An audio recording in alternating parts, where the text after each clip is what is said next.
Bismillahirrahmanirrahim. Assalamualaikum warahmatullahi wabarakatuh. Good morning, ladies and gentlemen.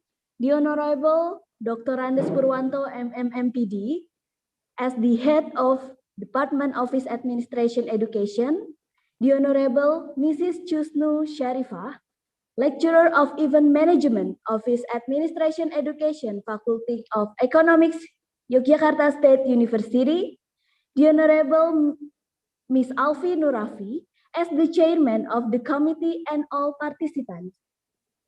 Ladies and gentlemen, I appreciate you for joining and welcoming you to this joyful event writing essay and public speaking competition with them the existence of the role of young generation towards development of science and technology in Industrial Revolution 4.0 era. First of all, let's say thanks to Allah Subhanahu wa Ta'ala who have given us guidance, happiness, health, and mercy so we can attend and participate in this special webinar without any obstacle. Praise and salutation upon our Prophet Muhammad Sallallahu Alaihi Wasallam, who had brought us to the path of light from the darkness in this life. Ladies and gentlemen, it is a precious chance for me, Cedar Aisyah Sukma, to be your master of ceremony on this very special occasion, writing essay and public speaking competition. Ladies and gentlemen, please allow me to read out our today's agenda as follows. First is opening, second, welcome speech, third, writing essay and public speaking competition, fourth, winner announcement, and five is closing. Let's begin our event with pray according to our religions and beliefs. Pray, begin. Enough. Now, I would like to welcome Ms. Alfi Nurafi as the chairman of Writing Essay and Public Speaking Competition. To deliver the speech, Ms. Alfi, the time is yours. Assalamualaikum warahmatullahi wabarakatuh. Good morning, ladies and gentlemen. It's great pleasure for me to welcome you to the public speaking competition. I am very thankful to you, Mr. Purwanto and Ms. Jusnu Sharifa, for taking time out of your busy schedule to attend this event. I also wish to thank the committees who have organized this wonderful event. I am especially honored to welcome the representative for each university who participate in this year's competition. This competition was attended by 20 universities in Indonesia. This public speaking competition was attended by 23 participants and has been selected to be 10 finalists. In another competition, 34 participate in the essay competition. The championship will be announced at the same time after the public speaking final is over. I can already see big potential from the participant. I hope that through this event, we all can learn to be a good and critical thinker. Once again, welcome and thank you very much for attending this event. And I will hand it over to our MC. Wassalamualaikum warahmatullahi wabarakatuh. Waalaikumsalam warahmatullahi wabarakatuh. Thank you so much, Ms. Alfi Nurafi, for the speech. Now, ladies and gentlemen, please welcome Mrs. Jusnu Sharifa as Lecturer of Event Management, Office Administration Education, Faculty of Economics, Yogyakarta State University. To Mrs. Jusnu, the time is yours.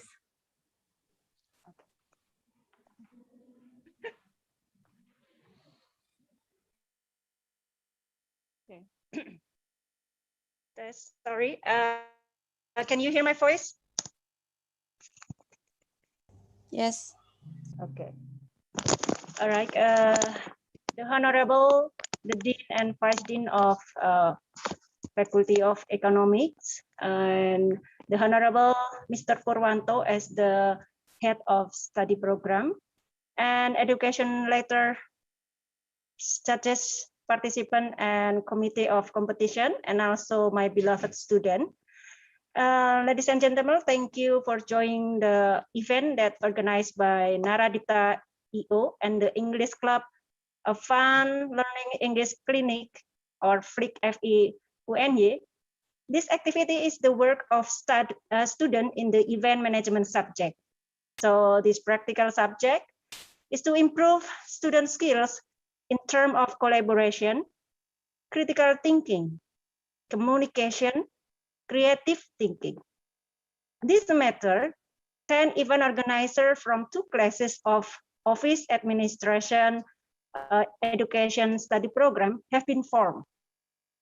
They are Naradipta EO with essays and English public speaking competition, Dynamic EO with acoustic competition, Chakrawala EO with self-love video competition, Galaxy Maheswari EO with a traditional creation dance competition with the guest star Didi Nini Tawa, so don't miss it about this. Aksara EO with a poetry competition, Nuskara EO with a broadcasting competition, Buntala EO with a Mobile Legend game online competition, Arsa EO with a stand-up comedy competition, L Beauty EO with makeup competition, and Enterprise EO with the business plan competition event. As a supervising lecturer, I feel proud that students are able to continue to be creative despite the pandemic era. It's not easy to organize events during a pandemic. I hope that what you learn from the event organizer subject will improve your soft skill and be useful for the future. And as the coordinator of Business English Laboratory, as well as the founder of the FLIC FE English Club, Universitas Negeri Yogyakarta, I invite everyone to learn English and dare to speak English. So let's enjoy this English competition. Thank you. Salam ADP, salam GNR, salam guyup and rukun. Thank you. Thank you so much, Mrs. Chusnu, for deliver the speech. Ladies and gentlemen, just like what Mrs. Chusnu said, that we already have a lot of competition and also event rather than Naradipta.io. Now, I would like to welcome Mr. Sutirman for deliver the speech. For Mr. Sutirman, the time is yours. Sorry, Miss Cedar, it's Mr. Purwanto who delivered the speech. Okay, so ladies and gentlemen, here also we have Dr. Andes Purwanto, MMMPD, as our Head of Department of Office Administration Education. Now, I would like to welcome Mr. Purwanto as the Head of Office Administration Education Department to deliver his speech. For Mr. Purwanto, the time is yours.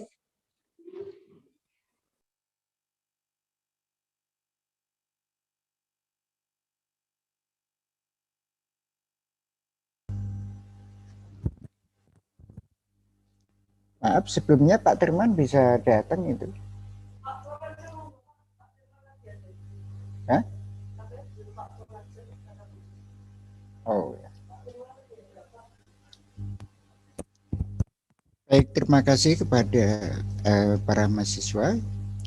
Maaf sekali sebelumnya saya informasikan bahwa saya tidak bisa menggunakan kamera karena ada hambatan teknis sehingga tentu saja tidak mengurangi rasa hormat saya, propisiat buat para mahasiswa yang telah bisa menyelenggarakan kegiatan ini. Sebelumnya, Assalamualaikum warahmatullahi wabarakatuh. Salam sejahtera untuk kita semua. Saya menggunakan bilingual, artinya bahwa kalian menggunakan bahasa Inggris, saya menggunakan bahasa Indonesia, kecintaan berbahasa sehingga nanti diperoleh suatu kondisi yang seimbang antara kepentingan-kepentingan kita untuk bisa diakomodasi. Itu alasan yang klasik ya. Terima kasih kepada panitia yang telah bisa menyelenggarakan kegiatan pada pagi hari ini, yaitu pada kegiatan manajemen event dan kegiatan-kegiatan yang lain yang terkait dengan rancangan-rancangan ini yang telah bisa melibatkan berbagai perguruan tinggi. Dan tentu saja kegiatan ini adalah kegiatan yang boleh dikatakan mungkin juga suatu kegiatan yang sifatnya besar, tetapi pada semuanya peserta pada kegiatan ini bahwa program studi sarjana terapan Universitas Negeri Yogyakarta Fakultas Ekonomi, kegiatan-kegiatan ini telah dilakukan secara rutin untuk mendukung kompetensi tentang khususnya di bidang kesekretarisan atau bidang administrasi perkantoran. Tidak menutup kemungkinan bahwa untuk bidang-bidang ini dibutuhkan berbagai keterampilan atau skill yang tentu saja mereka akan berada pada garda depan, sehingga kegiatan ini sebenarnya merupakan suatu hal yang baik sekali untuk dilakukan. Pada Ms. Chusnu Syarifah yang tentu saja sebagai motor kegiatan ini, kami sebagai Kaprodi mengucapkan terima kasih di mana beliau telah mendukung secara penuh bagaimana untuk bisa menciptakan keterampilan para mahasiswa. Dan untuk selanjutnya kepada panitia, saya minta bahwa saya mengharapkan juga kegiatan ini bisa dilaksanakan dengan baik, dan tentu saja dukungan dan support dari kami sebagai Kaprodi, mengucapkan terima kasih yang sebesar-besarnya, dan harapan saya juga kegiatan ini akan bisa dilanjutkan dengan program-program yang lain yang tentu saja akan memberikan pengayaan kepada para mahasiswa. Nanti kalau sudah lulus mereka sudah bisa dan bahkan melakukan kegiatan sendiri, tidak harus menjadi pekerja orang lain, tapi justru menjadi sumber pekerjaan yang didatangi oleh orang lain dan memberikan manfaat kepada orang lain. Awal kegiatan ini tentu saja seperti yang saudara panitia telah lakukan pada pagi hari ini. Ini sebenarnya kegiatan yang sedikit dari kegiatan yang banyak sekali. Oleh karena itu kami sebagai Kaprodi mengucapkan terima kasih dan sukses penyelenggaraan ini, dan tidak terlalu panjang lebar yang perlu kami sampaikan pada kesempatan ini, sebab sebentar lagi kami akan juga masuk pada kegiatan di GTK. Nah, sehingga mungkin yang terpenting bahwa nanti kalian akan selalu dibimbing oleh Miss Jusnu dan Miss Ica serta Bapak Ibu yang lain. Saya kira demikian saja yang bisa kami sampaikan. Sukses untuk kalian semuanya. Akhirnya, wassalamualaikum warahmatullahi wabarakatuh. Waalaikumsalam warahmatullahi wabarakatuh. Thank you so much, Mr. Purwanto, our Head of Department Office Administration Education, for deliver the speech. That indeed our event today has lots of participants that comes from various university and province in Indonesia. Now we would like to hear the speech from Mr. Sutirman, as our Vice Dean for Student Affairs and Alumni, Faculty of Economics, Yogyakarta State University. To Dr. Sutirman, MPD, the time is yours. Oke, baik. Terima kasih atas waktu yang diberikan. Bismillahirrahmanirrahim. Assalamualaikum warahmatullahi wabarakatuh. Selamat pagi dan salam sejahtera bagi kita semua. Yang terhormat Bapak Wakil Ketua Pengelola Kampus Watas, Bapak Jogung Moro kalau ada. Yang saya hormati Bapak Dr. Andes Purwanto MMMPD sebagai Kaprodi D4 Administrasi Kantoran, Ibu Jusnu sebagai coach ya di acara ini, Bapak Ibu dosen semuanya yang saya hormati, para mahasiswa, panitia dan peserta kegiatan pagi ini yang saya banggakan. Yang pertama, mari kita senantiasa memanjatkan puji syukur kepada Allah Subhanahu wa taala atas limpah rahmat dan daya kepada kita, sehingga kita bisa bertemu di pagi ini secara daring dalam acara National English Essay and Public Speaking Competition. Saya atas nama pimpinan fakultas mengucapkan terima kasih ya atas inisiasi kegiatan ini. Ya, sangat mengapresiasi juga kegiatan pembelajaran event organizer ini bisa dilaksanakan dengan sangat baik ya, dari tahun ke tahun bersama Bu Jusnu. Alhamdulillah program diploma bisa mengimplementasikan kompetensi di bidang IO ini. Saya sangat senang Mudah-mudahan kegiatan ini bisa memberikan bekal pengetahuan dan keterampilan yang baik ya bagi para mahasiswa semuanya untuk mempersiapkan diri terjun ke dunia kerja ya. Kemudian saya sebagai wakil dekan bidang kemahasiswaan juga mengajak pada para mahasiswa vokasi untuk berpartisipasi ya dalam berbagai kompetisi. Selain hari ini sebagai penyelenggara ya, saya juga mengajak agar para mahasiswa administrasi kantoran tempat untuk berpartisipasi dalam berbagai lomba-lomba mewakili kampus ya. Khususnya yang berkaitan dengan kompetensi public speaking, bahasa Inggris, essay, dan business plan ya. Saya tunggu prestasi ya dari vokasi. Ya, alhamdulillah sudah ada beberapa teman yang berhasil meraih prestasi di berbagai lomba.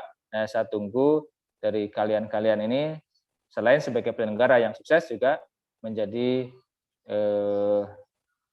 peserta kompetisi di perguruan yang lain. Yang terakhir, saya mohon maaf apabila ada hal-hal yang kurang berkenan dari saya. Ya, ini kebetulan waktunya bersamaan juga dengan acara di tempat lain ya. Mohon maaf kalau ada tutur kata yang kurang berkenan.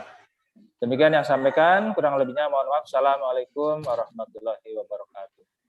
Waalaikumsalam warahmatullahi wabarakatuh. Thank you so much, Dr. Sutirman MPD, our Vice Dean for Student Affairs and Alumni, Faculty of Economics, Yogyakarta State University.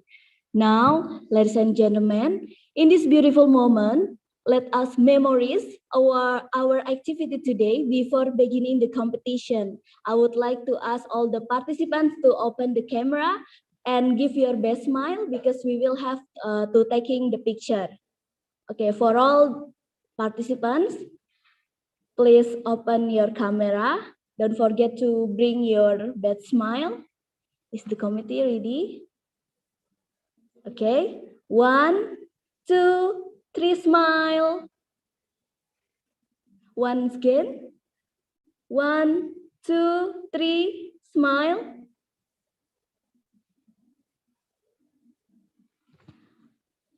Okay, thank you so much for your best smile.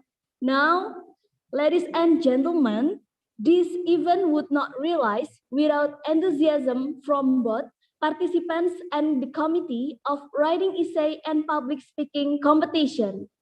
We are very thankful for all the participants and Naradipta event organizer as the committee of this event collaborated with cicil.co.id and Flick, Faculty of Economics, who have helped us to create this pleasure event. Naradipta, event organizer, began from a student assignment in management event subject, which student has to create an event include with its committee in a group to conduct a public event like we are attending right now. Curious who's behind the fascinating event? I present to you a video about Naradipta event organizer.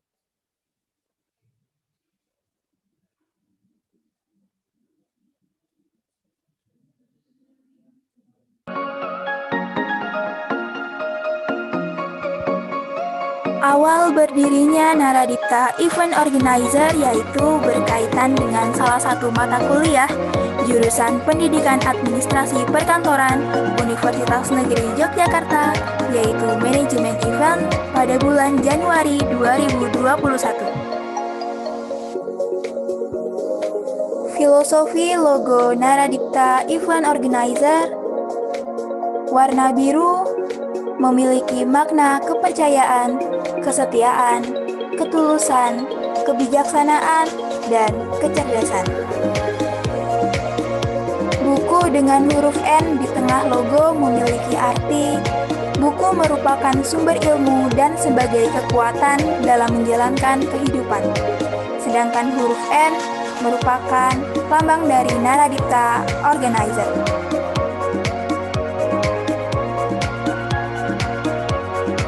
Warna kuning memiliki arti kehangatan, rasa bahagia, optimis, semangat, dan ceria.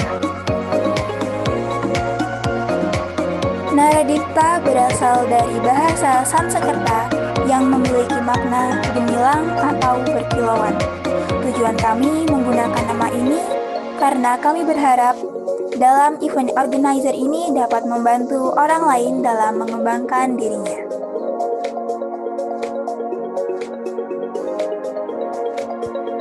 Warna oranye memiliki kesan hangat dan semangat, serta merupakan simbol dari petualangan, percaya diri, dan kemampuan dalam bersosialisasi.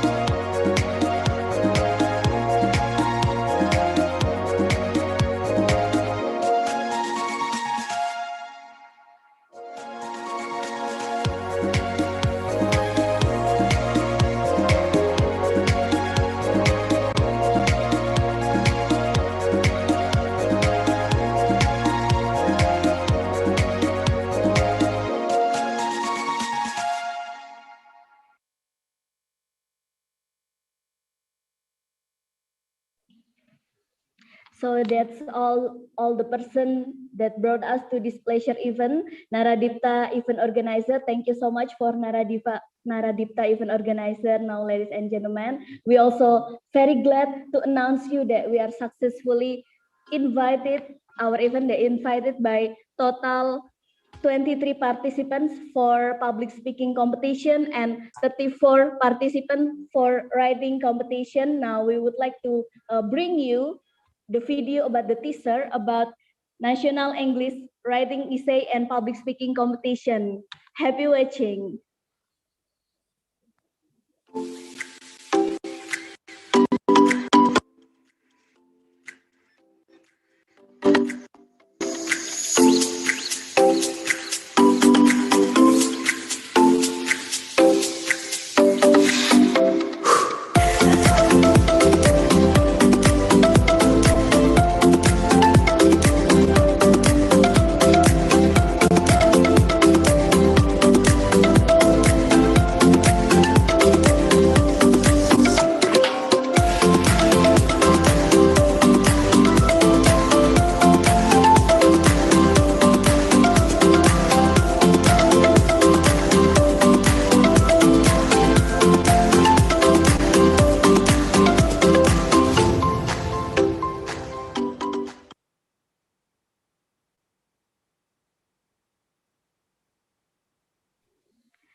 That's all our teaser about National English Writing Essay and Public Speaking Competition, ladies and gentlemen. We also glad to announce that our event have professional judges from various universities that I would like to read about the CV.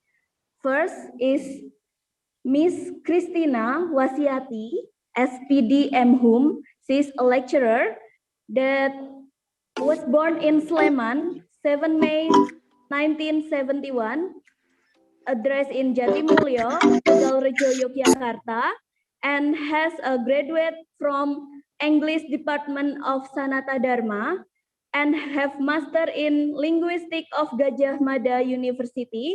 Now she is still finishing the doctorate degree, taking language education science, Yogyakarta State University, and has lots of experience that teaching in Asmi Santa Maria Yogyakarta, teaching at Atmajaya University, teaching in UPN Yogyakarta, teaching in Sanata Dharma University, and giving Indonesian and English training for students and employees from various institutions.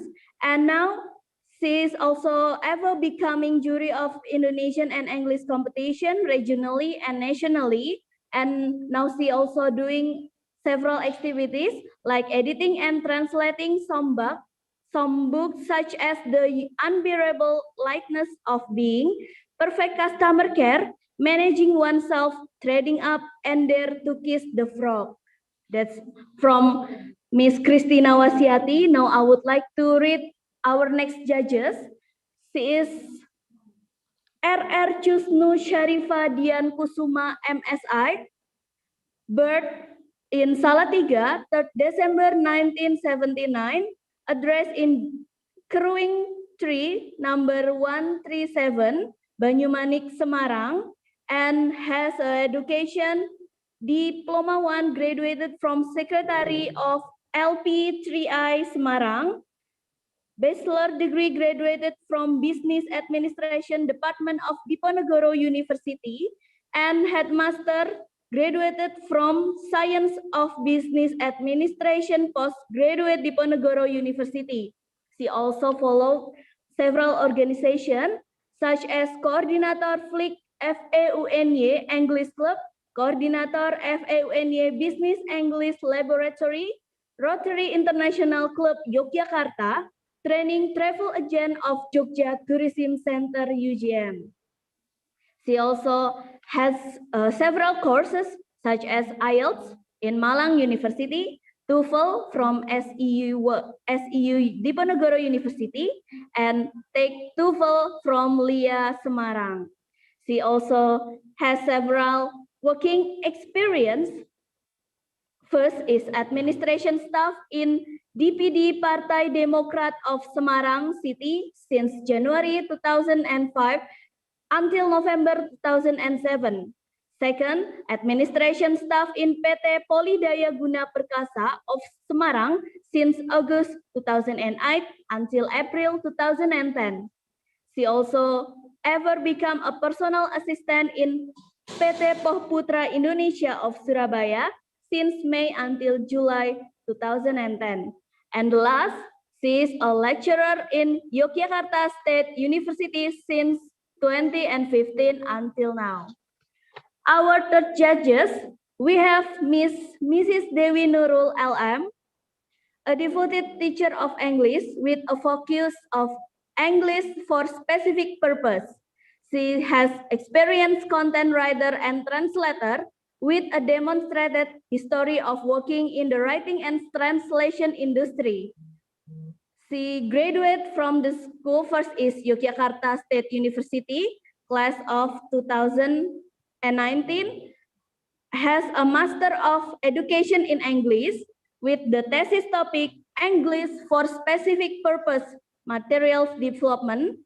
And she also has education in Faculty of Language and Arts, Yogyakarta State University, class of 2009, in Bachelor of Education in English.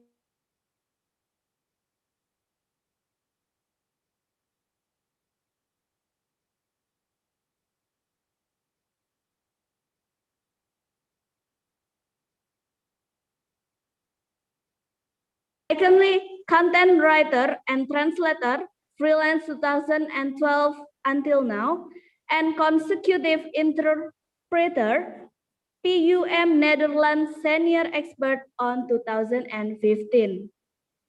Now, ladies and gentlemen, I would like to welcome our judges, Mrs. Christine, Mrs. Chusnu, and Miss Dewi. Halo. Please welcome. Hello, Miss.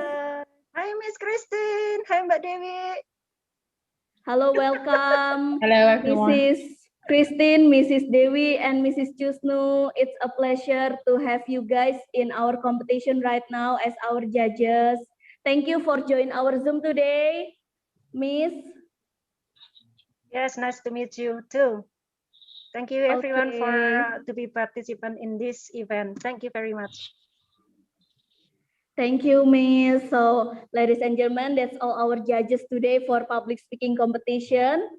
We are really looking forward that the competition will be more competitive because we also have the professional judges from various universities that already really professional. And for your information, the writing competition followed by 34 and 23 participants from various university and province in Indonesia that will reveal soon who is the winner for writing competition together with the winner of public speaking competition in the end of today's agenda. So please stay tuned, and we have a snap video about writing and public speaking competition that will be delivered to you. Happy watching.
Dear the honorable judges and all of the respected audience, good day.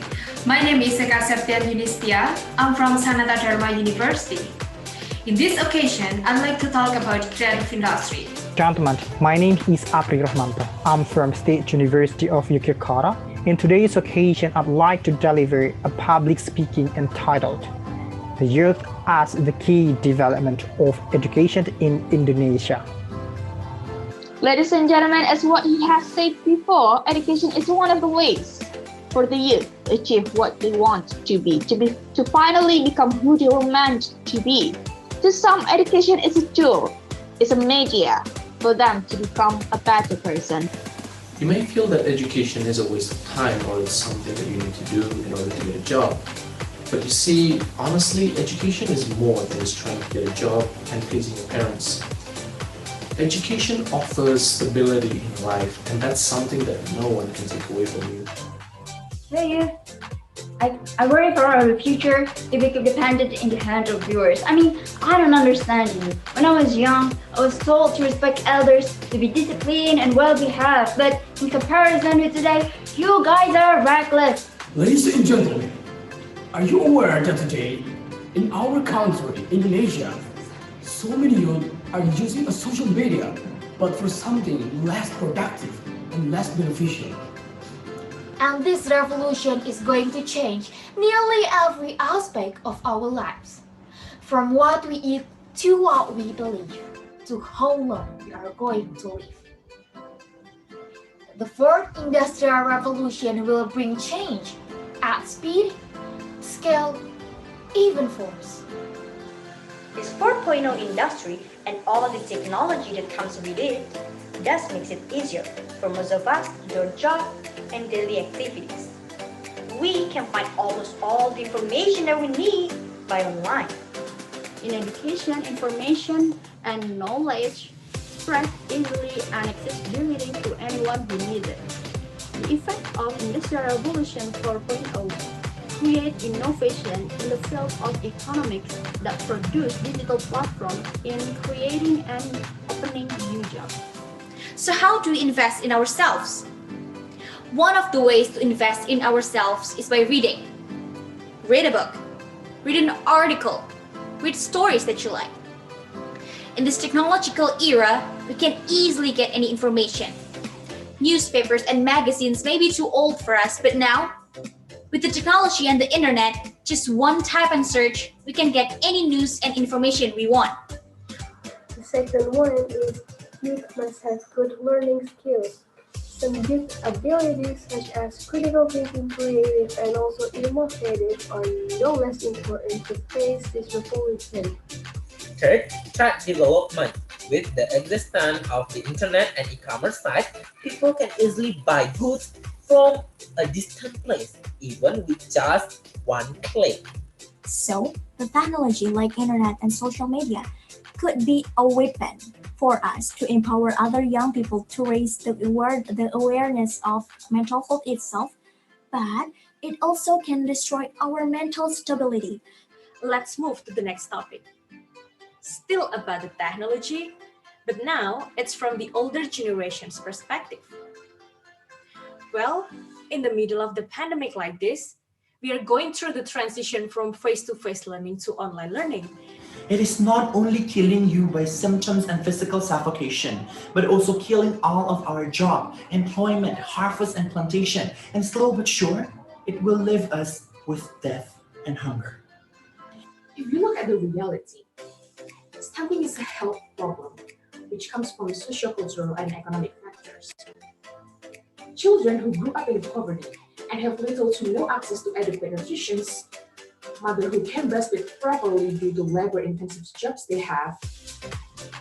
One potential channel that can facilitate young people's entrepreneurs' creative ideas is the communities. Small communities and business organizations now attract the most attention of young people. See, we have to live in synergy with the technology by combining our various activities into the scope of digital network. There is still hope for conventional work that can be digitized to the creative solution. I believe one day Indonesia will become a better country if we start to learn to read more. We are the young generation, the most precious assets of our country. So, we can conclude that with 3 tips. Namely, know yourself, focus on the problem, and the mindset of you will fail, we will become a young generation capable of facing the industrial revolution 4.0 by creating a job, no longer waiting for job applicants to be accepted. Remember, sometimes people are beautiful not in looks, not in what they say, just in what they are. Thank you.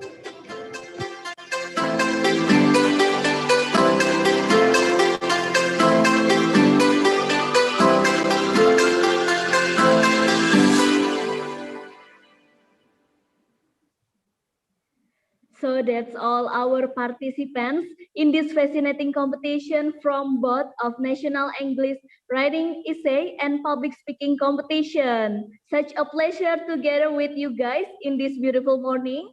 And we also like to thank to Flick FEUNY, Cicil.co.id, Pai Susu Doku, Origami Choco as our sponsor, also Student Hub, Sejuta Cita, Eventin.id, Safel UNY, Magenta Radio, Kompetisi Mahasiswa, BEM Ubaya, Mahasiswa Kalongan, Ikatan Mahasiswa Kulon Progo, Ikatan Mahasiswa Magelang, Info Lomba Mahasiswa, BEM UNW, Lomba Essay Nasional as our media partner.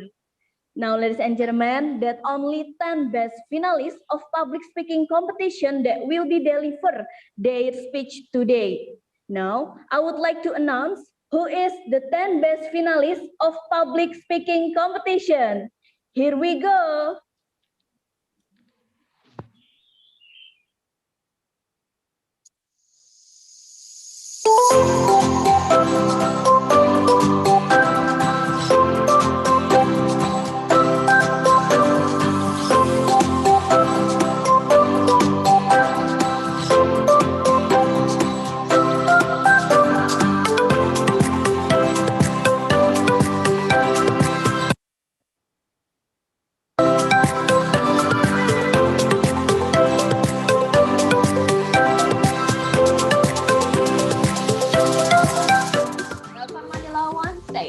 Education is the great engine of self and personal development. It is through education that the daughter of a physician can become a doctor, that the son of the mine worker can become the head of the mine, that the son of the farmer worker can become the great president of a great nation. It is to make out of what you have. My question is, what should we do as the Indonesia's young generation to face the existing challenges? We will discuss it further, but beforehand, let me introduce myself. My name is Alessandrina Hendraon from In Indonesia, stunting has reached such a high number that it was declared as one of the 5 highest countries in the world in stunting problems. The thing is, the quality of Indonesia's human capital outcomes varies geographically and socially. For example, the loneliness, and sometimes it can drive to mental illness or mental health disorders. And number of mental health disorders is really increasing over the year, especially in young generation, because young people like us, sometimes we have unstable moods and unstable emotion. So there's one important thing that people don't tell you about investing. This investment is included in the low risk, high return category. Something that requires little capital with high return. Can anyone guess? Lottery? Bitcoin? Trading? Social media plays a big role in my, or I can say, our new knowledge. As part of the youth that gets labeled lazy because you're always on your phone, I would like to say that no, we are not lazy. You may sit There, pushed her, hit and threw several students. But it's not true that they hurt the victim's sensitive area. In the end, those 3 students were found guilty. I cannot imagine what public felt at that time. To combat this, we have to focus on things that us humans do better than artificial intelligence. And one of the most powerful gifts we all have is our human brain. This is why, when we understand that the first industrial revolution was a new invention of steam engine empowering the industry for a better human life, the second industrial revolution with the mass production machineries and third industrial revolution with IT are now changing into cyber physical system.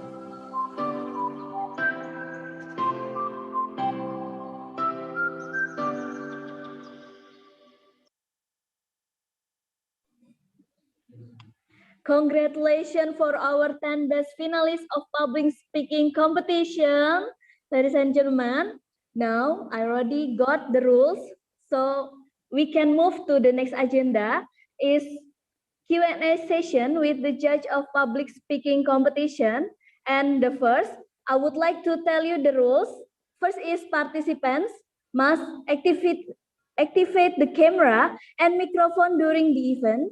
Second, participants present in the order that was delivered during TM.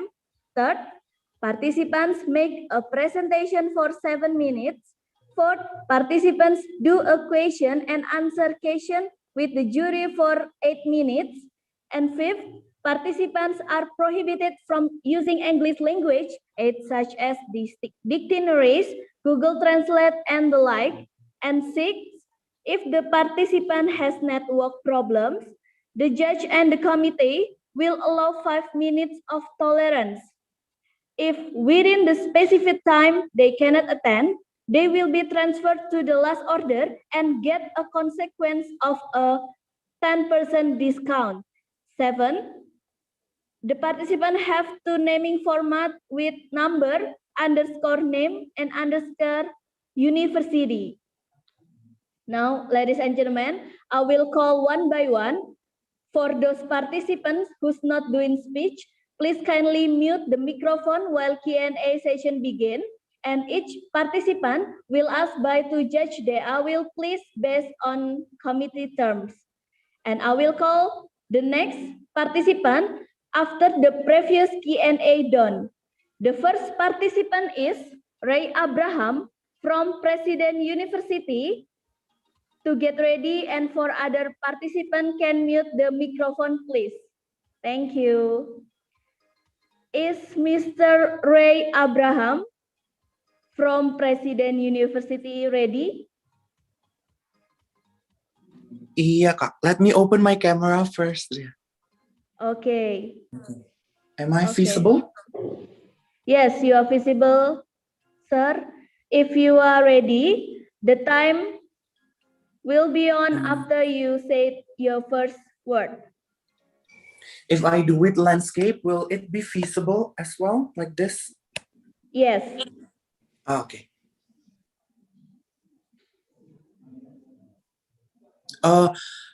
Before I start, Kamati, will there be any sign if I almost reach 7 minutes? Will there be any like sign?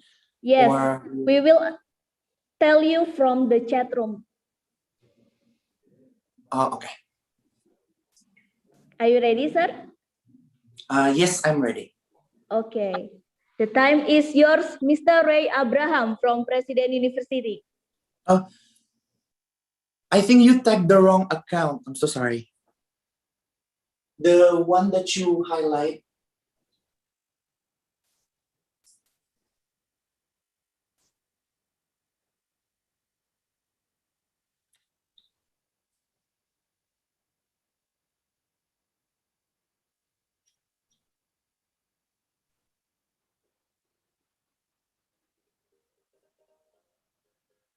Sorry, Mr. Ray Abraham, can you please Yes. switch your camera, rotate your camera first because your picture is not. Oh, okay. Sorry. Yes. Okay, it's all right now.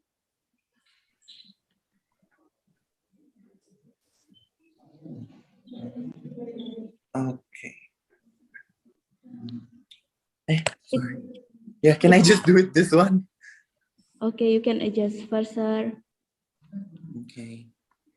It's okay if it's portrait, yeah? It does not need to be landscape. Yeah. Yes, yes. Okay.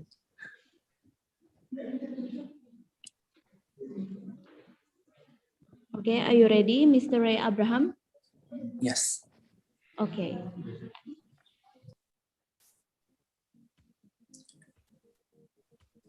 If you are watching this Zoom, I believe that you are privileged. You are privileged not because you finally meet this very handsome man young here, but because you are privileged, because you can finally access the internet up until today. If you are watching this Zoom, I believe that you are lucky, not because that you are lucky to meet me speaking here in front of your Zoom, but lucky enough because you finally able to open your eyes today and reach the day and breathe the oxygen. But how many of you who are still feeling ungrateful and feel that your life is meaningless? If this is you, I have a very good news for you. Assalamualaikum warahmatullahi wabarakatuh. Shalom, Om Swastiastu, Namo Buddhaya. Hi, I'm Ray Abraham from President University. And today, we're going to discuss something that we usually don't realize and optimize, which is the youth contribution for an economic recovery in the COVID-19 era, especially in the Industrial Revolution 4.0. Doing this speech competition is not merely to join this competition, but afterwards, after looking this competition, I hope that all of us who are watching here, especially me, the judges, and all the participants can actually contribute something towards our society. It means that we are changing our mindset into becoming a new, fresh perspective. So before going deeper to the discussion, let me ask you a very simple question. What is the very first thing popped out in your mind when you hear the word Industrial Revolution 4.0? Well, I believe you may think of many things, but we have something in common. It is about automation, real data, and also cybersecurity.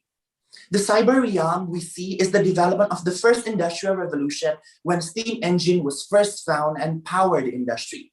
The second industrial revolution when there was a mass productive machineries were found, and the third industrial revolution where IT system was found is now changing into cyber environment. And you may wonder, has it become the answer for all human questions? Or is there any more problems we face currently with this already great era?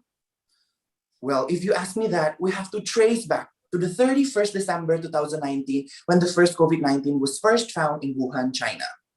We now know that 152 million people are affected by this deadly virus, and 3 million people have death because of this deadly virus. Not only that, it is not only killing you by physical and suffocation, but also killing our economy. 1.6 million people in Indonesia has now fell into poverty rate in 2020. And that is why we need to do something. The youth has to do something. There are several things that we can actually do. But you may also wonder, why should it be youth? Why not our parents or other people's role? What is it that is so special with us? The answer is that we are the agent of change. We are the one who will replace the government. We are the one who will make this world into the policy that we want in the future. We are the future policy maker. And that is why we can actually do several things. The first is to realize that we have our potential and talent. I believe that your talent and my talent might be different. We have different expertise. You might be good in, for example, like public speaking, and I might be good in something like mathematics or geography and other things, but realize that all those things are matter. Number two is to step up our game. We need to realize that we found our talent. We need to go extra miles for that. Not doing something ordinary, but something extraordinary. Three is to utilize the technology. I believe that all of us here are now exposed to technology, are addicted to smartphones, are now addicted to using laptops and those things. Even when we were born, we were exposed with computers and technology in the hospital. So technology is something that is usual for us. Realize that how many followers in your Instagram, in your Facebook that you can use to spread the awareness and positivity. Last but not least is to make sure that you do innovation. Because if you do some regular life, nothing will ever change. You need to do innovation. A good case for this is just like Gojek or Grab. When, let's say, 15 years ago, you did not realize that you can change the offline object into online object. You didn't know that you can order your food delivery through online platform, right? And this is why innovation is very important. But most of it all, it is the unity that we have to do as youth and the young generation. That is why I believe that all of us are contributors when we want to do something for this world, especially for Indonesia. One song that always reminds me to unite sounds like this. We are the world. We are the children. We are the one who make a brighter day. So let's start giving. There's a choice we're making. We're saving our own life. It sure will make a brighter day, just you and me. Don't do something old. Don't do something conventional, because old is not always gold. But making something new is what we have to do. Nothing is impossible. The word itself says, I'm possible. I believe that you will hear so many great speeches, but realize when we do something little, it all matters. Thank you. Wassalamualaikum warahmatullahi wabarakatuh. Shalom. Om Santi Santi Santi Om Namo Buddhaya. Thank you, Mr. Ray Abraham. Now I would like to invite Mrs. Christina and Mrs. Chusnu to deliver the question.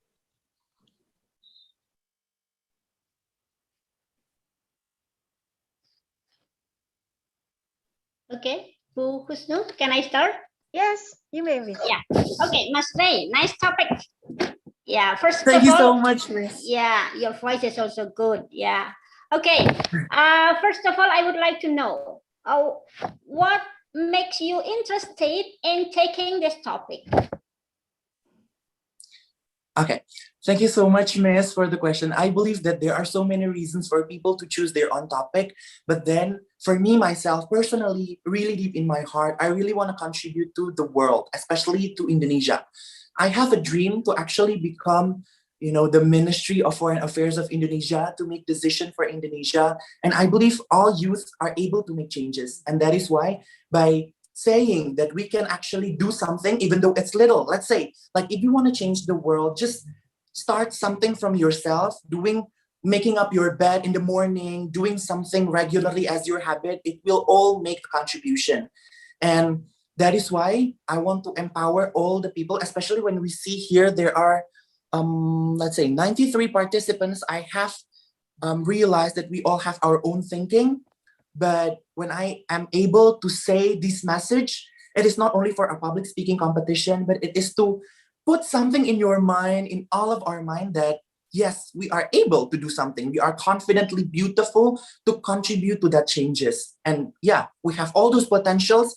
It is just the time that we usually don't realize it. And we are lazy as a young generation to find it. But when we are motivated and determined to find that X factor in our life, I believe that, yeah, we can motivate others, hold hand together, and contribute to changes that we want to see, especially in this pandemic situation. Okay, as we see that not all the youth have something like awareness like this, yeah, and people usually enjoy the comfort zone, yeah, and you said that you will encourage the youth to do starting from ourselves, yeah, only a little thing, but it will give a great impact maybe. So what is the tip that you can say to the youth to encourage them starting from themselves, and then to so that you can contribute in changing the world at the end? Yes, Miss, this is also the questions of many people asking to me, how can you empower others when they themselves don't want to change, right? And I believe that that kind of mindset implemented in themselves is very hard to change when they don't want to change themselves. But then one tip that I can say to them is that if you don't want to change, well, that is your choice. But one thing that you need to bear in mind is to see the beautiful of life. What does that mean? The beautiful of life, meaning that all the opportunity that you get, but you sometimes miss and you sometimes don't want to utilize, it is that environment where you get your family safe now and not affected to COVID-19. It is something that you have to be grateful about, and it is something that you need to see as an opportunity to grow. You have the chance to actually live day by day and not lying in the hospital bed because of the COVID-19. And if you really waste that energy, if you really waste that opportunity, yeah, it is going back to you, yourself. But then don't be regret if other people are doing something, doing extraordinary life and getting success. And I believe when people are hearing that message, a little by little, step by step, I think those who are lazy and don't want to change their life will have two options. First, yes, I still don't want to change. Or second, yeah, that is true. And I think I have to at least do some change in my life. Because especially in this pandemic, Miss, I believe that every people waking up every morning and doing something regular, having an online class, will be bored. And yeah, I believe that sometimes the teachers are also bored to teach online every day. And that is why this is some tips that I can tell for people not to have a regular life, but something to scale up their life. Okay, thank you. Okay, thank you, Miss Christine. Hi, Ray. Wow. Hi, Miss. I like your voice. You make me melty and really want to become your fan. That's really true. Your voice is amazing. Okay, you said that you have tips for become the young generation to facing the revolution industrial 4.0. But as you know, there's a lot of how can I say the businessman or businesswoman who really doesn't know about technology. Yeah. So, do you have any suggestion or tip for them? Okay. Yeah, Miss, this is also very important because when we see about businesses, they are growing vastly, like right now, especially with the young entrepreneurs, or let's say if we're talking about old people that have been in the industry, but then they don't know technology. Even me as a young generation, like let's say 2 years ago when I attended the university, I really did not know that there is something called Google Form. Miss, like believe me, I didn't know that there is. I only know Microsoft Word, Microsoft PowerPoint, and Microsoft Excel. I didn't know that there was something called Google Excel, Google Form, and all those things. But then when I started to learn something one little by little, I finally can master that. Not mastering that, but at least know what I have to do in that platform. So what is my suggestion to the businesses is that first, when we see that the businesses are now profit-minded, meaning that they really want to achieve a greater profit because it's inherently in the economic mindset of them.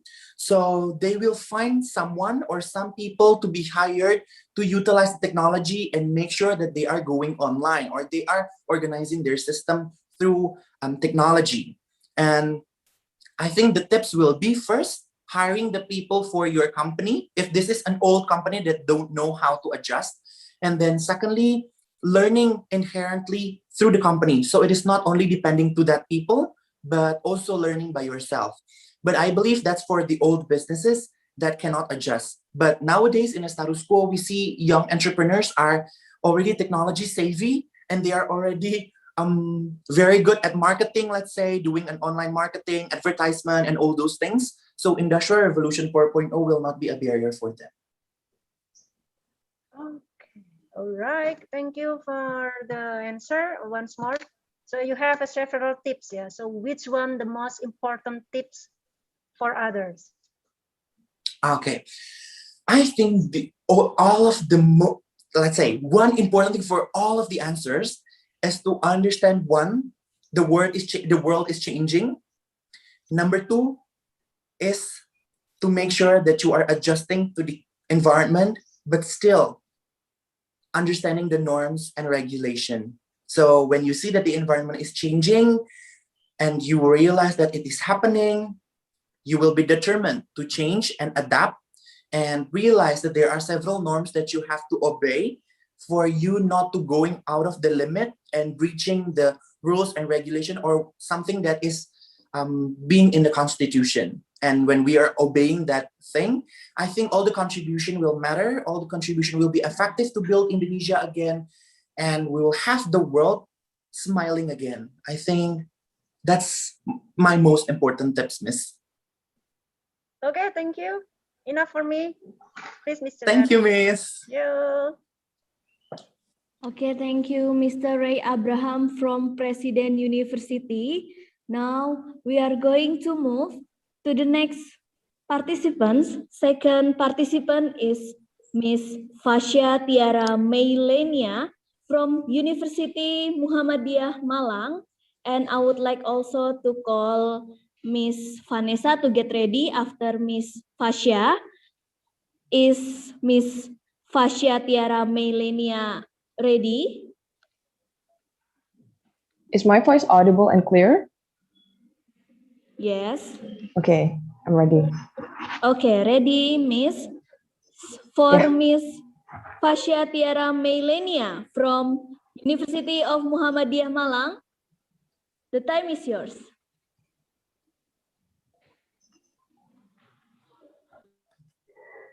In January of this year, I accompanied my friends from senior high school to do a community service. We went into a quiet rural side area of my city, Probolinggo. And what I saw shocked me. I can't believe my eyes when I see a bunch of mothers with their deprived children on their arms. In those posters on hospitals about stunted children. Assalamualaikum warahmatullahi wabarakatuh. Good morning, everyone. My name is Fasya Tiara Mailenia from University of Muhammadiyah Malang, and I'm here to deliver my speech. Stunting, as stated by the World Health Organization, is a form of chronic malnutrition affecting 7.3 million children under the age of 5 from poor nutrition, repeated infection, and inadequate psychosocial stimulation. The condition of stunted children are measured by their height. Children are classified as stunted if their height for their age is more than 2 standard deviations below the child growth standards median. Impaired growth has adverse functional consequences on the child. For instance, malnutrition can lead into poor cognition in the learning process once the children reach school year. This will be an absolute hindrance on their education performance later in life.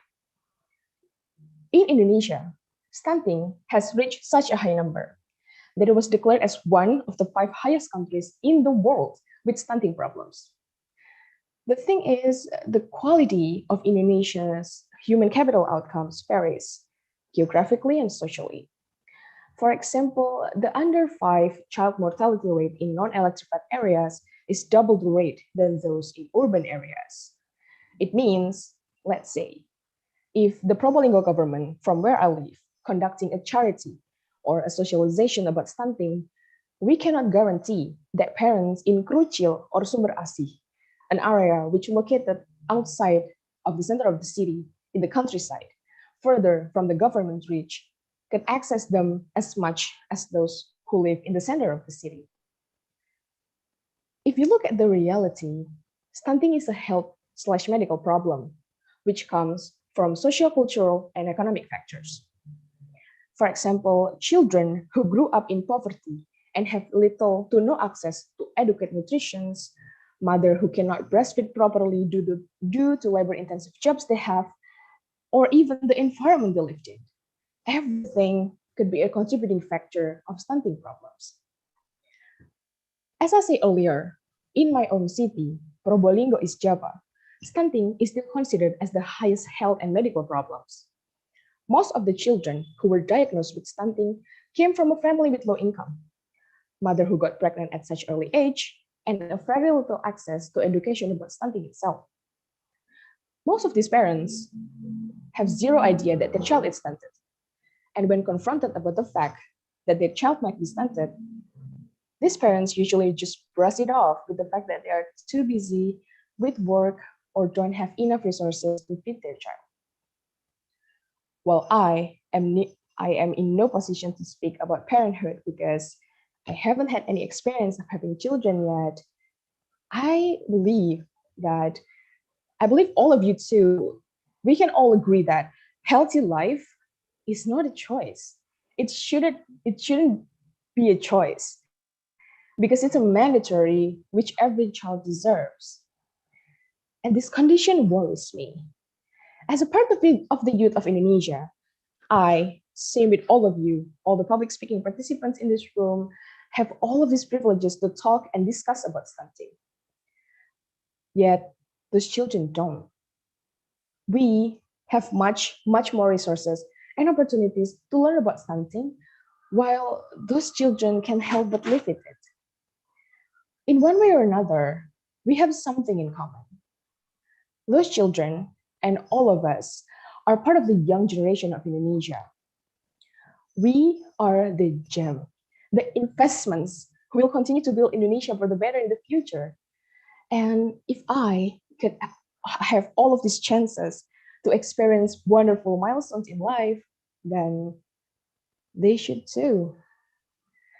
And that's why I, as a delegate of the youth, would like to offer you two things to amplify stunting awareness. One, spread information as much as possible. By constantly sharing campaigns, posts, or even just a link about news about stunting, we are making a move on our part using a platform that will reach a broad audience.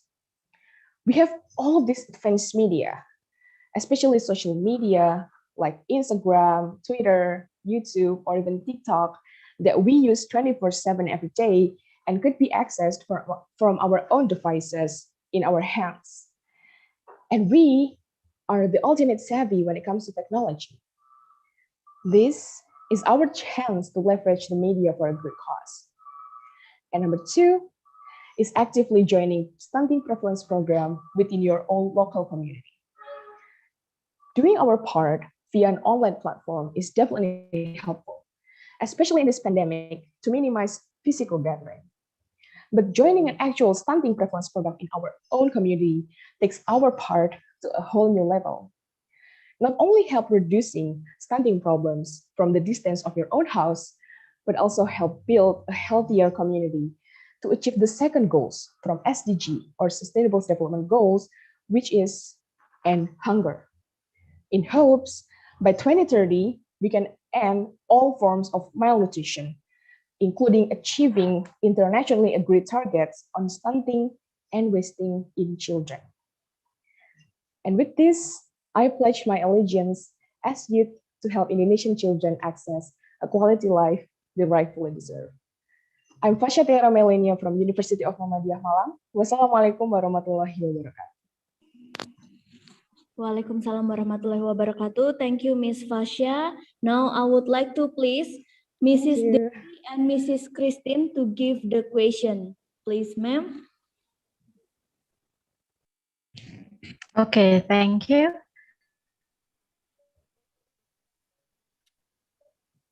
Bu Christina, do you want to start first or should I? Okay, it's okay if Bu Devi first. Okay, thank you then. Okay, Fasha, is my Yes, voice miss. clear enough? Yes, your voice is clear and audible. Okay, good then. First of all, congratulations for being one of the finalists in this public speaking competition. Thank you. And thank you for presenting a very interesting topic about stunting awareness.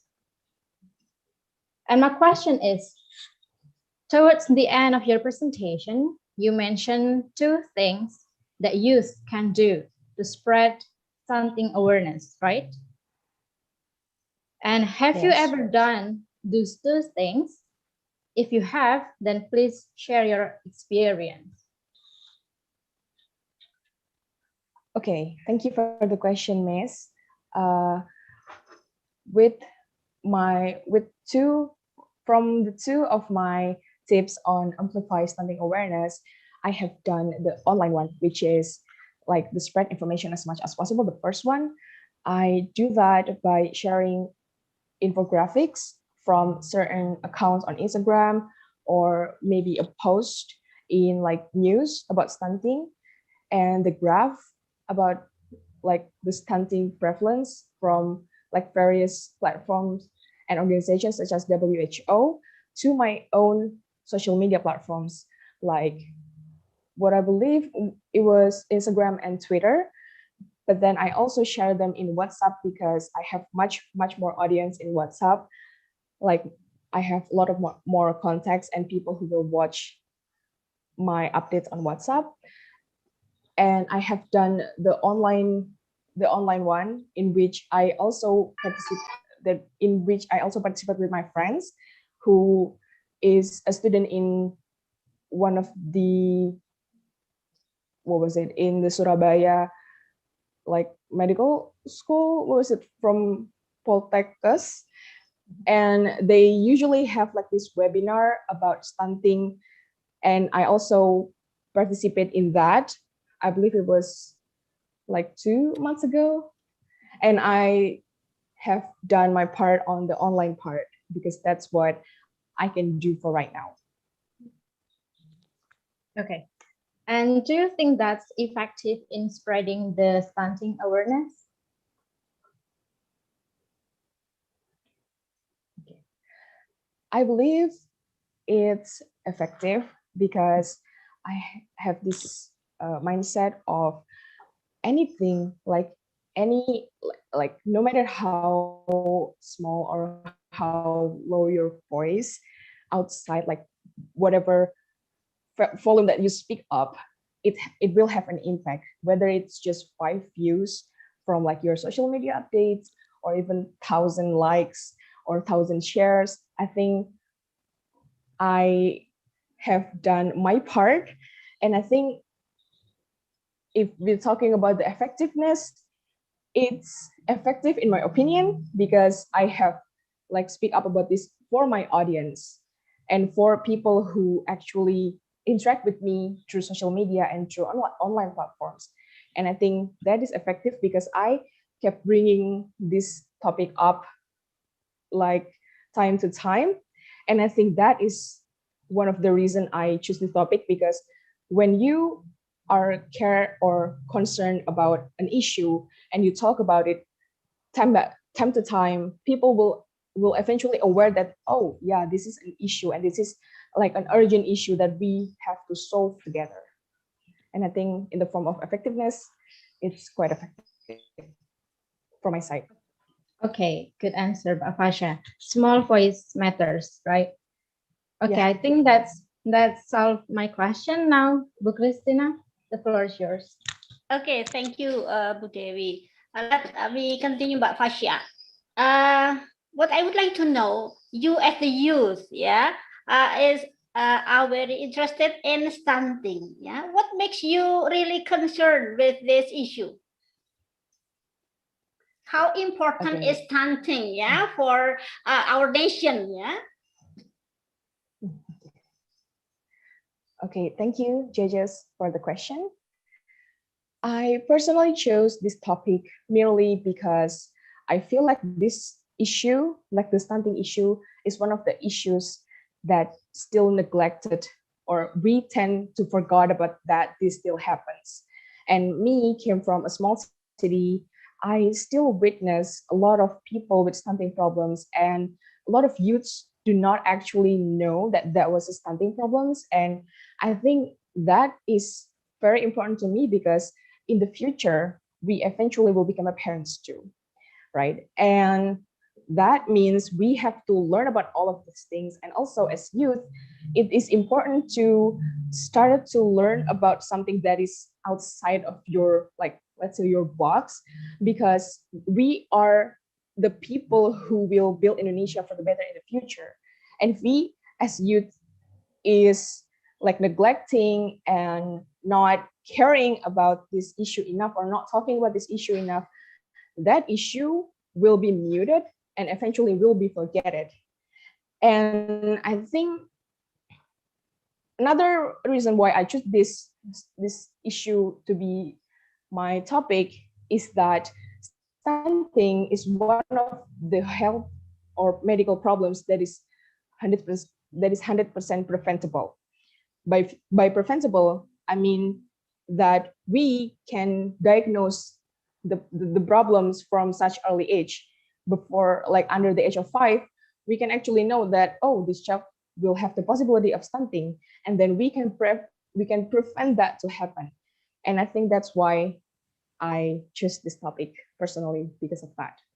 Okay, you also mentioned there are many factors, yeah, influencing this issue, the stunting. Among those factors, which one is the most influential factor causing stunting?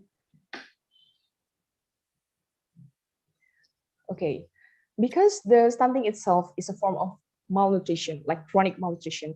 I think the most important factor that is contributing to the stunting itself is inadequate good nutrition for the children, because most of the stunting cases came from a family or like a region that have little to no access to good nutrition. And I think that is the first thing that came in mind when we talk about something, because when you have inadequate nutrition, that will like impact your health and also your height, first of all. And from that little age, if the children do not have good nutrition, or even inadequate, let's say, good nutrition from breastfeeding itself, that's like the most important factor that will contribute the most to the stunting problems. Okay, thank you. I think that's all. Okay, thank you, Miss Fasya Tiara Meilenia from University Muhammadiyah Malang. Now I would like to call Miss Vanessa from LSPR Communication and Business Institute Jakarta, and I also would like to call Miss Eka Septian, Mr. Eka Septian, to get ready after Miss Vanessa finish. Miss Vanessa, are you ready?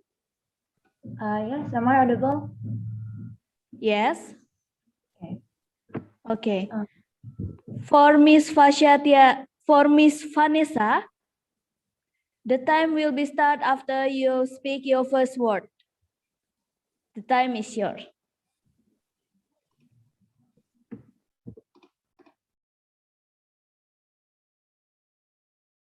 I'm sorry, can you give me 1 minute? Okay, Miss Vanessa, is there any trouble? No, I guess it's fine. I'm audible, right? Yes. Okay. Okay, are you ready, Miss? Yeah, I'm ready. Okay. So, as a teenager, I admit that it's hard for me to get off of my phone. I always check my phone, especially social media. You know, it's almost like a habit, not just to see my friends' photos or check my message, but I also got a lot of information from social media. I bet we all do. I believe that almost all of us, whenever we want to know about the trend or what is currently happening around us, we are going to check our social media and start to scroll our feeds, right? 3 years ago, I didn't think about it too much. At that time, I felt like it's a good thing. But then the reality slapped me right in the face. If you remember, there was this case in 2019 about bullying. It all started on Twitter. There's one of junior high school students got bullied by 12 senior high school students. The victim said they did some horrible things to her. The news that spread in social media also told public that one of those students hurt and put her fingers into the victim's sensitive area. Everyone got really mad at that time. There were many people supporting and feel sympathy toward victims, but it doesn't stop there. The public went digging about those 12 students. They searched those students' social media accounts. As you can guess what the public did after that, they terrorized those students. They said mean things that is so hurtful to those teenagers. Teenagers that were not in a stable condition. Teenagers that are not mentally stable. You know what's funny to me?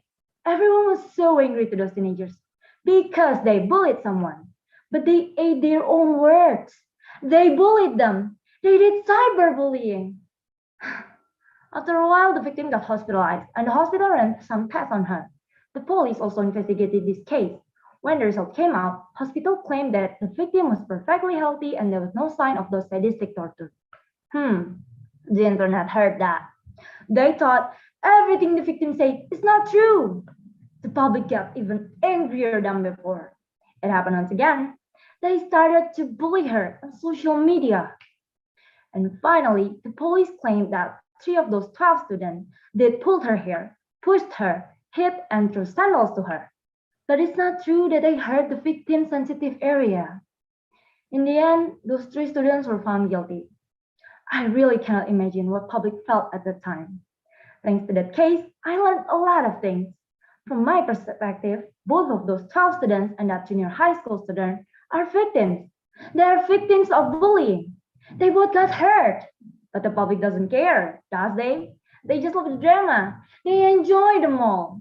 It also made me realize how dangerous social media is. Indonesian Press Council said hoax already in serious stage right now. Based on Methods research in 2017, 62.8% hoaxes were spread in social media, such as Facebook, Twitter, Instagram, and so on. That's because whatever content in social media delivered directly to users without any filter or third party that will check the facts.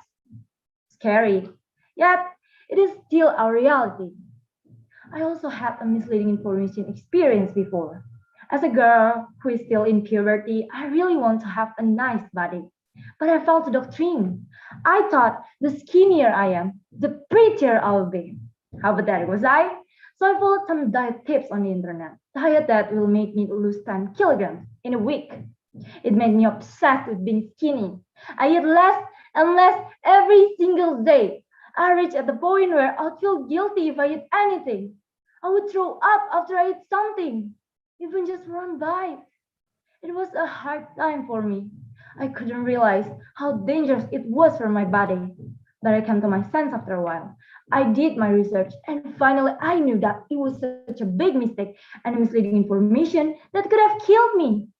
I wouldn't be here if I never did my research. That's when I realized sometimes social media does manipulate us. Social media doesn't always show us the truth, but almost all the time, we believe and we're confident whatever we see in social media is the truth. We hardly do our research. We just blindly believe it. These are reasons why misinformation is so dangerous. First, it can destroy us as individuals, just like the story that I just told you. It can destroy your body, your mental state, and you will always have this fake knowledge. It also can make you hurt others, such as that bullying case. Both of intentionally or unintentionally spread misinformation can make people hate someone, group of people, even a country. It can make people behave unethically. There are many examples that people commit suicide because of some false rumors about them. Fake news that lead in public opinion can also divide the country. If you're still wondering why there are so many misinformation spreading around, I have the answer. That's because We are too lazy to read. We are too lazy to do the research about the information that we just got. We think it's too complicated, but it's not. We already have the internet and a smartphone. Our technologies already provide us so much. You have Google, YouTube, ebooks, and everything else in your smartphone. Smartphones that you carry everywhere you go. As the young generation that will lead our beloved country, let's stop it right here. There are so many people, so many things that we have to sacrifice because of those misinformation. Let's use our technology properly. Learn to read, learn to search the information more from trusted sources. Though Indonesia's interest in reading is quite low, that doesn't mean we have to keep it that way. It's not an achievement that we can be proud of, right? I believe one day Indonesia will become a better country if we start to learn to read more. We are the young generation, the most precious assets of our country. Don't give anyone a chance to fool us once again. As Frederick Douglass once said, once you learn to read, you will be forever free. Thank you. Thank you, Ms. Vanessa. Now I would like to please Mrs. Chusnu and Mrs. Dewi to give the question. Please, ma'am. Correct, Miss Kristen first. Oh, it's me, right? Okay, should I give the question first, Puchusna? With Miss Dewi, yeah. Sorry. Yes. I thought with Miss Kristen. Okay. Okay. Okay, you can come first, Miss Dewi. Okay, thank you. Vanessa, is my voice clear enough? Yes. Okay. First question is very simple. My question is, what makes you very interested in researching this topic? Okay. Sorry, Miss. Are you done with the question? Because in my laptop you're still talking. Okay. My question is, what makes you interested in researching this topic? Okay. So I think what makes me interested in the first place, because I practically have experience because of that hoax. Just like the story I just told you, I got doctrine. I felt the doctrine about how skinny is the perfect body and la la la. Okay, so it's based on your experience.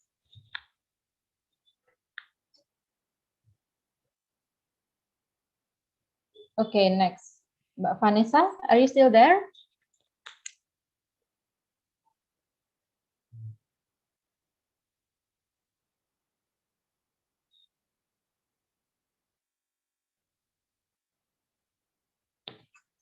Vanessa, are you still there?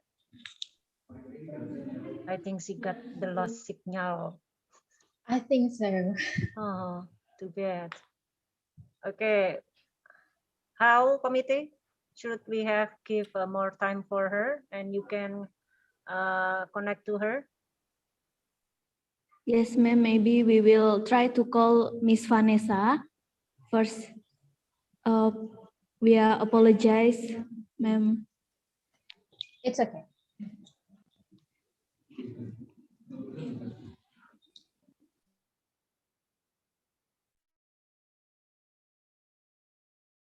Okay, hope that we will get the connection soon with Miss Vanessa. Yeah. It's really tough to know that for all of the participants has a good speech, yeah, Miss Dewi and Miss Christine. Yeah, it's very hard. Yeah, very hard for me. When I saw all the video, my goodness, it will be hard to choose. It's very hard. Yeah.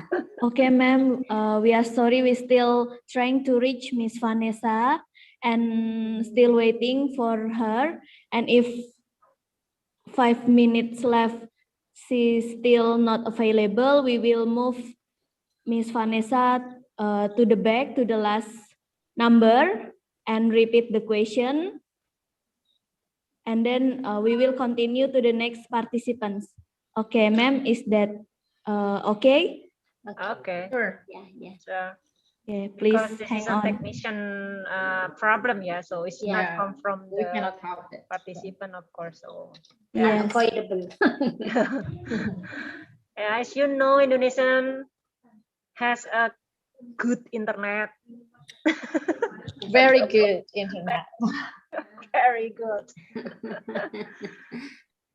To all the participants, just stay on your place. Don't be nervous. Relax, okay? We are judges. Okay, Miss Vanessa Oh. is already available, ma'am. Alright. But the timekeeper already set, Mhm. ready on set. Okay, Miss Vanessa, please continue your question from Miss Dewi. The time is yours. Wait, may I ask, is it okay that I don't use background because I use my phone? Yes, it's okay, Miss Vanessa. Thank you, I'm sorry. Yes, miss. So, should I begin from the start? Sorry, ma'am, please wait a minute because the timekeeper still set the time to continue the right time. Okay, is the timekeeper ready?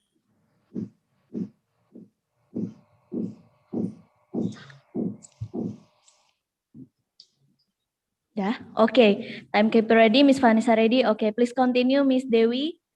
Thank you. Okay. Miss Vanessa? Yes. Do you wanna restate your answer for the first question?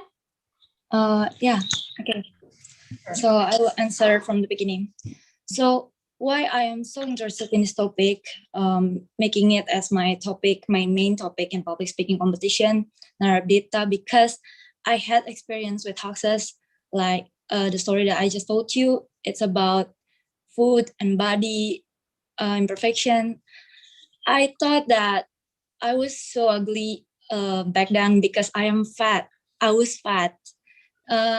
I feel sad at that time, like my body is not in the healthy state. My mind also is not the healthy state, and I don't have a real knowledge. I felt the doctrine that I thought this is the healthy diet that will make me lose 10 kilograms, and a weak diet that will make me so skinny that I'm gonna look so pretty. I think it destroyed myself, and not just only myself, but I think I also destroyed the others. Like when I was doctrine, I also told people about how skinny is so beautiful, about how you should do your diet, about how you shouldn't eat anything, about how you should throw up after you eat something. I talk to people about that. I destroyed the others, and it made me realize that this is one of the way that I should make up for my mistake in the past. And just as I was saying, that my family, my friends, my teacher, my own parents, my siblings also had an experience with this. Though my parents, especially my dad, still fall to these hoaxes that spreading in WhatsApp group family. But now I advise him to be more careful about the information that he just got, because he really believes what he saw. When the first time he saw it, he's just like, oh yeah, this is the facts, just because he wants to believe it. So I think this is one of my reasons why media literacy and literacy in reading is so important. I made this as my theme in speech. Thank you.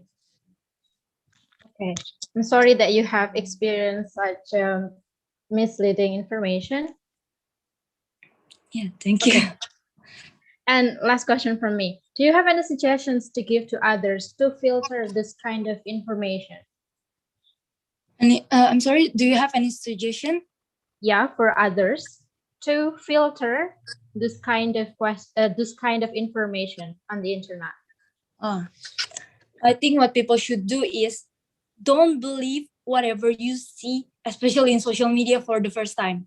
People usually just like when you're reading the news in your phone, your smartphone, that you just read the headlines. But almost all the time, the headline that you're reading is a clickbait. It's not the real facts. So I think what you should do is you should always triple check. I don't know how many times you should check, but check it every time you are just got the first information. Don't believe what you saw. Don't believe what you want to believe. Believe what is right. Believe what is facts. Search it, Google it, ask your people. I don't know. That's what I think I will suggest to many people. Okay. Thank you, Vanessa, for the answer. Now, Bu Chusno, the floor is yours. Okay, thank you, Miss Debbie. Do you hear my voice, Mbak Vanessa? Yes, Miss, I heard your voice. All right. I have a question. Well, in your matrix, I heard that social media can be manipulate us. Yeah. So how did it happen? And is it the fault of social media or the user? What do you think? Okay. I think that can happen because I told you like social media can deliver the content directly to users without any filter that we check the facts, and it is one of the reasons. But the one who is responsible for this matter is ourselves, is the users itself. Yeah, media social is so dangerous because it doesn't check the facts, but you're the one who is responsible for any information that you guys got. You are the one that are not educated enough about media literacy, about literacy in reading. You are the one who is lazy. So it's our own people's fault, not the media. Media help us a lot, of course. The information got here so fast. We can heard it, whatever happened now in Europe by Indonesia. So it's just about how you use wisely your social media account. Okay, and then, well, many social media user from the generation Z like you, yeah, and sometimes they use inappropriate words and tend to be full of bullying, like what happened to you. And then, how are your effort as a part of generation Z about this phenomenon? Okay, I'm sorry. May you repeat your question? How your effort as the part of this young generation to do the filter of the social media who use the inappropriate words like bullying, for example.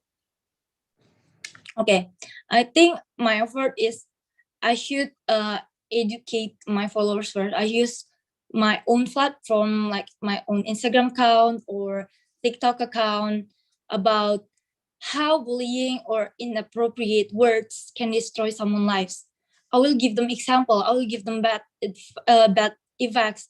I will ask them, why would you do it? Because it has no benefits, and it's also giving the others many disadvantage. And when I see an inappropriate comment, I would also report them to like maybe Instagram or TikTok, whatever platform in there they're using. I will report them and restrict their account, block them, and I will also advise them and comment that you shouldn't be saying something like that because what is the reason, maybe you can destroy someone's life or something like that. Okay, thank you. Okay, time's up. Thank you, Miss Vanessa, for the speech. Now we will going to move on the next participant, but we also like to thank to Flick Faculty of Economics, Yogyakarta State University, cicil.co.id, Pai Susu Doku, Origami Choco as our sponsor. And I also would like to call Miss Cinta Berliana from Gadjah Mada University to prepare after Miss Eka Septian Yunistia. Is Miss Eka Septian Yunistia ready? Hello, Miss Eka? Your microphone still muted, ma'am. Oh, I'm sorry. Can you hear me now? Yes, I can hear you now. Are you ready, Miss Eka Septian? Yes, but is it okay if I'm not using this background because I think the sun is too bright and it will make me invisible? Yes, it's okay, Miss Eka Septian Yunistia. Now, please welcome Miss Eka Septian Yunistia from Sanata Dharma University. Okay, to the honorable judges and all of the respected audience. Good day. My name is Eka Satyan Yunistia. I'm from Sanata Dharma University. In this occasion, I'd like to talk about creative industry. But first, I want to share about an inspirational story. This story comes from a very well-known author in the world. This is J.K. Rowling. J.K. Rowling is one of the most successful authors in the world, but yet few of us know what was happening in her life. Back then, she was grappling with a lot of problems. She had to deal with unemployment and poverty, but yet she survived. She even broke the record to be the most successful author in history. However, what I want to tell you today, it's not about her epic problem. Instead, this is the field that she is dealing with, and that is book publishing. Ladies and gentlemen, do you think in this hustle and bustle world where people can go crazy to get a suitable job, this field is really promising? Notwithstanding, maybe some of you will think that this field is not really promising because of the uncertain income, right? People nowadays demand for a certain job that could save their income for years later. But let me introduce you to an unsung conception of economy, and that is creative industry. Ladies and gentlemen, creative industry is the economic activity that will depend on people's skill, on people's talent, and on people's knowledge. And this is different from the old conception of economy, where the natural resource will be the main element to make the economic activity runs. Instead, this creative industry will depend on human resource, on the knowledge of people. But why? Why do I, as youth here, see this as a chance and importance? Because there is some reasons. First, because this creative industry actually can encounter the problem of lack of employment. Second, this creative industry actually can also encounter where people actually lack of employment, and also people sometimes cannot find a job. But if today's generation just wait there without doing anything and cannot see this as a chance, then we cannot make anything though. Instead, we need to see this as a chance and importance and take this as your new opportunities. And talking about this creative industry, who is the forefront of this creative industry? This is youth. Ladies and gentlemen, in this creative industry, youth has really crucial roles. First, agent of change means that youth has the key for change. Also, youth brings the opportunity for all generation. It means that all generation means that for the old generation and also the current generation. Then the second, youth as digital native. It means that youth as digital native are described as young people that grow up in this digital era, in close contact with computers, the internet, and also any technological devices. Then the third, youth as iron stock, means that youth replaces the role of the previous generation. And also youth becomes the bridge for the old generation to keep up with this transformation, with this changing. But why? Why youth? Why old people also needs to keep up with this transformation, with this changing? Because in this creative industry needs not only the holder or the player of creative industry, but also the customers. And here, the old generation is not segregated from the will of creative industry as customers. But ladies and gentlemen, a big question arises. What is it? Pandemic. Pandemic has hit a lot of sectors of creative industry. We can take an example where a place in Indonesia really applies this creative industry, but yet, since the COVID-19 hit, all of the sectors has almost been stopped. That is Bali. Bali has been known for a lot of tourism spots, right? And they also applied this creative industry. Then how? How we can keep up, or how can we manage the growth of creative industry while we are in lockdown? First, we need to be creative. Pour your all of ideas into work. Take an example, a bag. We know a bag, right? We know that a bag has almost, same shape. For example, like round, or maybe square, or maybe even triangle. But what if we put a written poem on the bag? Trust me, people love something different. People love something new. People also love something unique. And you can take this as a chance. And then the second is be literate yourself. Literate yourself, not yourself, but also your surroundings, especially for the elder, because the elder needs also to keep up with this kind of transformation. And then for the second, innovate. Innovate not just yourself, but also the others. For example, we can take an example. We can use the social media to promote or to give reviewing of the micro industry. And also we can take this social media to promote or to give a lot of reviews so people can actually see what is happening in our economy, or we also can help the micro industry to grow. And then the third is literate ourselves. I think I have mentioned, I'm sorry. So this idea will not work during this pandemic unless we can take the advantage of this technology.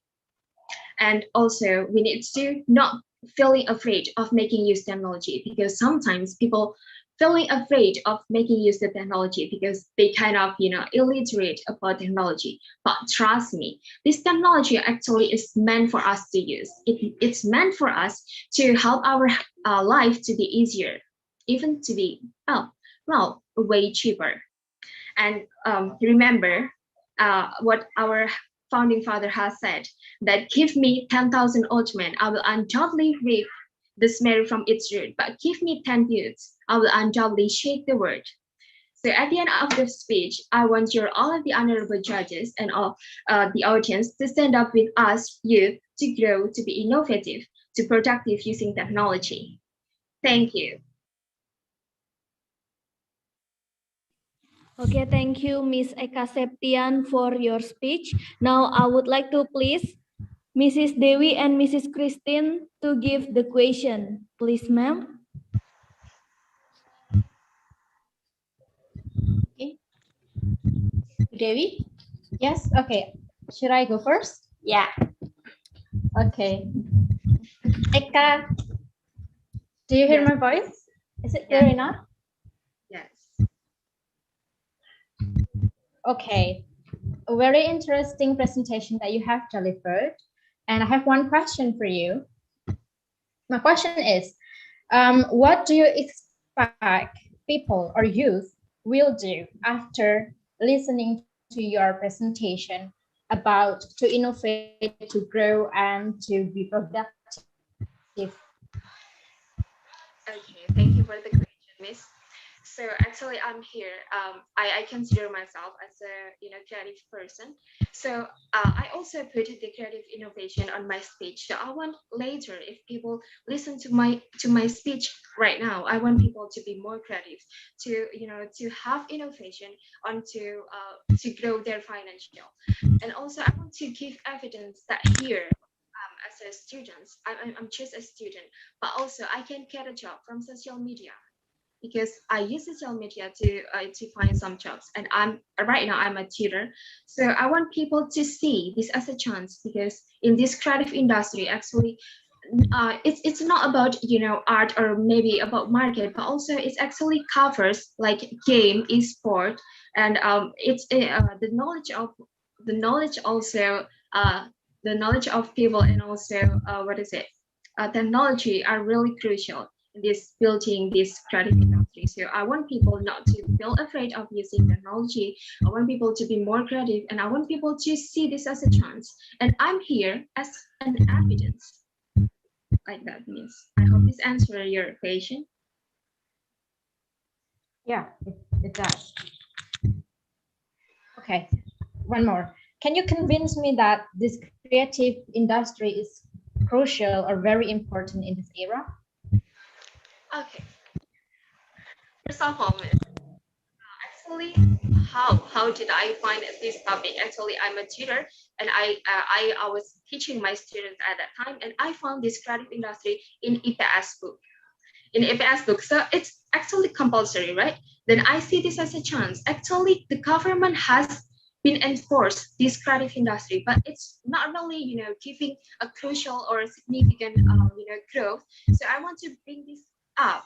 And also, as we can see and as we can know that actually 10 of the goals of government Indonesia is actually to be dependent on creative industry. And then why not we as youth, and I'm here as an evidence, to convince all of the generation to actually to be dependent on creative industry. And also actually in Indonesia, creative industry has 14 sectors. For example, fashion, art, we know that we have batik, right? We know that we have leather goods. We know that we are diverse here. And that is really, there's really a crucial point to be more dependent on this creative industry. That's.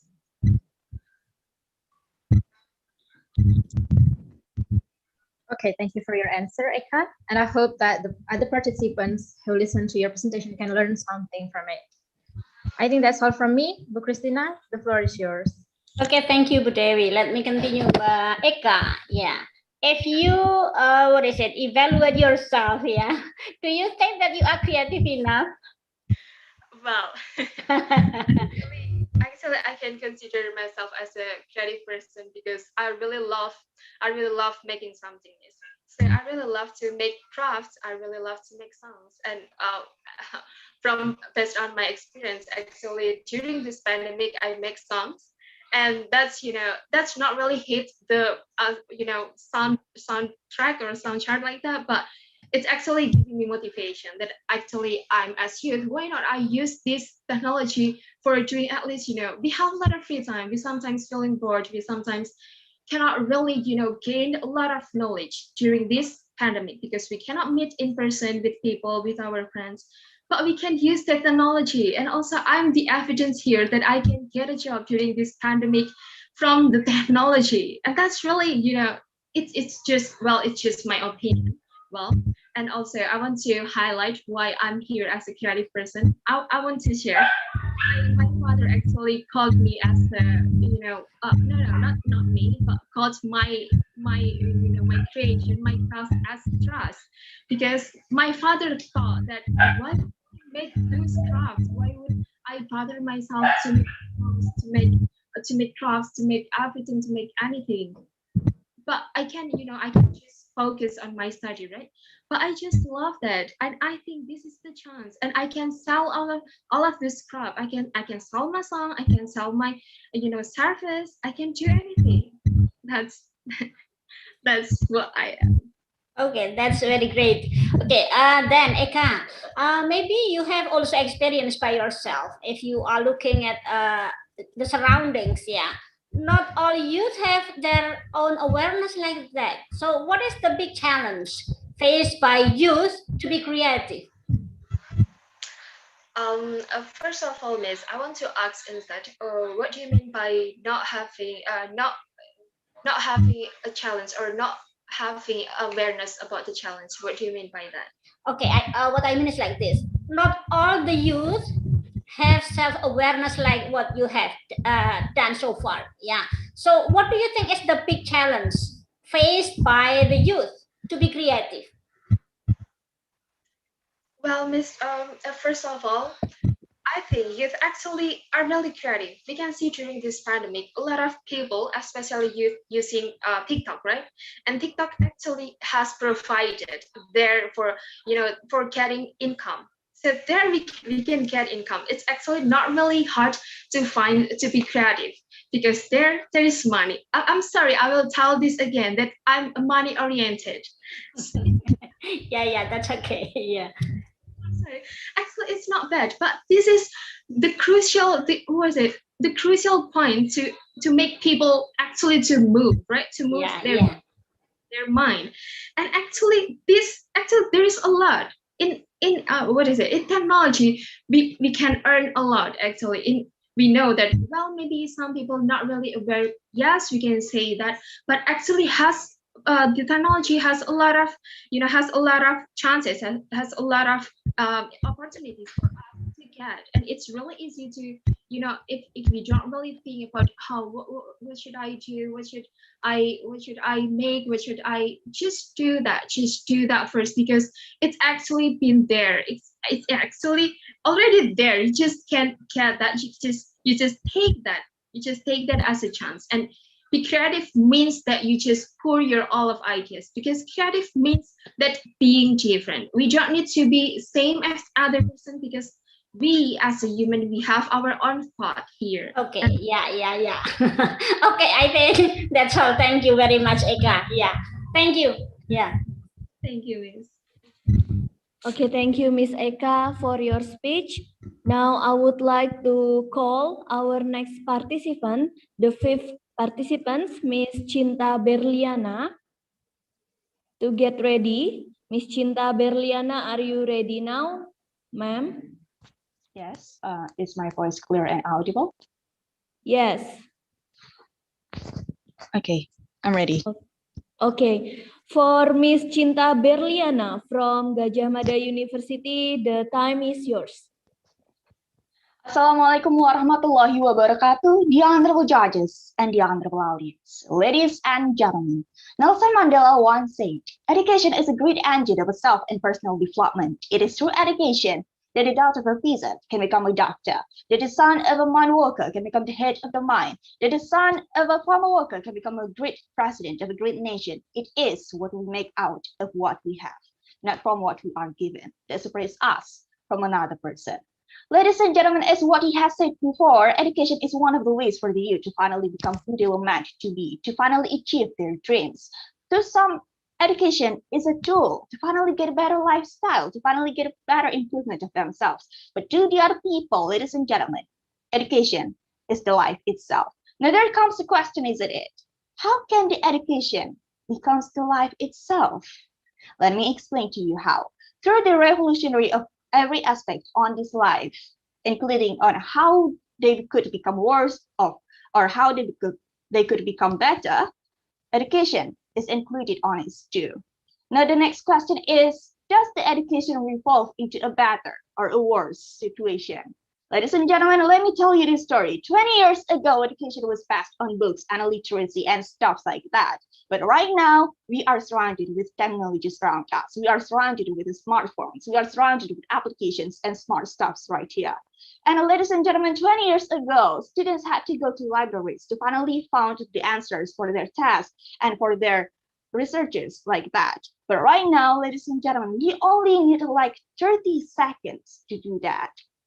To summarize it a little bit more to you, if you compare between the past education and the current situation of the education right now, it is somehow just like comparing the bicycle and the motorcycle, comparing the system which is motorized and comparing the system which is muscularized. Now, ladies and gentlemen, let me explain to you how.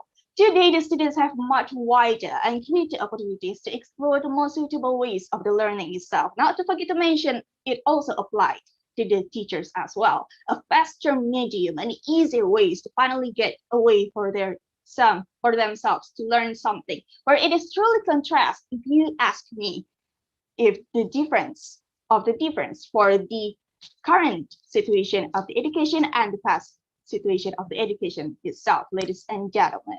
Now, the conclusion is our generation is truly had the beneficials and the great advantages of the technologies around them.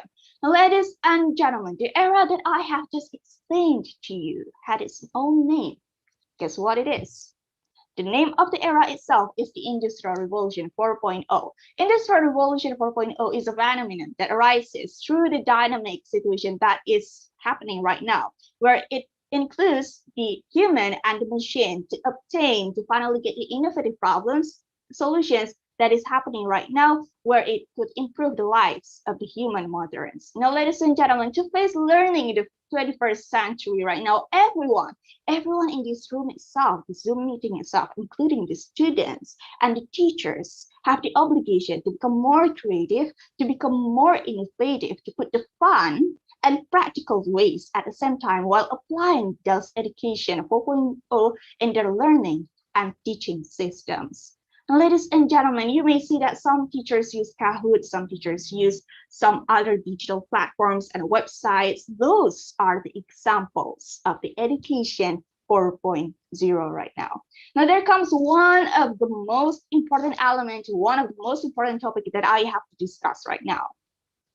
Before I continue, I would like to ask a question to the participants and to the judges as well. What do you think about the most important element of the Industrial Revolution 4.0? Is it a machine? Is it the technology? Is it the teachers?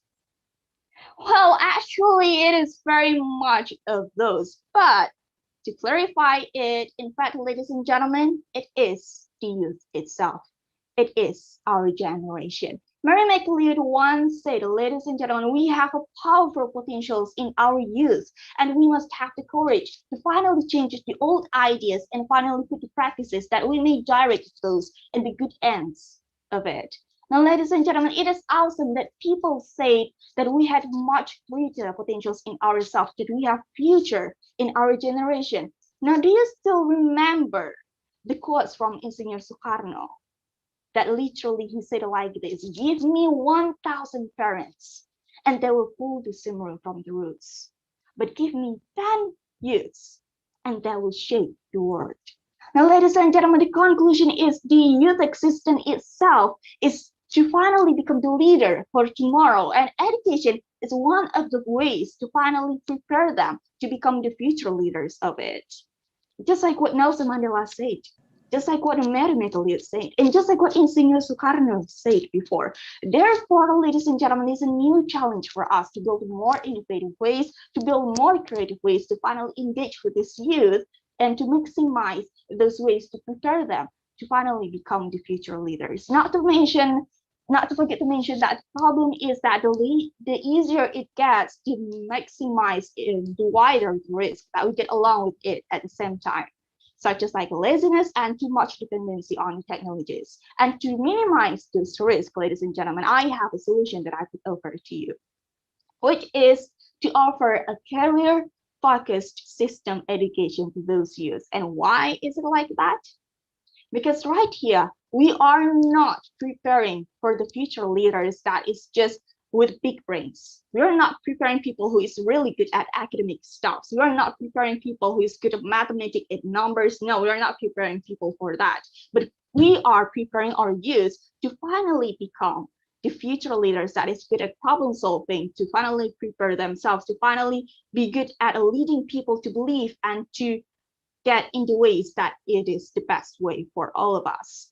The education system, ladies and gentlemen, in fact, is getting better and better through the time and era, that we have finally come to the era that we have to collaborate with the machines and technologies around us. But we cannot forget about our mission. We cannot forget about the vision and mission of the era itself, which is to prepare our youth to finally become the future leaders itself.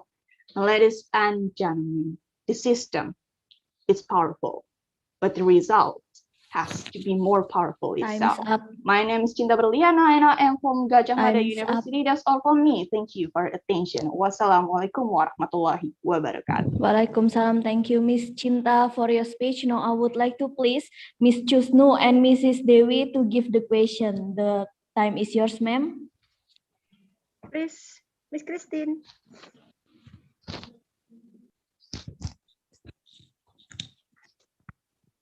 Okay. Good Dewi. It's me. Yeah. Oh, salah ya. Okay. Sorry. Do you want me to go first or do you want to go first? Oh, right. Okay. Let us make a mistake many times today. Okay, thank you, Miss Devi, and sorry, Miss Christine. All right. For Miss Cinta, Miss Love, yeah. Give your opinion then about the best education for Generation Z in Indonesia. Just like you. The best education for you. The best education system, Miss? Yes, of course. By that question, you mean that it is something that has already happened before, or it could be just from my ideas? Your idea, of course. Okay, my ideas. So, Miss, I have already told you before, I have already told the participants and I have already told the judges before through my speech that my ideas for the education system that could be applied in this Industrial Revolution 4.0 is that the system of the career-focused system. Because why? Because we are not preparing for the people who is already good at academic stuff, but we are preparing people who is going to learn about their careers and to learn about their future a little bit more. And right now, ladies, Miss, this career-focused system that I would like to explain to you, they have lots of contents on it, which is I would like to explain to you a little bit more. Can I? Yes, you may. Okay, so the career focus system includes the practical curriculum, and which is that you have much more training and use practical things on it on the system, which is to mention that we need more practical things on the system, not just like to remember and memorize about the academic stuff that we have learned in school and history and just like that, but we need to put more practical and actions on it so that the students could literally memorize about it a little bit more about the things that they have literally studied. And then not to forget to mention that it could enhance your current skills and your and to learn about new skills. Just like what Ray, our first participant, just said before, that at the first beginning of the education year of the college, he has not known about the Google form and stuff like that, but after years and time went by, he finally learned about it, and it means that he finally learned about new skills, and it's one of the implementation of it that he finally put much practical things on the system of the education that is happening to him right there, and it delivers more than education. To mention that, because you would meet mentors, because you would meet more networkings on it, because you would meet more people, higher people on the system, which means that you would get experience as well as education or of the knowledge that you would literally get on the system right there. And that is what I think is the best way for the Indonesia to finally learn about their education system, which is the career-focused system is. That is my answer. All right. Thank you. That's great. One more question. Well, as we know, technology makes things easy for our life. Yeah, just we want to order food, for example, just use your finger. But there is a lack of that. The impact, like you said before, namely their laziness and dependence, right? So Yes. besides that, the lack of frequent direct communication causes the decline in ethics. So it's in all aspect, I think, yeah, in everyday life. So especially the younger generation, the youth generation, yeah. So how do you fix this? About the lack of the attitudes. Yeah. Okay. So about the lack of the attitudes itself that we could get from the youth generation, I cannot even disagree with that, because it is one of the risks that we could get from the era that is already revolved around us. But to minimize those risks, Miss and ladies and gentlemen around us, we could finally get in touch with the technologies itself rather than focusing into the disadvantages. Why not focusing into the problem solutions? Like, we could use the technologies to promote self-awareness more about the ethnics, about the attitudes, the right norms around us using the technologies too, right? If we use those technologies around us and we are focusing into the youth as a target of it, I could believe that it would maximize and it would maximize our target to finally put the more education into the youth like that, and to minimize those risks too. And rather than I would say that we could just turn into the disadvantages into like problem solving using the same method, which is the technology right there. Yes. Okay, enough from me. Thank you so much, Miss. Okay, I guess it's my turn now, Mbak Cinta. Okay. Are you ready to answer my question? Yes, I am ready. Yeah, throughout your presentation, it's interesting how you use the term past education and current education, right? So my question is, do you think there is something good from the past education that can be applied to the betterment of the current education? Okay, thank you so much for the question, Miss. So just like what Miss just like what I have told you before about the lack of the attitudes that could get from the youth generation right now through the times of the revolutionary of the technology itself, we could just apply the same thing from the old generation that they practiced and they learned about diligence more and more because of the things that they gotten from their education system. We could just use those attitudes of themselves to be put into the youth generation and to not get them more dependent into the technology. Maybe from stuff like the task that could be given from the teachers, or perhaps from the digital websites or the platforms that could be used by the teachers as well to the students, how to put much more like how to maximize the attitudes of the youth itself through the technology right there. Yes, thank you. Okay, thank you for the answer, and the time is up, I guess. That's all for me. Thank you. Okay, thank you so much, Miss. Thank you, Miss Chinta, for your speech.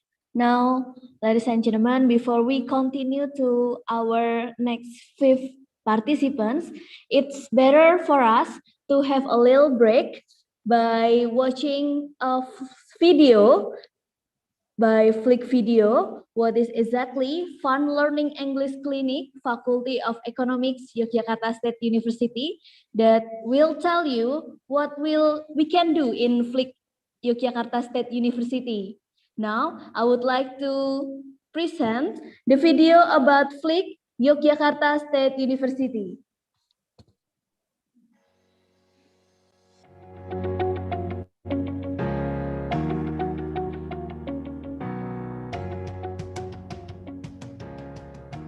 Good afternoon, ladies and gentlemen. How are you today? I'm fine. Okay, you know guys, today I'm very happy because I look your face so beautiful and so handsome, and good job guys, and please clap your hand to your arm. Okay guys, the first time, thank you the opportunity given to me today, and before I start the public speaking, let me introduce myself. My name is Amelia Tanjung, but you can call me Lala. I was born in Yogyakarta City for April 1999. My hobby is speaking, and now I study in Yogyakarta State University, and I take office administration education as my major. Okay guys, about the study visit and about the motivation. I have a motivation why I want to attend in study visit. The first reason is I want to challenge myself to be there and to take a big step to develop myself. What's your name? You can call me Leslie. My name is Jayani. You can call me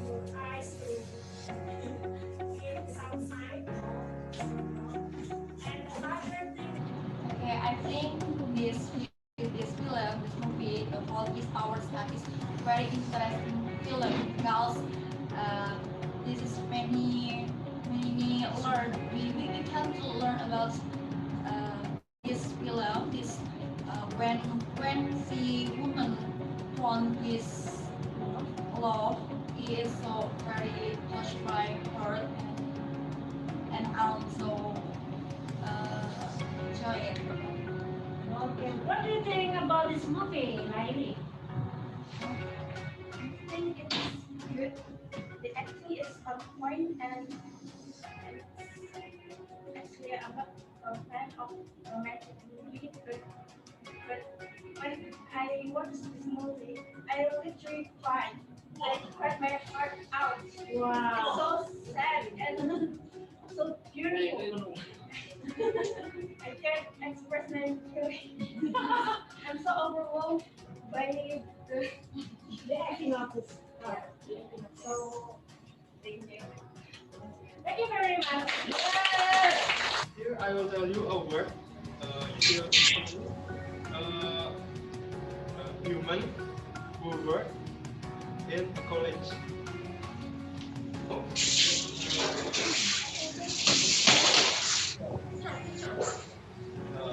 No. Lecture. Yes.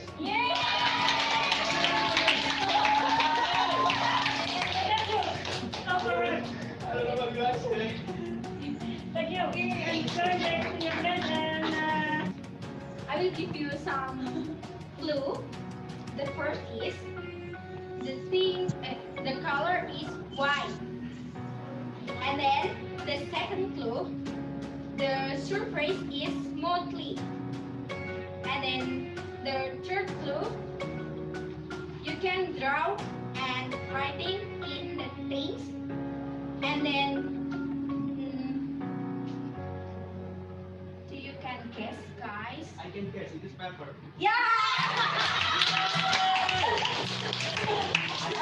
That allows you to connect with a native English-speaking tutor to practice your IELTS speaking 24 hours a day, 7 days a week, anywhere, anytime. Cambly has been generous enough to give a 10% discount for the next 2 weeks in the month of August 2018.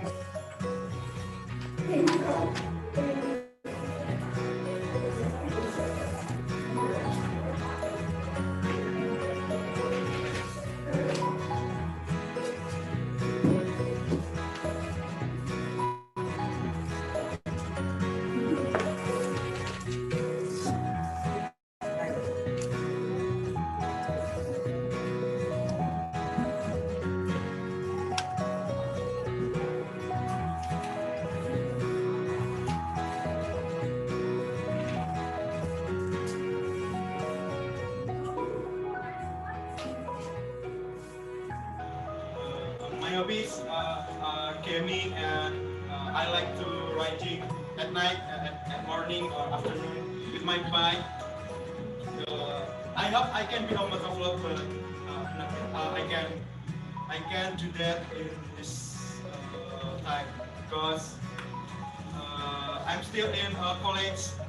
I just studying here, so I didn't do my hobbies in this time. I like gaming. My game is so many games will fight by me. Some of my game is PUBG or Free Fire, Mobile Legends, and so many games who have fight by me. Thank you.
Okay, so that's, ladies and gentlemen, Fun Learning English Clinic, Flick Faculty of Economics, Yogyakarta State University. So in Flick FAWNY, we can do comfortable and has a lot of supporting facilities that we can do public speaking class, fun games, movie time and discussion, and anything else that it will also improving our English skill, and also it will make us feel more comfortably while practicing doing English. So if you are come to Jogja or maybe you come to Yogyakarta State University, don't forget to come in Flick Fun Learning English Clinic Faculty of Economics, Yogyakarta State University. So that's all our 5 participants, but we still have more 5 participants that also stunning, and we will be start from the 6th participant, Miss Elsa Angelina Hendra Ong from Yogyakarta State University. Is Miss Elsa Angelina ready? Yes, I'm ready. Okay, Miss Elsa Angelina Hendra Ong is ready. Is the timekeeper ready? Okay, now for Miss Elsa Angelina, the time is yours. It's important for young entrepreneurs to be self-conscious enough to know what they don't know by Mark Zuckerberg. Ladies and gentlemen, the impact of the Industrial Revolution 4.0 has spread to all countries in the world. This change has even resulted in intense competition, especially in the economic field. So, what should we do as Indonesia's young generation to face the existing challenges? We will discuss it further, but beforehand, let me introduce myself. My name is Elsa Angelina Hendra Ong from Yogyakarta State University. Indonesia has entered the era of the Industrial Revolution 4.0, which among other things, is marked by digitalization and automation. Many conventional shops in shopping centers like malls, they are closed or often attributed to the opinion that this is due to a decrease in people purchasing power. Ladies and gentlemen, my answer is no. In fact, conventional stores are starting to face serious problem. Do you know what? Yes, because some people, nowadays, some people prefer to the shopping system online. At times, we heard the term online shopping. Maybe even we as young people also shop online at Shopee, Tokopedia, Lazada, Bibli, and so on. It's great that we don't have to bother leaving the house to shop. When contemporary clothes, just order. Want to eat? Just order. Suddenly it is front of the house. Packet, packet, packet, right? But beside that, this is a big challenge for the young generation of Indonesia. In 2020 until 2035, it is predicted that Indonesia will get a demographic bonus with a peak period around 2030. It means that at the time, the number of people with productive age is far greater than non-productive age. The demographic bonus can be worth nothing if the younger generation is unproductive. According to Sri Mulyani, ladies and gentlemen, they will not create add value for economic growth. In fact, they will be a disaster for the Indonesia economy. How not? The high number of productive age must be balanced with the high number of job opportunities. If it fails, then Indonesia will face an explosion in unemployment. If this happens, the demographic dividend will turn into a demographic disaster. So, the main key is in the younger generation. Many of us who have graduated from school or college still have the same dream. Do you know what? Yes, when we graduate, the goal is also to be easily accepted the work. ladies and gentlemen. In the era of 4.0, when graduating from college, the younger generation were required not to be busy looking for work, but to be able to open jobs for millions of other human resources. So here, there are 3 tips for the younger generation to face the Industrial Revolution 4.0 as job creators, not job applicants anymore. Let's begin.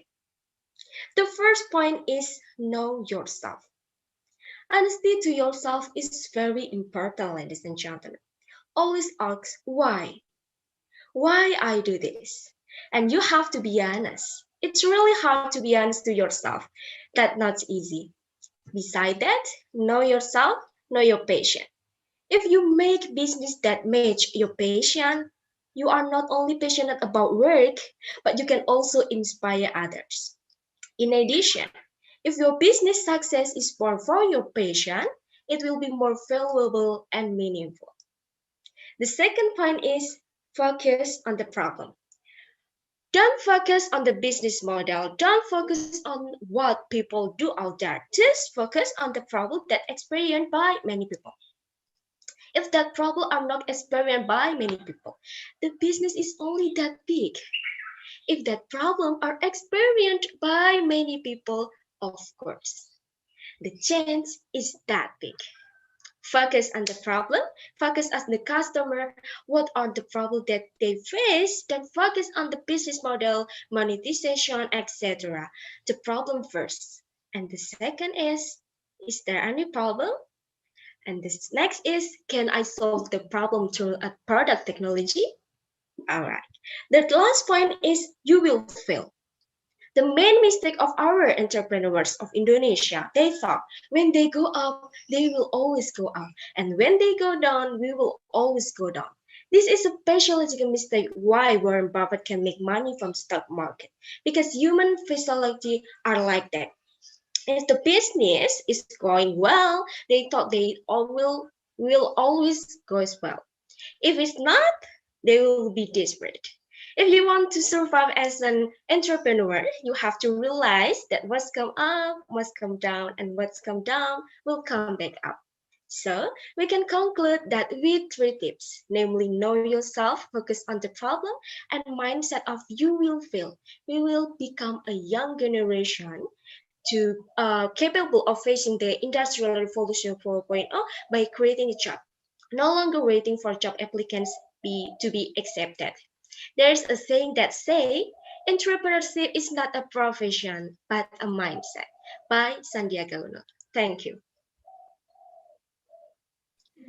Okay, thank you, Miss Elsa, for your speech. Now I would like to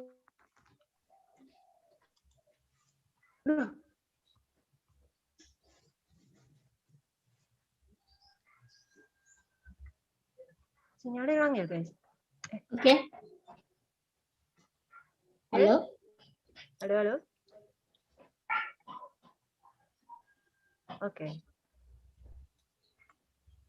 Mbak Cedar, masih connect? Yes, ma'am. Okay. Okay. Yeah. Clear. Yeah. Okay. Can we start asking to the participant?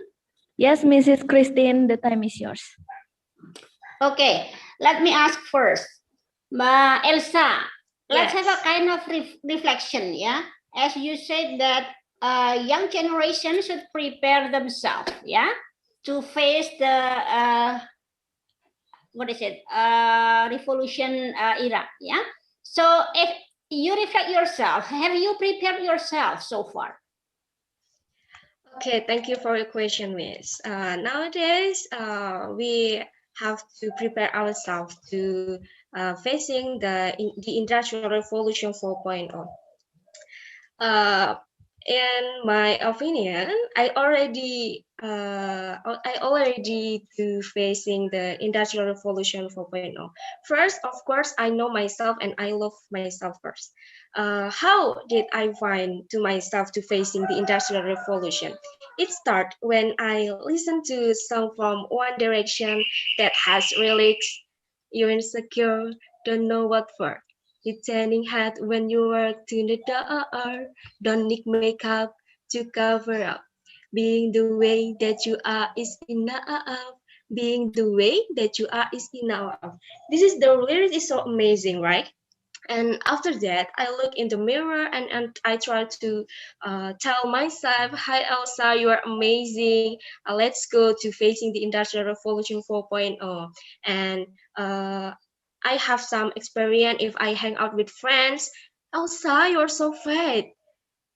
Then I answer, yes, I know I'm good now. From there, I become more loving myself, and I began to believe in knowing myself. I start looking for my hobbies, what makes me happy, or we can call it a passion. From there, I try to increase my passion by participating in various competition like this. After that, I thought about what kind of job I would like to create. So, in my opinion, I already to facing the impact of the Industrial Revolution by knowing myself first. And then, if I know myself, I will always love myself. And I love myself. Of course, I know my passion. What's my passion? Why I do this? So then I will make a business that match my passion in public speaking, of course. Yeah, okay. So far, have you started?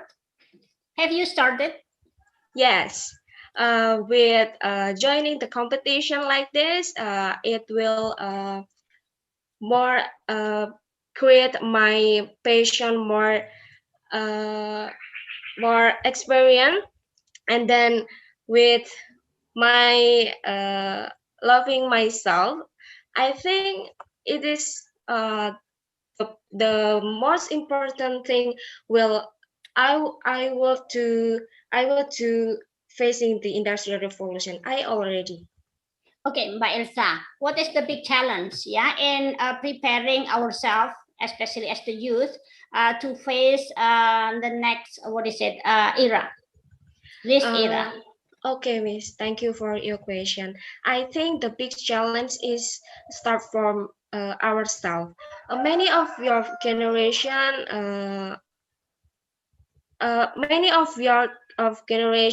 know that often. I'm sorry. I will try to answer it. Lots of graduates are still worried about finding work. The big challenge is about the graduate. Yes, your generation. Now let's go back. After graduating from college, ladies and gentlemen, let's think what jobs are we going to create? Now, what we can job apply in the future. This is a big challenge for the younger generation, I think, Miss. And the graduating will accept the work by her creating the job. Okay, I think that's all. Thank you, Ms. Kusnul. You can continue. Okay, thank you. My next question. So you mentioned about 3 steps to facing the revolution industry. Yeah. So which one the important for you? Okay, thank you for your question, Miss. I think this is closely related to the all of the point.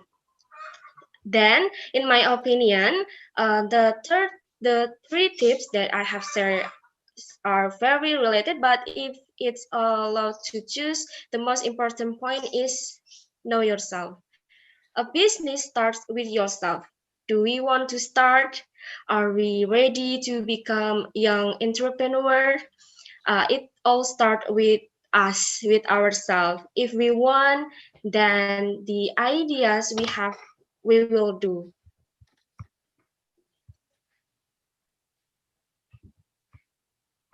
Okay. Yes. All right. I think And then the next question. Are you finished about the answer, Mbak Elsa? Yes. Okay. So the next question is about from the 3 tips that you gave to face the industrial revolution. but I saw there's some of impact for the young generation yet. Many young people who are likely to feel like failures. Yeah, I I feel it in my student too. they feel like failures. So what are your tips for them to encourage? Okay. Everyone will experience failures. From that failure, we can get up and try to think critically. I think we can see Jack Ma, who has rejected by several companies, but he got up and was excited to build his business, Alibaba. We need to learn from them, ladies and gentlemen, especially for your generation. Those who dare to start and dare to accept failures. I have some quotes. Spend your failed time while you are young. Don't regret in the future, ladies and gentlemen. I think it's enough, Miss Kusnam. All right. The last question for me. And do you have any suggestion to your friend how to know yourself? Okay, ladies and gentlemen, the suggestion can I share from you is oftentimes we shop at Shopee, Tokopedia, Lazada, and so on. But often think, when can we set up a business like Shopee? Not only good at shopping, spending a lot of money, but also good at creating a business. So through this topic, I invite the younger generation, my friends, let's go to fight this worry. Let's make a job. Time's up. Not only useful for yourself, but also Time's useful for up. everyone out there who is in need. Thank you. Time's up. Okay, thank you, Miss Elsa, for your speech. Now we would like to call the next participant, Miss Venesia Chandra from LSPR Communication and Business Institute Jakarta. And also we would like to call Miss Fatia Khairia to prepare after Miss Venesia Chandra finish speech. Miss Venesia Chandra, are you ready now? Am I audible? Yes. Am I visible? Yes, Miss. Okay, I'll start. Okay. Ladies and gentlemen, I'm sure I'm not the only one here that always gets shouted at home by my parents because I'm always on my phone, right? Now, if my mom heard this, it might going to sound like I'm trying to defend myself. But the reality is, our phone is not just a regular cell phone. It is like a portable school for us. I myself learned a lot of things from this phone. It has the capability to educate me into a lot of new things that I don't get to learn at school. This 4.0 industry and all the technology that comes with it does makes it easier for most of us to do our job and daily activities. We can easily find almost all of the information that we need by online. You don't believe me? Just open up your phone, open Google, and bam! The internet has everything that we need. But of course, don't you ever 100% believe in what people say to you. If you're sick, please go to the doctor and get professional help. Or else, you will think you have a cancer only by Googling about your back pain. Social media plays a big role in my, or I can say, our new knowledge. As part of a word that gets labeled as lazy because you're always on your phone. I would like to say that no, we are not lazy. You may see me scrolling through my phone, but do you know what I've read? I read a heartbreaking news about what happened in Myanmar. I educate myself about how important mental health is. I read a lot of stories about other people's struggle, and I also donate some of my money and people beside of home to help our brother and sister who are in need.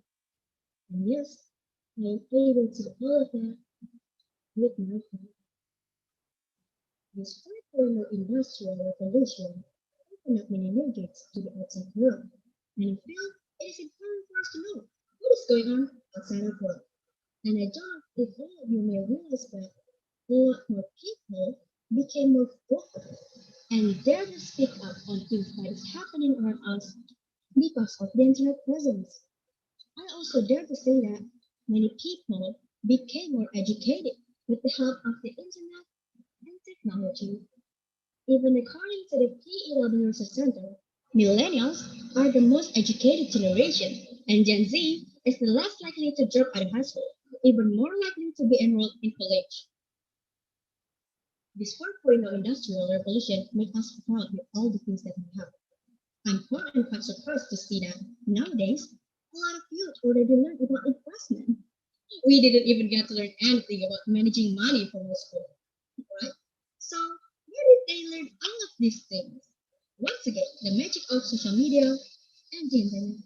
Here's a little story about my cousin.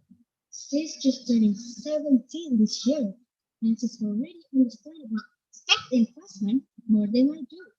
She even explained to me about stocks and in which company I should start if I wanted to start investing my money. All I'm telling you one thing. I was astonished. I asked her, what? Where do you learn all of these things? She only smiled at me and then answered, the internet. I am telling you one thing. As a smart person she is, she did not only hear and learn from one people or one sources. She browsed and she read a lot. Also attending several seminars that teach about stock investment. She's 17 years old. In my own experience, me and my peers that is at the same age, we educate ourselves about the importance of soft skill and hard skill in a job field, about how useful it is to have a good skill that is required in some specific job. I also learned about how to edit the CV so it looks more professional. And we learn all of it from the internet. Oh, and also, we attend a lot of webinars. And I honestly think that we should take benefit and look at the bright side from this kind of situation. It is a lot easier for us to learn new things without having to go to some specific place to find seminars. Right? Same thing with doing the online courses. These days, we only have to invest our time and willingness to study to get a professional certificate that can be useful when we are entering adult life. And by that means, after we graduate and entering the real scary world. Education is an important part of every human life. People especially adults should know that we can educate ourselves not only by going to school, coming to the library, reading the books. We are already in a core industry where we can do almost more things by the help of the internet. But be careful. Internet is not always a good thing because the easier dissemination of information, sadly also results in easier dissemination of misinformation. As a smart person, we must be able to sort out properly and determine the sources we want to read and learn. Ladies and gentlemen, with all the connectivity we have now, what makes us difficult to read? Don't we just stop there? Sorry, Miss Venetia, for Sorry, but interruption. Venetia, your voice is gone. Don't we just stop here and enjoy what is already Yes, exists now it's clear. without having a useful impact for you and others? For me, there are only two options in life: make progress or keep making excuses. As Martin Luther King said, nothing in the world is more dangerous than sincere ignorance and conscientious stupidity. If my 17 years old cousin can, why can't we? Don't we just stop here and enjoy what is already exists? Let's start now. Let's start achieve our dreams by taking the first small step. Let's start doing our research because all we need is literally on the tip of our finger. Thank you.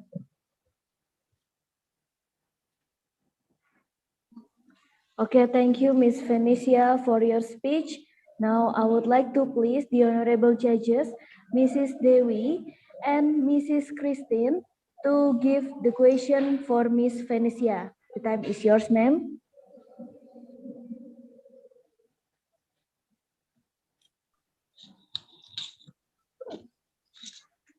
Thank you. Bu Christina, is it okay if I start first? Okay, yeah. Okay, Mbak Venetia, It's Hi, an Pa. interesting presentation. But I want to know what makes you or what initiates you to present a topic about youth, technology, and education. What inspired me is that nowadays a lot of youth already work about the things that is happening around us.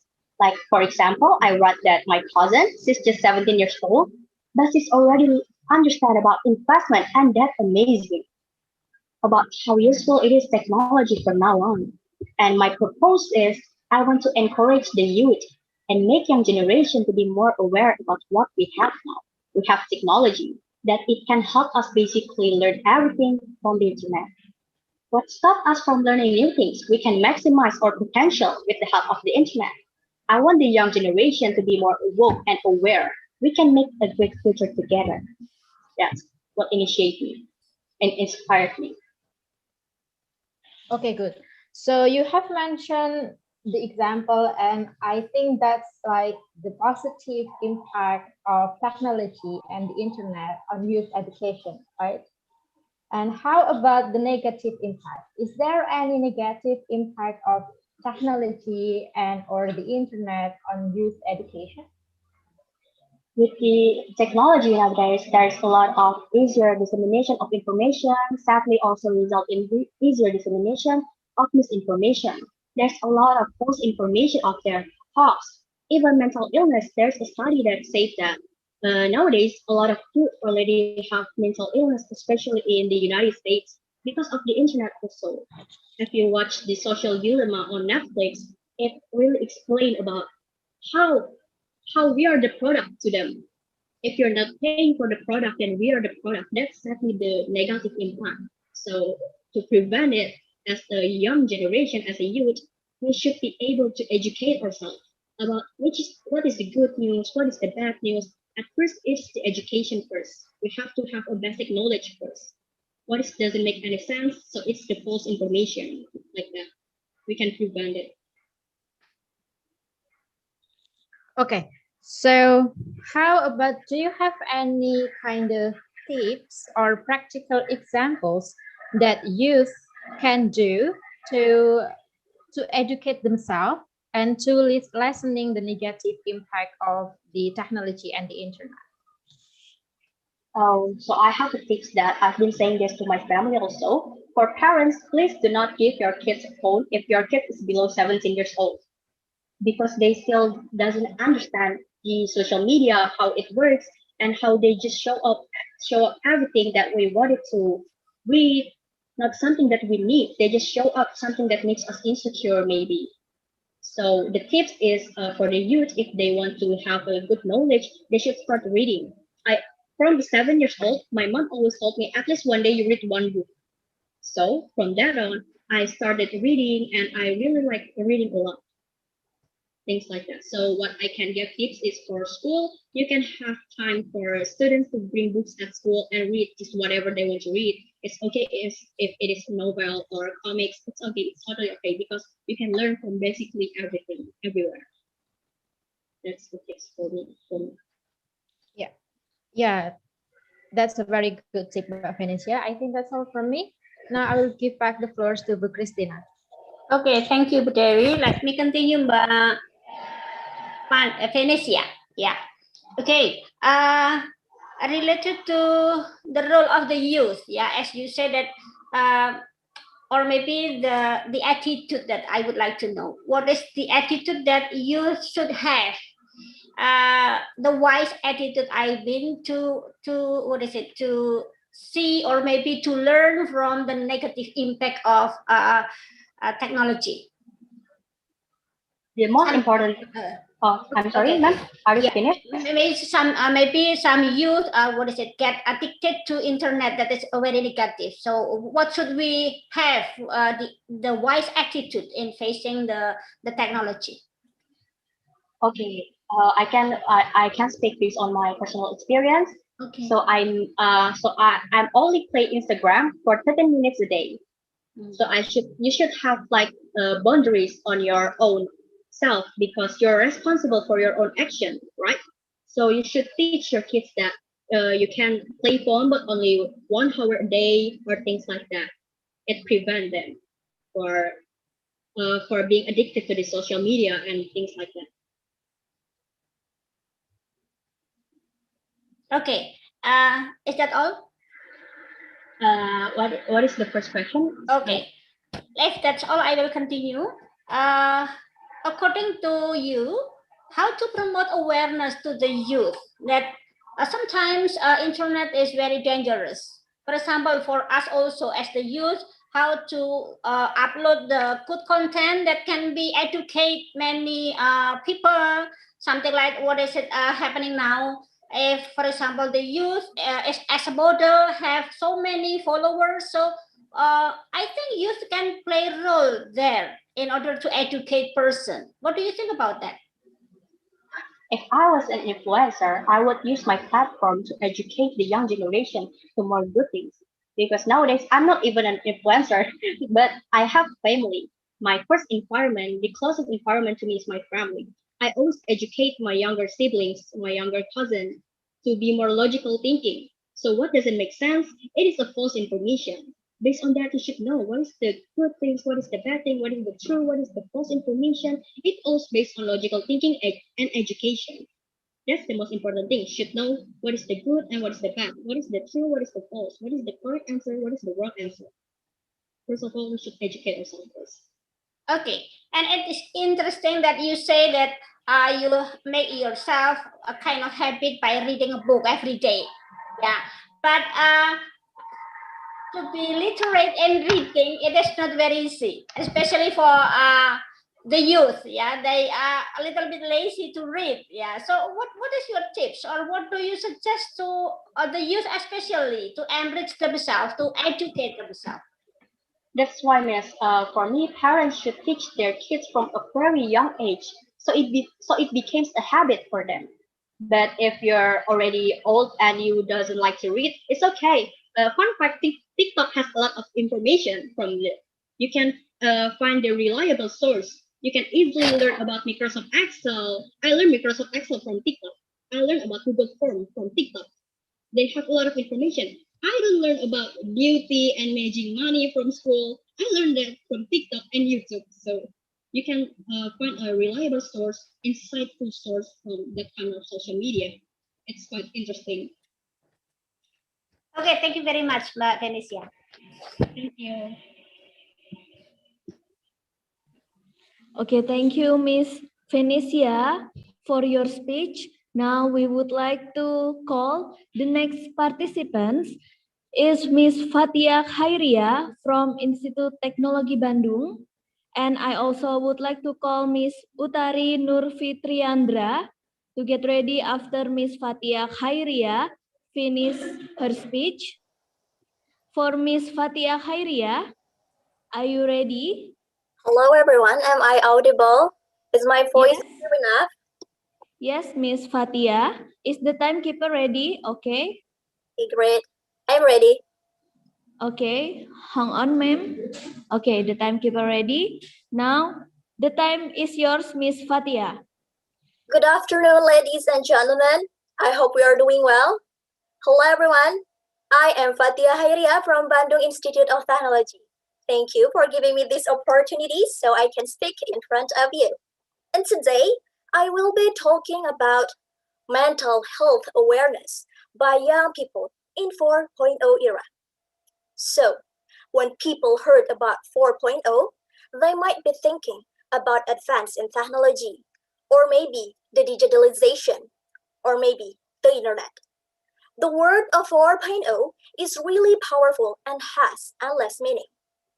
And now, we are living in industrial revolution of 4.0 when the internet began to develop with high speed and full of invention of several social media platforms, such as we know Facebook, some of us use Instagram, or Twitter, and many others. The development of high technology such as internet bring both positive and negative impacts to our society, especially like us, young generation.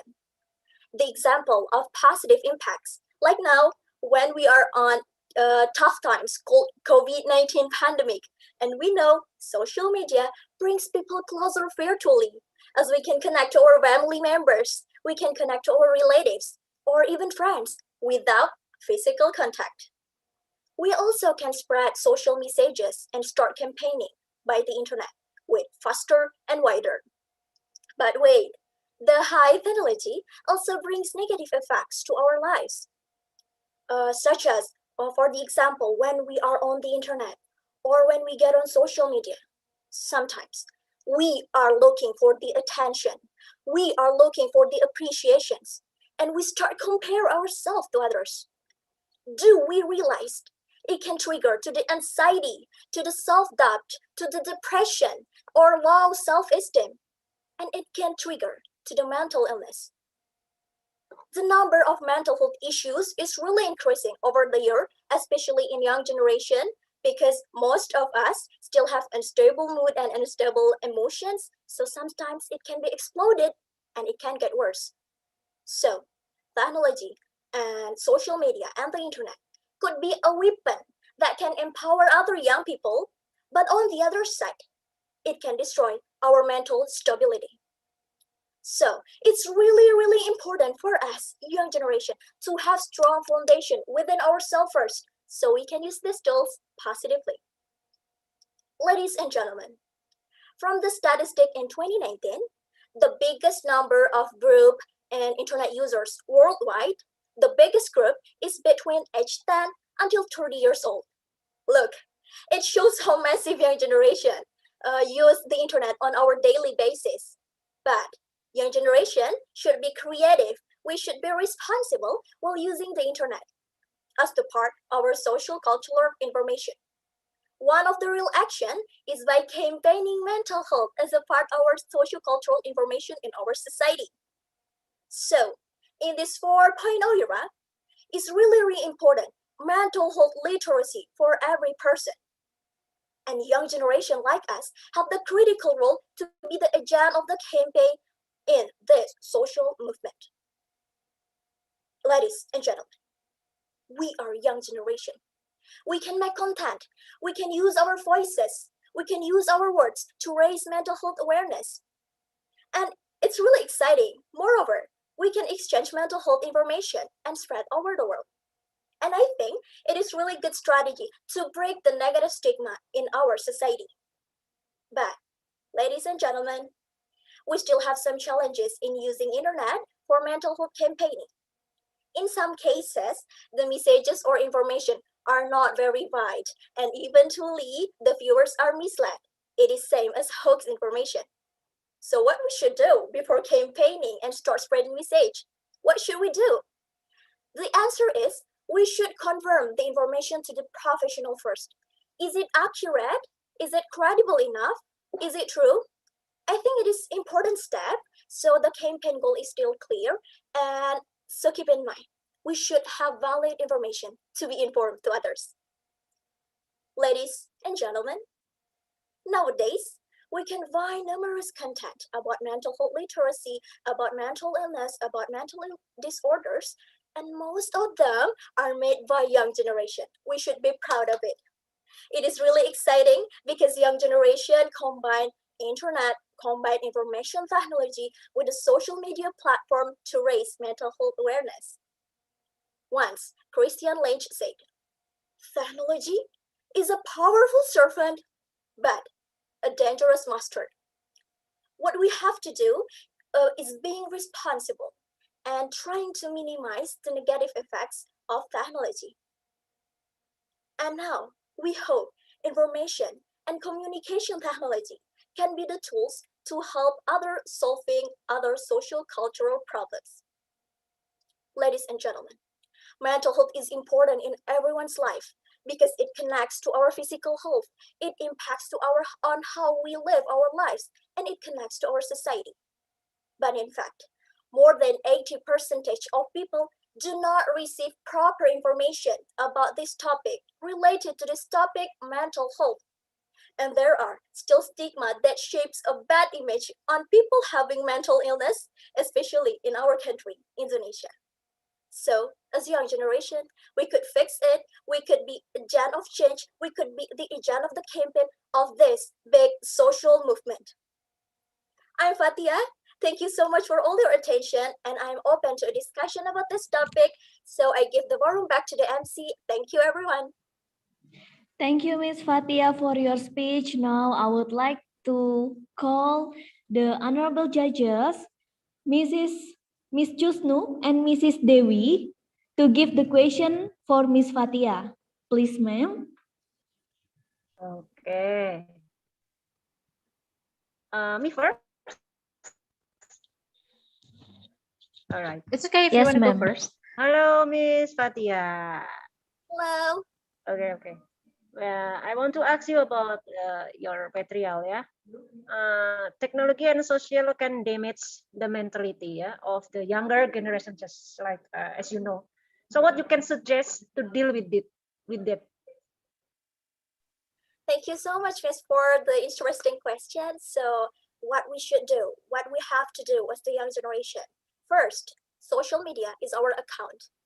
So we can filter. It is really important step, filtering your following. So my mom said, you are what you learn. You are what you see. You are what you heard. So it's really important for us, young generation, not only young generation, maybe for my mom too, old generation, maybe old age. We should filter our following, or we should filter what we see, what we learn, and what we heard, because our brain can process itself. Our brain can process the message. Our brain can process it information. So when what we consume, it's good. What we consume, it's good. What we deliver will be good too, and it can impact to our mental stability. So stop. If you find any account that maybe it is toxic for me, it's not fit for me, I don't want to see. So please unfollow them. Maybe in Instagram or Twitter or Facebook. Please unfollow them. It's not only for me, for us in this forum. Unfollow everyone if you are seeing them as toxic, or the toxic source, or the negative source. Maybe it's the one of I can suggest to everyone in this forum.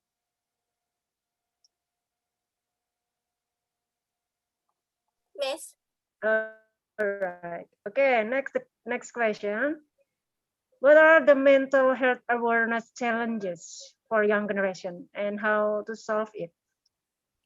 Thank you, Miss. I can say that there are still stigma. The stigma itself in our society that shapes a bad image on people having mental illness, or people having mental disorders. It's really sad. So this is what I experienced. My friends in my class, in my college. So when I get entered to ITB, it's somehow like blessings and challenging at the same time, because the pressure is so big, and many of my friends, they are struggling with the mental illness, with the mental health disorders. So she said to me that I don't want to be in that situation. I don't want to be alone. I feel so depressed. I feel so anxious. So how can I do? So why people really seeing me like she is not our community? Because what? Because there are still stigma in our society. So what I've been done in my community, because I know I cannot change the world directly to the global region, to the national region. I can see from what my community needs. I see what my people surround me needs, and one of them is my friend. I start to raise her self-esteem. So don't see them. You can focus on yourself. That's okay to have bad days, because having bad days doesn't always mean having bad life. You are precious. You are matter. You are my friends. I said almost to every single person in my class when I see she or he are depressed enough. So in this occasion, I also want to encourage everyone. See everything, or see everyone in your surrounding. Support them, because not only you in this universe live, as we are part of a social, cultural, we live together. So please stop being individualistic, seeing your surrounding, support them, reach them, and cherishing them, because what you give is what you take. What you give is what you get. What you give is what you get and what you deserve. This is based on my experience. I give cherishing, I give happiness to everyone, and it impacts on me. I'm really, really happy in my life now. Thank you, Miss. Okay, that's enough for me. And please, Miss Devi. Okay, thank you. Mbak Fatia, Hello. having a bad day doesn't mean having a bad life. Oh, I really like that saying, by the way. And I have a question for you. Can you tell me a practical action or practical example that youth can do to improve their mental health literacy? Okay. Thank you so much, Ma'am Dewi, for the question. So based on what I see in people around me and what I apply in my daily basis is first stress management. So before you apply to the literacy or you educate someone, you will see beyond yourself first. Am I stressed? Am I sad? Or am I disappointed? So the first action is accept what you are really exactly feel, like being honest to yourself. Am I sad? Am I disappointed? So it's really important step for self-acceptance. So after you read a lot of brief information about mental health in maybe social media platforms such as Instagram account that provide some mental health information, you can apply to your life. First, accept what you exactly feel, and the second, take the time to calm yourself. Take the time to calm yourself. Like, it's okay to take a break a little while. It's okay to have some rest. It's okay to have some sleep and go traveling and etc. And in the break time, you can also give the time for me time or the quality time for yourself to read about mental health more. What is mental health? What it can affect you? What it can affect mental health stability of yourself? What can you do to help others if others are struggling with mental illness? And the third, take actions. After you have the time to calming yourself, the third is take action. What I mean is, what I usually do, I start praying. I start giving my really problems to my God, because I know this is the X factor that is God's willing. And don't forget to use your time to feed your body with healthy eatings. It's really important, healthy eatings. And the fourth, go back to your work and go back to your business with a clearer mind and fresh body. And don't forget, after you are already fresh enough, spend your time to educate others, and also spend your time to read more about mental health literacy. And don't forget to spread over the world of internet about your experiences. This is best on my daily basis. Thank you, Miss. Okay, yeah, that's a very good answer. Stress management and self-acceptance, right? Okay, because time is up, I think. That's all from me. Thank you very much, Mbak Fatia, for the answer. Thank you so much, Miss, for the question. I give the ballroom back to MC. Thank you. Thank you, Miss Fatia Khairia from Bandung Institute Technology.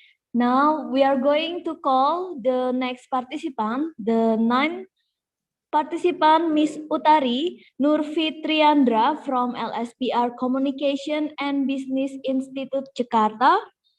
And after Miss Utari Nurfitriandra, there is Miss Cornelia Elvira Denori from Sanata Dharma University to get ready after Miss Utari Nurfitriandra finish her speech. Miss Utari Nurfitriandra, are you ready? Am I audible and visible? Yes, you are. Okay, Miss Utari Nurfitriandra, the time is yours. Ladies and gentlemen, right now we are standing at the brink of revolution. And this revolution is going to change nearly every aspect of our lives, from what we eat to what we believe to how long we are going to live. The fourth industrial revolution will bring change at speed, scale, and even the force. This revolution is unlike anything humanity has seen before, but somehow they just might cure diseases and maybe bring the end of poverty. Experts like Elon Musk or Steve Hawking are afraid that this might destroy our entire civilization. At this point, we do not know yet, but I believe we have to do what we can do to turn this revolutionary industry into human revolution. When cars were replacing horses, some of the manual labor used to do in their houses and factories. And automation is replacing those jobs that mostly rely on routines and repetition. The prediction is that 47% of jobs will be lost to automation in the next 5 to 10 years. And so, where will the new jobs come from and what will happen? Ladies and gentlemen, we are reasonably sure that the new job will come through science. There's an explosion going on in science. Whether you are following the chunky thing on the first side of the moon, or you just using your mobile phone to help you drive from Jakarta to Bandung. The young generation have a foreseen future built upon science and innovation, and also creativity with a vast amount of things that are going on and being developed in science. Ladies and gentlemen, think about it. If we don't start keeping up to the pace, half of the population will lose their jobs and livelihood. To combat this, we have to focus on things that us, humans, do better than artificial intelligence itself. And one of the most powerful gifts you all have is our human brain, our creativity. Ladies and gentlemen, this is the reality of our current education systems. Hey, listen to me. Go into the exam and write down exactly what I've been saying, and you'll get a good mark. Hey, it's absolute rubbish. It's useless. Robots are much, much better at being dictated, memorization, even passing the exams. What we need are people who are creative and innovative. I remember a group project that I did in high school. Our teacher gave us a bunch of boxes full of recycled materials, and he told us to build whatever we want out of these things. Not long after that, I found myself putting out a piece of eye-catching watch spare parts and holding it up and saying, "Oh, this is awesome. We have to build something with this." So we decided to build an old motorbike ornament. Ladies and gentlemen, AI doesn't operate based on passion and inspiration. They rely on databases and algorithms. So if you give the same task to a machine, it will probably start by scanning every single item in the box, putting them down the list, comparing them to a database full of Pinterest boards, and then come up with some project that will be a good match. Totally different approaches leads to totally different results. Machines are far less adept at coming up with something unique and creative on their own. If the codes aren't yet written, they would never know the possibilities. They couldn't even try. It's our human creativity that let us imagine things that don't yet exist. This is why the experts in economy and business agree that the future is creativity driven. The World Economic Forum is ranking creativity as one of the top 3 demand work skills of all the work skills we have. Creativity is our human superpower. Creativity is our human birthright. Ladies and gentlemen, the good news is we all were already creative ones. As children, we were curious and playful, inquisitive, creative, and loved the arts. But some adults along the way of growing up have lost that ability. So what we have to do now as a young generation is we awaken that dormant creativity and bring it back to life. We have to start where we left off back then and grab the crayons and light our creative fire. In the past thousands of years, we always have worked alongside machines. But here is the difference in the factories. We were alienated from our human natures working at this assembly line that meant being reduced to very mechanical simple tasks. There was no room for our thoughts, for our emotion, for our empathy. The broad spectrum of our human ability was turning a screw over and over again until the work was done. We are not made for this. But now we have a huge opportunity. We have machines that can do these things for us. So we can go and do bigger things. These days, when you play guitar, when you write a poem, or when you build a sculpture, you are investing in your future. Now we know not to be terrified and held hostage by the fourth industrial revolution. Ladies and gentlemen, we understand that this is not a threat, rather an opportunity for us to maximize our potential, revolutionize our society, and create a hopeful future. Thank you. Okay, thank you for the speech, Miss Utari Nur Fitriandra. Now I would please to our honorable judges, Mrs. Christine and Miss Chusnu, to give question to Miss Utari Nur Fitriandra. Time is yours, ma'am. Okay. Let me start. Mbak Utari, yeah. Hello, ma'am. You talked about creativity, yeah? Yes. And I would like you to reflect to yourself. Do you think that you are creative enough as the youth, as the young person? Thank you, ma'am. I often ask with myself, what's next? People want to know how I feel my time now that I've simplified my life, gotten rid of most of my stuff, and opted out of the corporate green. They also want to know how they will spend their time, my time. I was always a creative person, but I grew up being convinced that I was terrible at anything that had to do with painting, coloring, or even drawing. So I did the most natural thing. I stayed away as far as I could from everything that had to do with that. But apparently, one of my key creative accomplishments occurred in my current job. When I had to increase market share for a new product without increasing our existing marketing budget, I kicked off with some internal brainstorming on how to maximize the use of our resources and be more creative in the way we market it. So I'm pretty sure I am creative enough. Creativity is about being responsive to our environment, right? Okay, So yeah. Thank you. Yeah, okay. Now I would like to know, what is the impact? Yeah, you said that you are creative enough, and then what is the impact to you yourself and to the person surrounding you because of your creativity? Well, the impact is creativity breaks solving of the problems. Yeah, being creative helps me become a better problem solver in all areas of our life and work itself. Instead of coming from a linear logical approach, my creativity and also our creativity side can approach a situation from all angles. Creativity helps us to see things differently and better deal with uncertainty. Studies and scientists show that creative people are better able to live with uncertainty because they can adapt their thinking to allow for the flow of the unknown itself. And we also can develop the confidence itself. Being creative comes with many ups and downs and a higher risk of failure.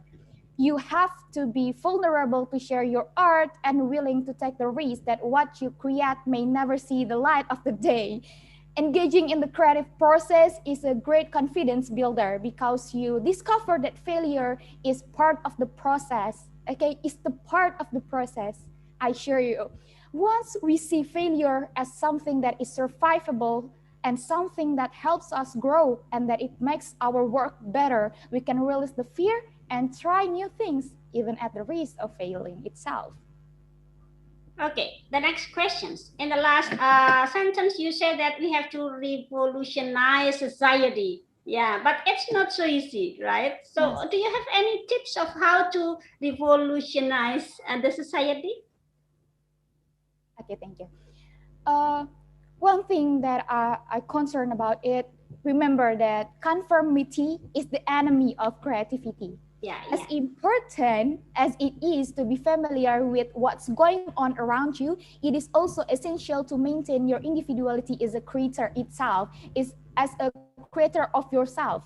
I work hard at these delicate balances of my work, always keeping in my mind that as soon as you start doing as you are told and following the rules, you stop being truly creative. So when if you have the energy to make it now and make it new, you are already on the road to be more creative. Okay, thank you very much, Mbak Utari. I think that's all from me. Please continue, Bu Devi. Thank you. All right, thank you, Miss Christine. Hi, Mbak Utari. Hello, ma'am. All right, you have such a, how can I say, person with a lot of spirit. You can feel it now. Whoa. So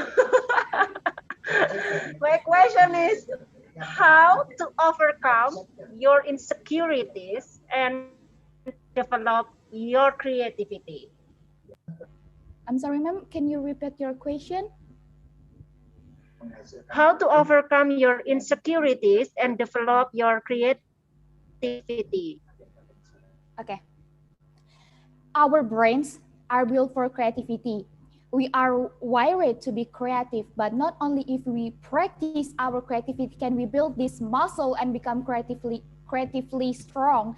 So given that everyone is creative, what is the best way to build a muscle at creative muscle itself?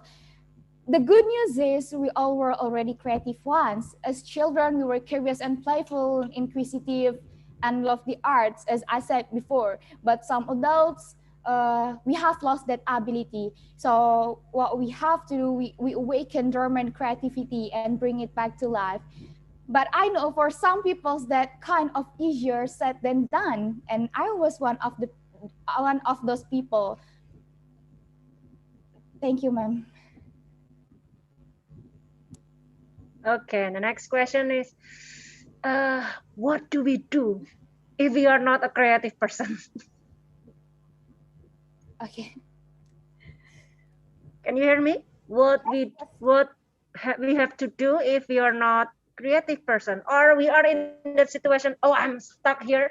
I don't have any idea anymore. Okay, so I think when we could change our daily routine, I guess we could change our daily routine and look at the world through fresh eyes, document everything, take photographs, collect things, and keep mementos on ourselves. Forget what we have done in the past. We may have already created some great work in the past, and we should be proud of that. But it is important to face forward and keep innovating. And ladies and gentlemen, say yes more than no. Sometimes opportunities can come along disguised as something else. You need to learn to look beyond the obvious. A positive attitude and openness to new projects could be lead you to your next creative project itself.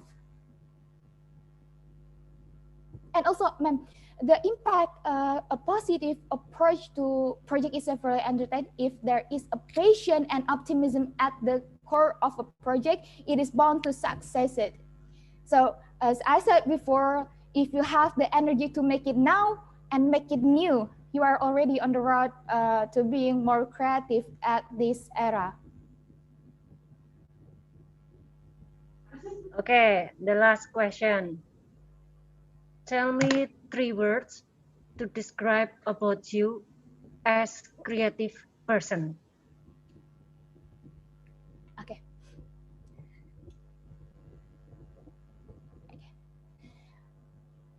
Lately, I am an enthusiastic person, and I task the other with my job. 3 of my friends, both of them who creative with my job, writing majors on creating a blog for our job itself. I tasked the other friend with managing the pages for our work, and the 4 of us become relevant content for each our special. The ultimate aim was to create a community of ourselves, of me as the young generation with the creative mindset itself. Time's up.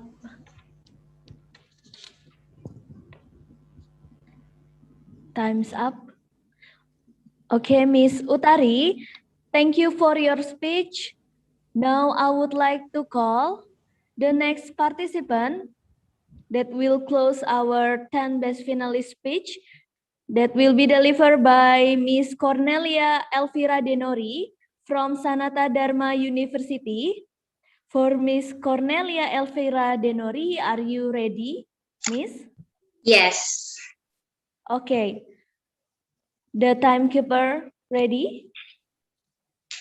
Okay.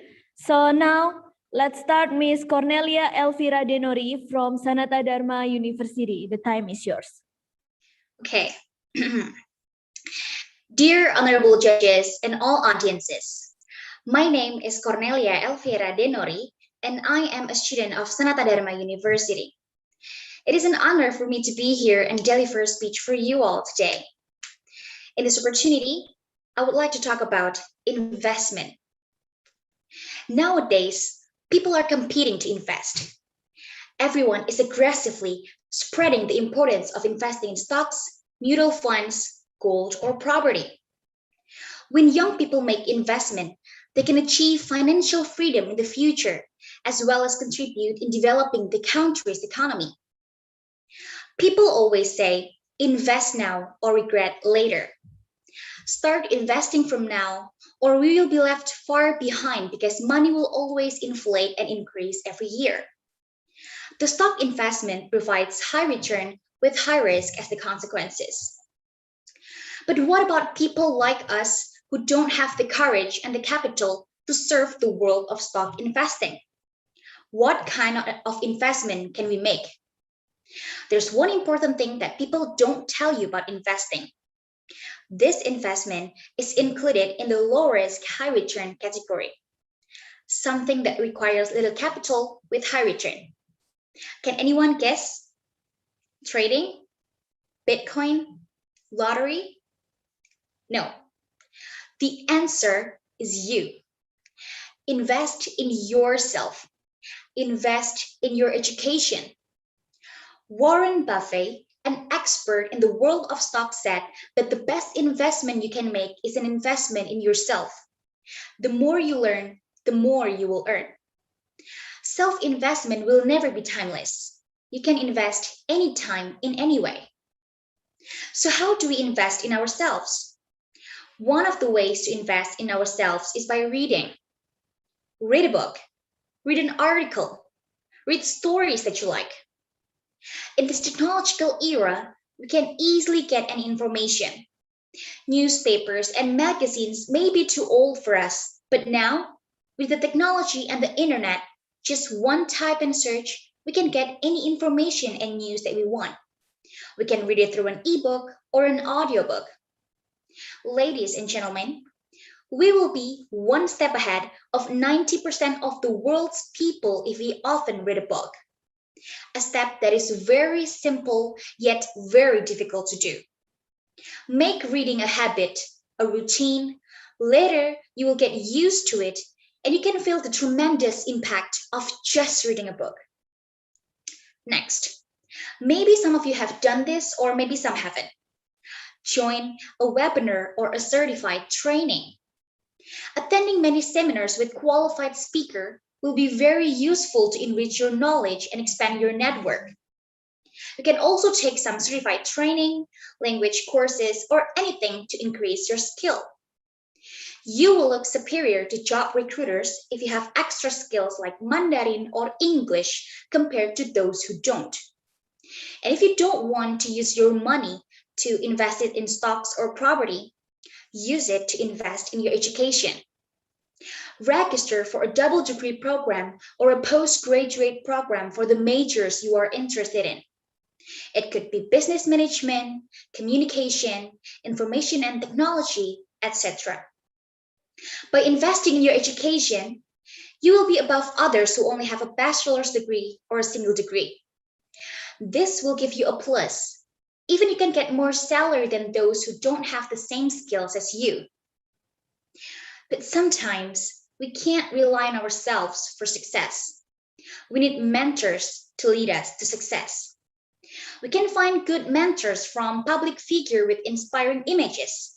It could be from our lecturers, our parents, our honorable judges right over here, or anyone who brings a good impact and guides us to become a better people. Pay close attention on how successful people work and live their daily life. Apply to yourself things that are very inspiring from that person.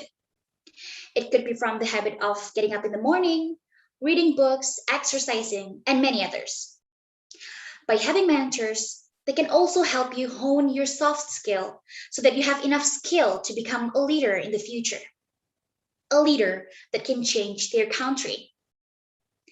A country can be said as a developed country when its technological development are advanced. We, as the young generation, must contribute in advancing the technology in Indonesia.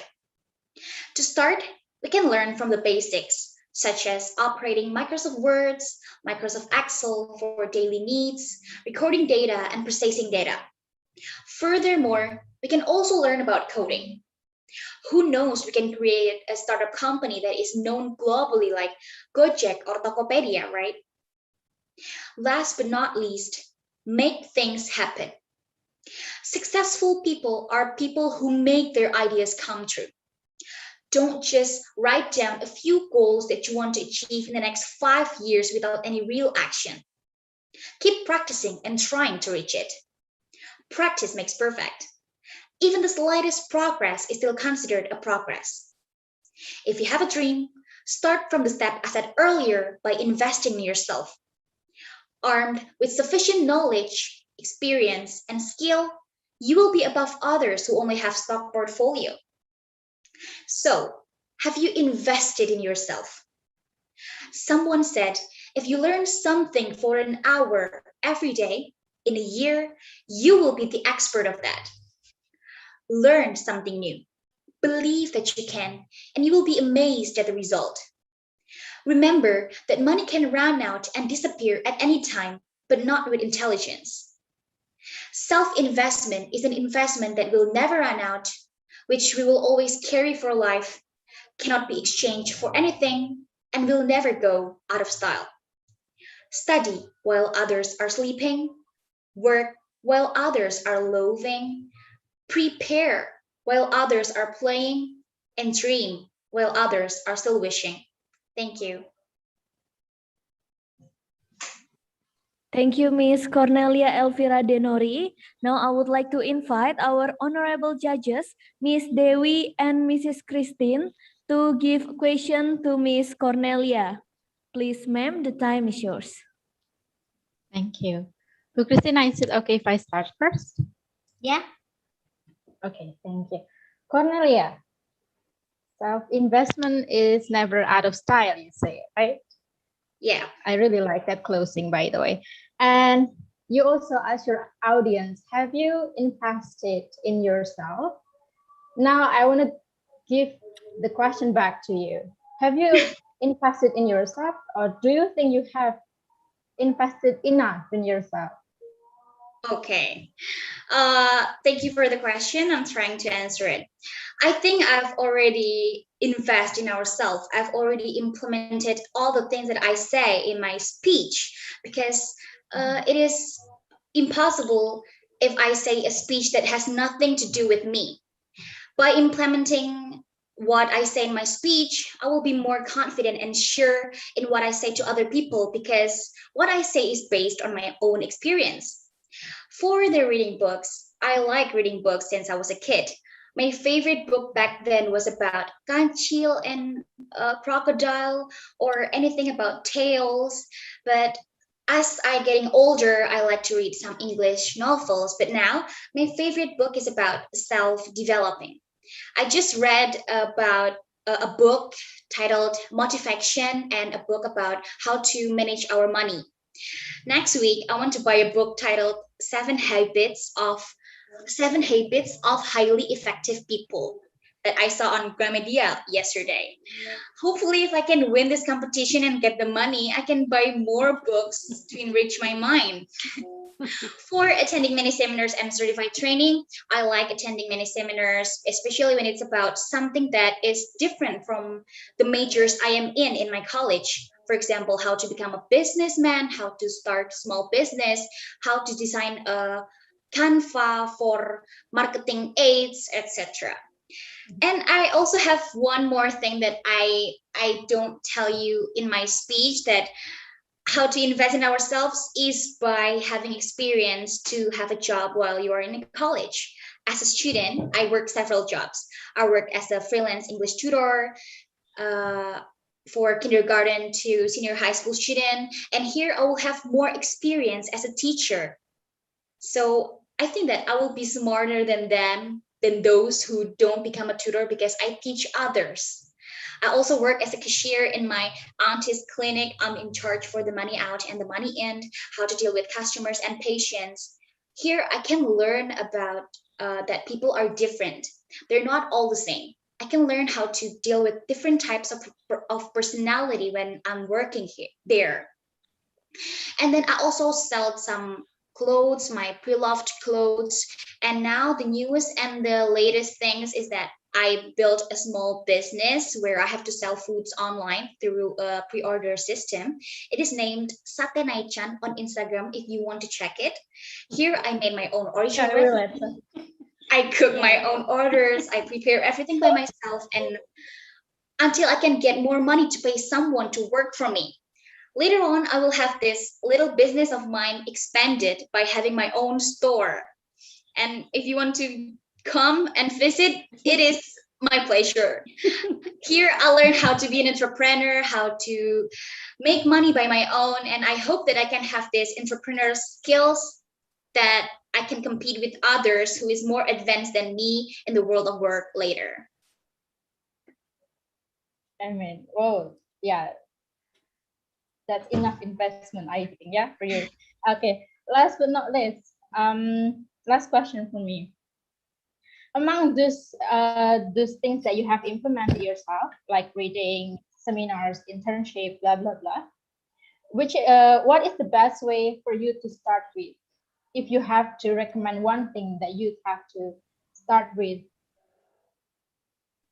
Maybe the simplest thing that I want to say is by reading books, because by reading books, we cannot find the knowledge in the book by watching YouTube videos. No, we can't.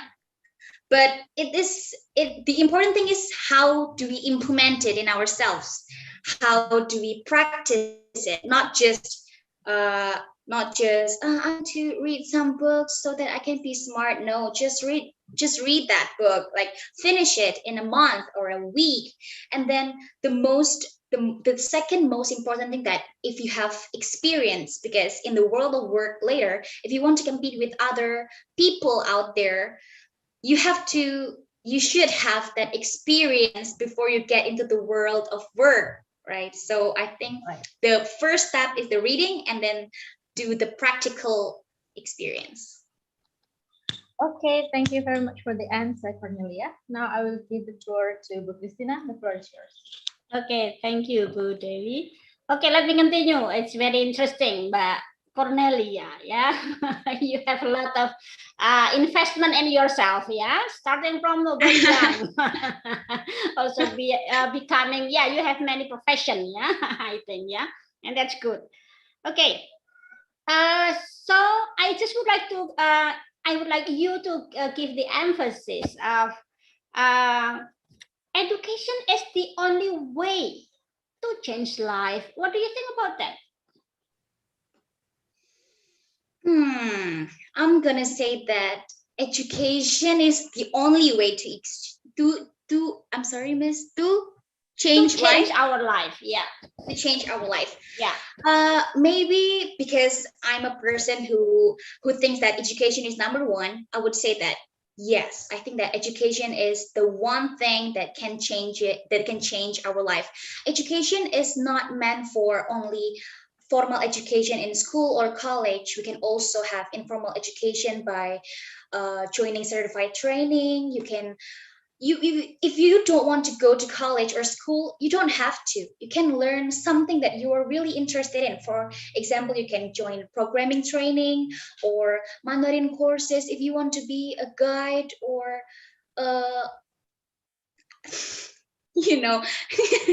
So I think, but the most important thing is, yes, education is the thing that can change our life, because we can get a lot from education. If you don't have that education, I guess we are nothing. Okay, yeah. The last thing that I would like you to encourage all the youth, yeah, give all the youth or all the audience here, encourage them to invest in themselves, because it's very important in facing the Industrial Revolution 4.0. Okay, I just want to say that it is important for you to have that skills in you, that you can compete with other people there. They are smarter than you, but you are way smarter than them if you want to start investing in yourself now. Time's up. I think that's all, miss. Okay, thank you. Time's Thank up. you so much. Okay, thank you, Miss Cornelia Elvira Denori from Sanata Dharma University. Ladies and gentlemen, finally we already listened and watching the 10 best finalists of our grand final public speaking competition today. But please stay tuned, because we still have the most awaiting moment, because we will soon as possible knowing that who is the winner for both competition, public speaking and writing essay competition in the end of this event. So before we continue, please give applause to our honorable judges, Miss Christina Wasiati SPD MHUM, Mrs. Chusnu Sharifah Dian Kusuma MSI, and Mrs. Dewi Nurul LM for giving their time to be our honorable judges. Thank you, Miss Christina, Miss Chusnu, and Miss Dewi. You may leave the Zoom if you still have another activity after this event. And also, I would like to congratulate to our 10 best finalists for public speaking competition. And we hope that you guys can together watch who is the winner of this public speaking competition. But ladies and gentlemen, Naradipta event organizer also supported by cicil.co.id that bring and we can collaborate together. So this public speaking and writing essay competition can be realizing right now, like what we are attending. Now we would like to invite the cicil.co.id as our sponsor to bringing us more knowledge about what is exactly cicil.co.id. Now, cicil.co.id, are you ready? Yes, thank you. I'm here. Okay, so cicil.co.id, please welcome, and the time is yours. Thank you. Oke, teman-teman, saya izin menyampaikan dalam bahasa Indonesia ya sebelumnya. Terima kasih untuk kesempatannya. Selamat pagi semuanya. Kayaknya seru banget nih acaranya. Sorry banget saya baru gabung. Oke, nah di sini saya akan memperkenalkan sedikit tentang Cicil buat teman-teman, dan sebelumnya perkenalkan dulu, nama saya Anya selaku Community Coordinator Cicil di Kota Yogyakarta. Nah, mungkin bagi teman-teman sudah sering dengar ya kata Cicil. Cicil tuh apa sih sebenarnya? Nah, kita bakal review sedikit nih mengenai Cicil. Sebelumnya tentang Cicil Story, jadi buat teman-teman biar makin mengenal Cicil, Cicil ini adalah suatu perusahaan startup kita berbasis financial technology, di mana kita menyediakan layanan pembiayaan khusus untuk mahasiswa. Kita hadir sejak tahun 2016, teman-teman. Jadi dari 2016 berkembang terus hingga saat ini kita sudah tersebar hampir di seluruh Indonesia. Kurang lebih di 53 kota sudah ada Cicil, dan di Jogja sendiri sudah banyak universitas yang di-cover oleh Cicil. Begitu juga kita didukung oleh suatu komunitas namanya Student Ambassador Cicil. Sampai saat ini sudah lebih dari 2.000 Student Ambassador Cicil yang ada di Indonesia. Nah, visi dan misi Cicil sendiri, kita punya visi yaitu menjadi aplikasi yang menyediakan berbagai macam kebutuhan mahasiswa. Kita ingin mengcover berbagai kebutuhan mahasiswa di Indonesia yang saat ini mungkin aksesnya masih terbatas gitu. Dengan misi kita yaitu memberikan pembiayaan yang bertanggung jawab untuk pemenuhan kebutuhan kuliah mahasiswa Indonesia. Selain itu, kita juga ingin mengembangkan potensi yang dimiliki oleh mahasiswa Indonesia melalui pengembangan diri dan juga kesempatan untuk mendapatkan extra income di program Student Ambassador Cicil. Nah, untuk perizinan sendiri dan regulasi, kita sudah saat ini status terbarunya adalah berizin dan diawasi oleh OJK, sekaligus kita sebagai anggota Asosiasi Fintech di Indonesia. Jadi buat teman-teman yang mungkin masih meragukan legalitas atau masih skeptis dengan fintech gitu ya, teman-teman nggak usah khawatir karena Cicil sudah mengantongi izin resmi dari OJK. Selain itu, kita juga salah satu startup yang terpilih mendapatkan inkubasi di Google Launchpad dengan investor-investor kita. Salah duanya di sini ada East Venture sama Vertex gitu ya. Jadi buat teman-teman tidak perlu khawatir lagi karena secara regulasi dan kredibilitas kita sudah terjamin keamanannya. Gitu. Berikutnya tentang layanan Cicil, kita ada beberapa produk yang bisa teman-teman gunakan. Yang pertama itu adalah cicilan barang. Cicilan barang ini di mana kita membiayai teman-teman yang ingin mencicil barang gitu, kebutuhan kuliah. Misalkan ya, teman-teman mau upgrade laptop atau mau beli barang-barang praktik kuliah, itu bisa teman-teman bisa cicil ke kita. Dengan catatan teman-teman tinggal bayar uang muka saja, terus teman-teman bisa pilih barangnya sendiri di e-commerce untuk kemudian diajukan cicilannya. Cicilan yang disetujui akan kita belikan. Dan setiap bulannya teman-teman bisa membayar melalui sistem cicilan sampai lunas gitu. Yang kedua ada cicilan uang kuliah. Cicilan uang kuliah ini kurang lebih sama, tapi yang kita biayai adalah uang semester, misalkan uang semester atau uang gedung, terus uang SKS gitu. Itu bisa dicicil. Nanti kita akan bayar dulu ke kampus teman-teman, kemudian teman-teman bisa membayar lewat cicilan per bulan. Yang ketiga ada Cicil Jobs. Cicil Jobs ini portal pekerjaan dikhususkan untuk teman-teman yang punya cicilan. Jadi selain kita menyediakan solusi pembiayaan, kita juga menyediakan solusi pembayarannya. Jadi buat teman-teman yang masih khawatir gitu ya, mau mengajukan cicilan tapi takut nggak bisa bayar, nggak perlu khawatir karena di sini teman-teman bisa ambil pekerjaan di Cicil Jobs. Komisinya nanti bisa dipakai untuk bayar cicilan per bulan. Berikutnya ada Cicil Pulsa. Cicil Pulsa ini program privilege buat teman-teman yang punya cicilan.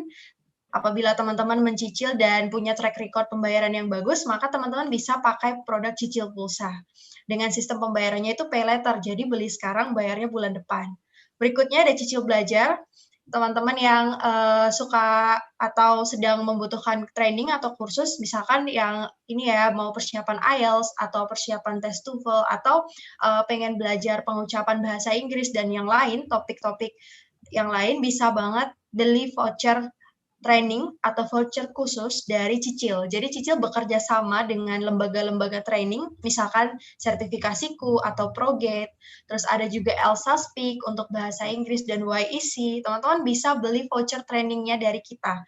Teman-teman akan dapatkan keuntungan diantaranya potongan harga, jadi teman-teman bisa dapatkan harga lebih murah daripada beli langsung ke partnernya gitu. Jadi teman-teman juga bisa pilih berbagai macam tema, topik yang teman-teman butuhkan. Seperti itu. Nah, info lagi buat Cicil Belajar, ini tidak hanya untuk mahasiswa ya. Kalau nomor 1 sampai 4, ini cuma mahasiswa aja. Tapi kalau nomor 5, ini bisa dipakai untuk semua orang. Yang penting dia user Cicil, jadi mendaftar akun Cicil dulu, dia sudah bisa beli voucher Cicil Belajar. Gitu.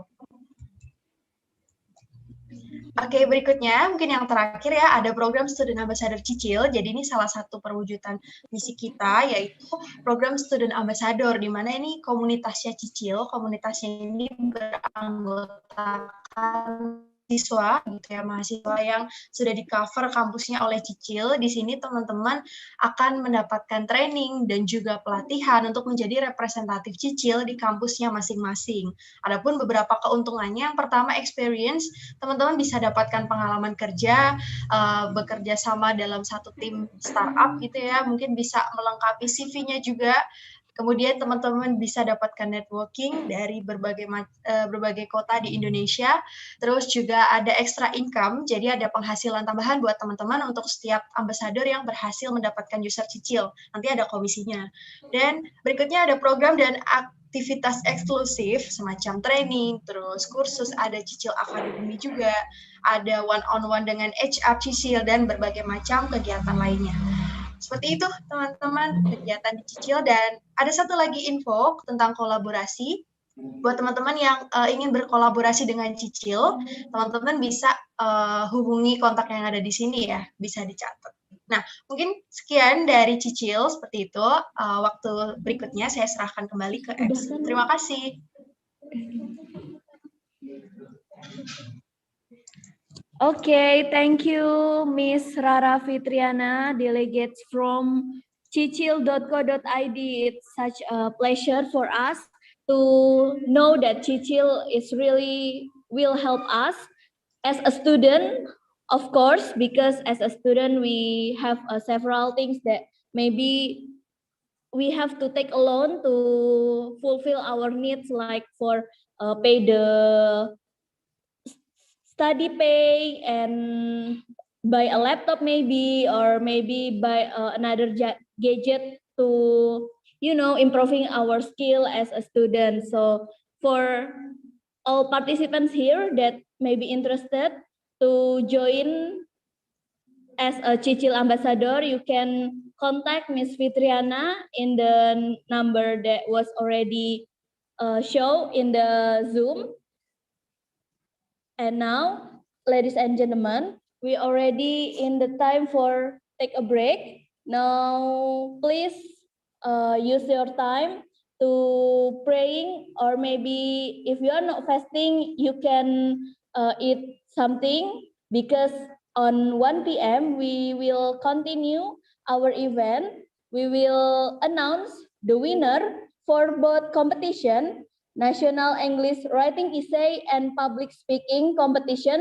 So please do not leave the Zoom and be back on 1 p.m. Thank you so much. See you on 1 p.m.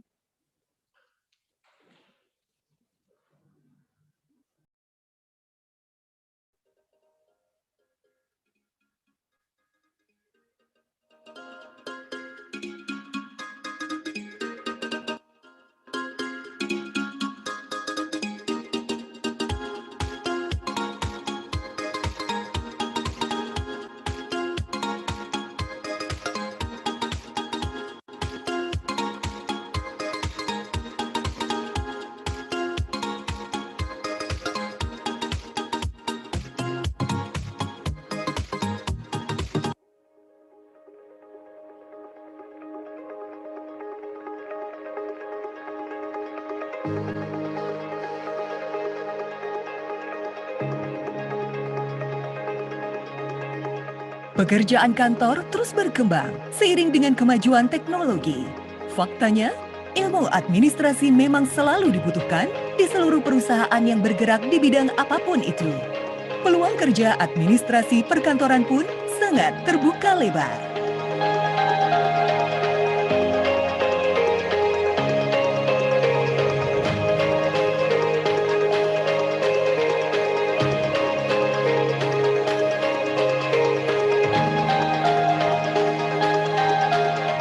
Prodi Pendidikan Administrasi Perkantoran FEUNY siap untuk mencetak tenaga kerja administrasi perkantoran yang unggul.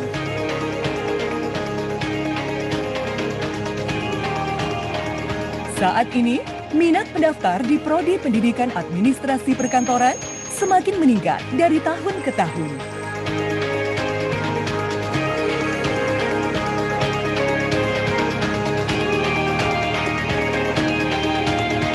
Lulusan Prodi Pendidikan Administrasi Perkantoran diproyeksikan menjadi Guru Administrasi Perkantoran SMK.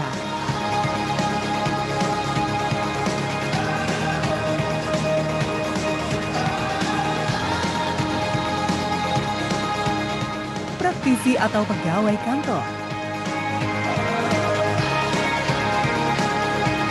Laboran Administrasi Perkantoran.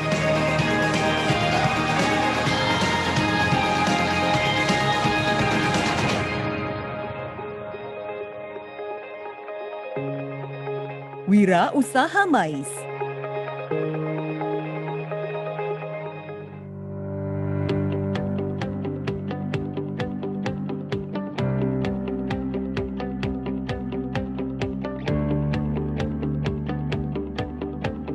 Profil lulusan yang kompeten harus ditunjang dengan proses belajar mengajar dan praktikum yang baik.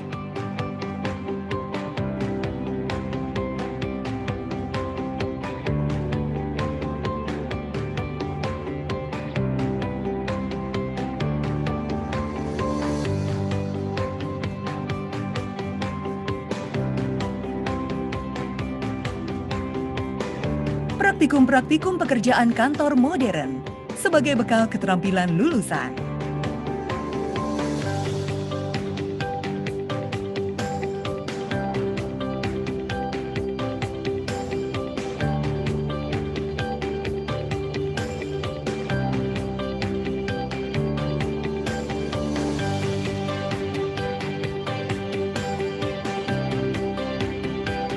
Proses kegiatan belajar mengajar dan praktikum diampu oleh dosen-dosen yang berkompeten dari berbagai disiplin ilmu.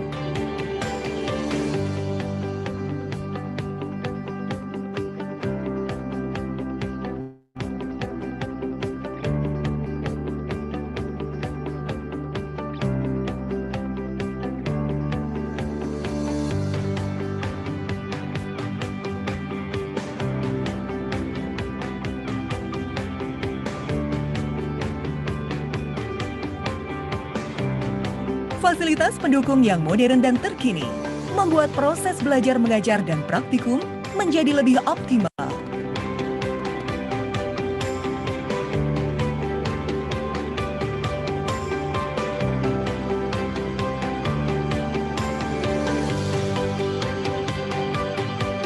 Mahasiswa pendidikan administrasi perkantoran juga dibekali dengan kegiatan non-akademik.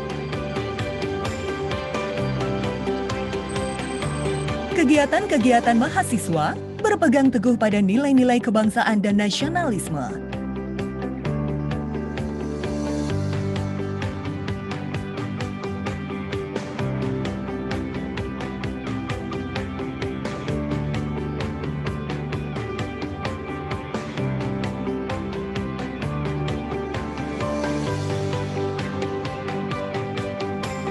Mahasiswa sebagai generasi penerus bangsa harus mempersiapkan diri dan menguatkan karakter agar mampu bersaing di era global. Kepercayaan dari stakeholder membuat kami akan terus berbenah dan berinovasi.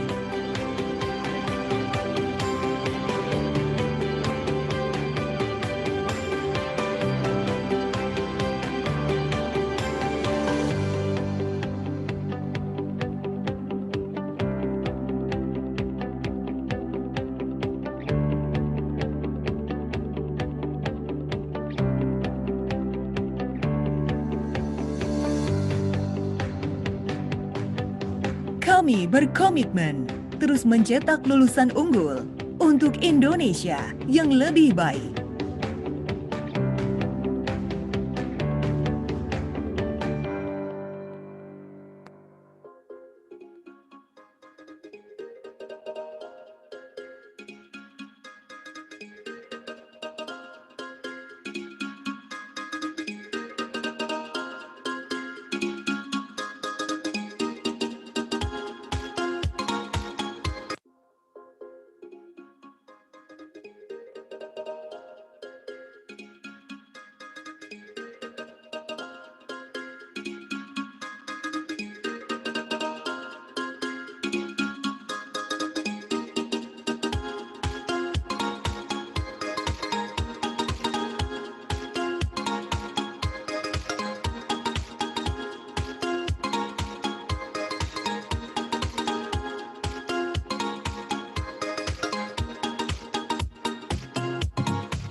Awal berdirinya Naradita. Pekerjaan kantor terus berkembang seiring dengan kemajuan teknologi. Faktanya, ilmu administrasi memang selalu dibutuhkan di seluruh perusahaan yang bergerak di bidang apapun itu. Peluang kerja administrasi perkantoran pun sangat terbuka lebar. Filosofi logo Naradita Event Organizer warna biru memiliki makna kepercayaan, kesetiaan, ketulusan, kebijaksanaan, dan kecerdasan. Prodi Pendidikan Administrasi Perkantoran FEUNY siap untuk mencetak tenaga kerja administrasi perkantoran yang unggul. Dan sebagai kekuatan dalam menjalankan Saat ini, minat pendaftar di Prodi Pendidikan Administrasi Perkantoran semakin meningkat dari tahun ke tahun.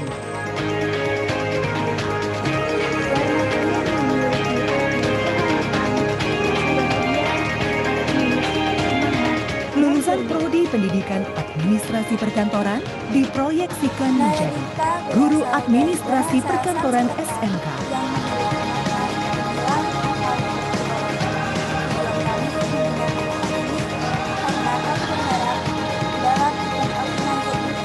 Praktisi atau pegawai kantor,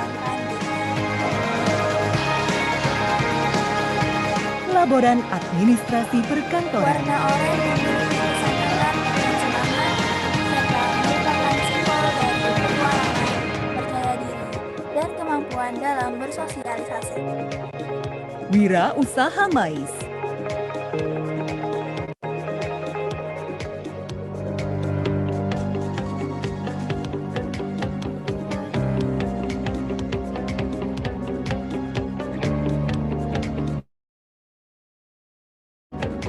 Profil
Dear the honorable judges and all of the respected audience, good day.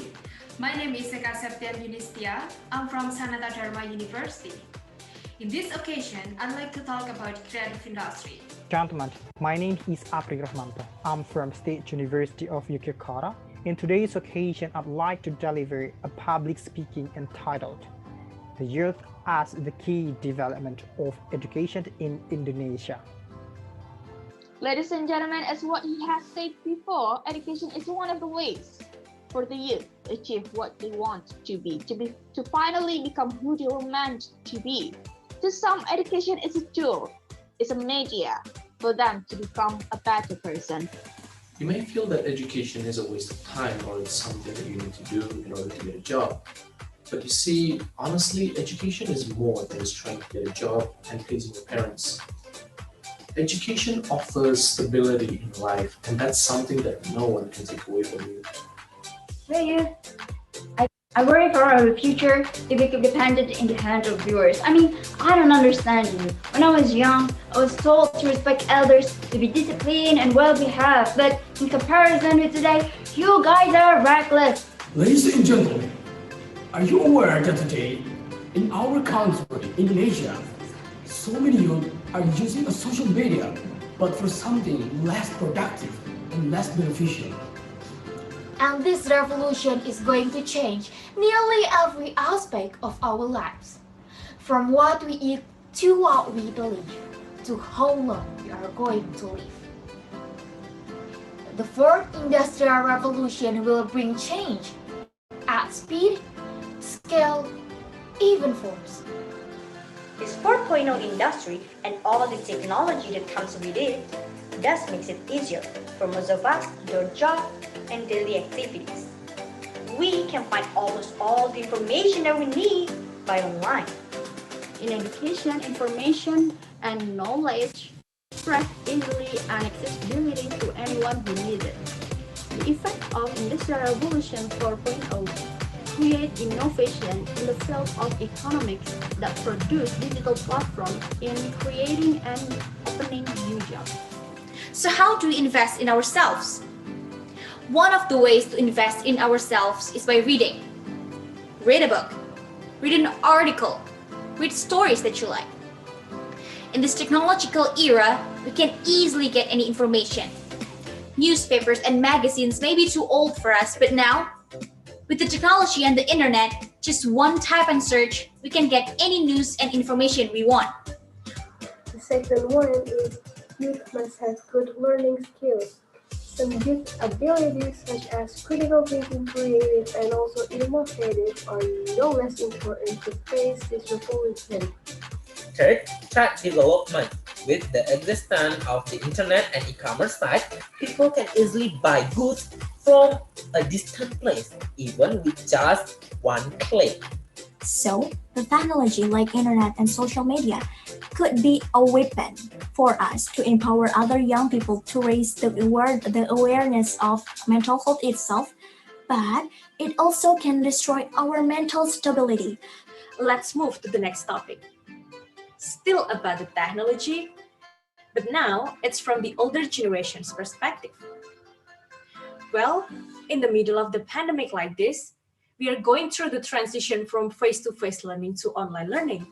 It is not only killing you by symptoms and physical suffocation, but also killing all of our job, employment, harvest, and plantation. And slow but sure, it will leave us with death and hunger. If you look at the reality, stunting is a health problem, which comes from social, and economic factors. Children who grew up in poverty and have little to no access to adequate nutrition, mothers who can breastfeed properly due to labor-intensive jobs they have. One potential channel that can facilitate young people's entrepreneurs' creative ideas is the communities. Small communities and business organizations now attract the most attention of young people. See, we have to live in synergy with the technology. By combining our various activities into the scope of digital network, there is still hope for the conventional work that can be digitized to the creative solution. I believe one day Indonesia will become a better country if we start to learn to read more. We are the young generation, the most precious assets of our country. So, we can conclude that with 3 tips. Namely, know yourself, focus on the problem, and the mindset of you will fail, We will become a young generation capable of facing the Industrial Revolution 4.0 by creating a job, no longer waiting for job applicants to be accepted. Remember, sometimes people are beautiful not in looks, not in what they say, just in what they are. Thank you.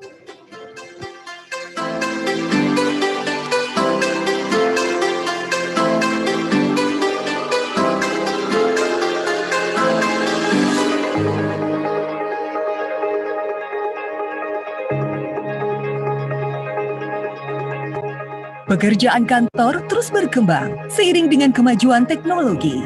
Faktanya, ilmu administrasi memang selalu dibutuhkan di seluruh perusahaan yang bergerak di bidang apapun itu. Peluang kerja administrasi perkantoran pun sangat terbuka lebar.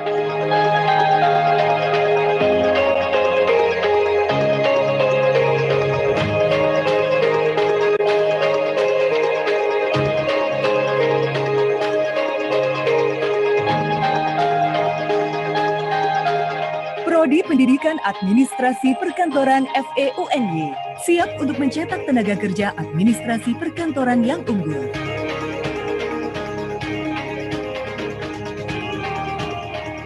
Saat ini, minat pendaftar di Prodi Pendidikan Administrasi Perkantoran semakin meningkat dari tahun ke tahun.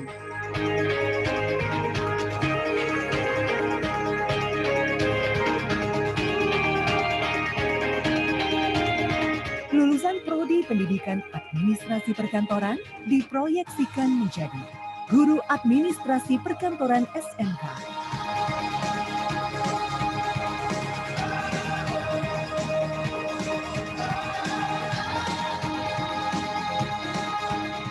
Praktisi atau pegawai kantor. Laboran administrasi perkantoran.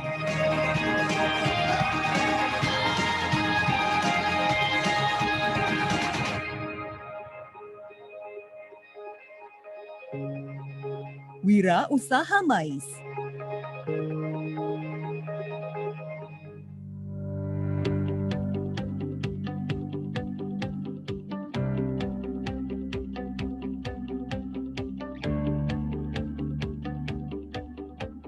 Profil lulusan yang kompeten harus ditunjang dengan proses belajar mengajar dan praktikum yang baik.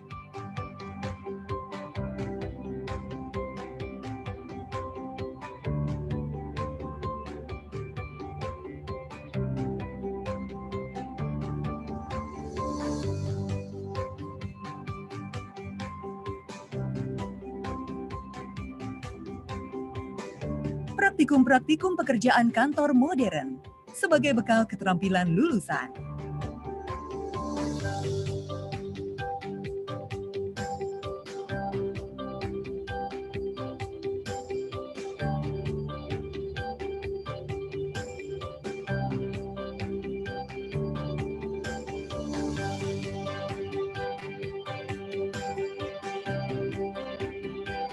Proses kegiatan belajar mengajar dan praktikum diampu oleh dosen-dosen yang berkompeten dari berbagai disiplin ilmu.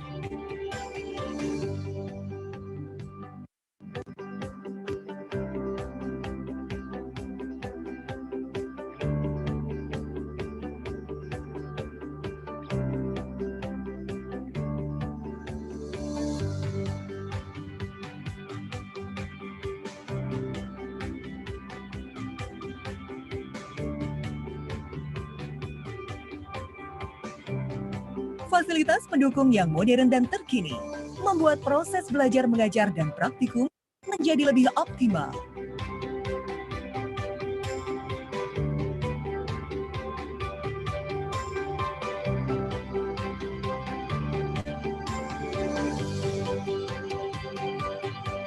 Mahasiswa pendidikan administrasi perkantoran juga dibekali dengan kegiatan non-akademik. Kegiatan-kegiatan mahasiswa berpegang teguh pada nilai-nilai kebangsaan dan nasionalisme.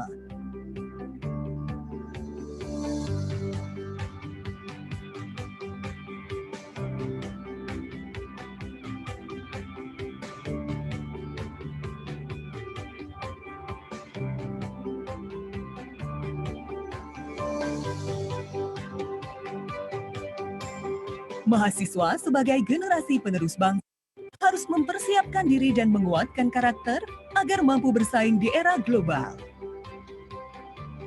Kepercayaan dari stakeholder membuat kami akan terus berbenah dan berinovasi.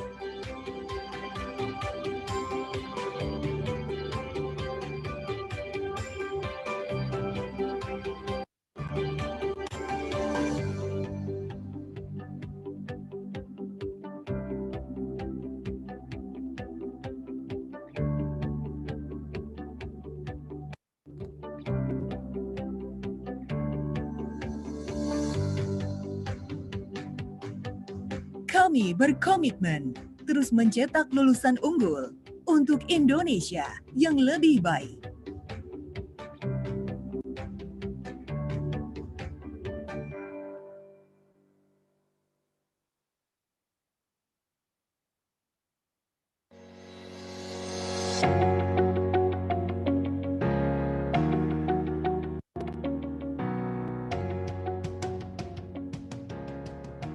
Good afternoon, ladies and gentlemen. How are you today? I'm fine. Okay, you know, guys, today I'm very happy because I look your face so beautiful and so handsome, and good job, guys. And please clap your hand to your arm. Okay, guys, the first time, thank you the opportunity given to me today. And before I start the public speaking, let me introduce myself. My name is Aprilia Tanjung, but you can call me Lala. I was born in Yogyakarta City, 4 April 1999. My hobby is speaking, and now I study in Yogyakarta State University, and I take office administration education as my major. Okay, guys. About the study visit and about the motivation. I have a motivation why I want to attend in study visit. The first reason is I want to challenge myself to be there and to take a big step to develop myself. What's your name? You can call me Nesty. My name is Ima Majayani. You can call me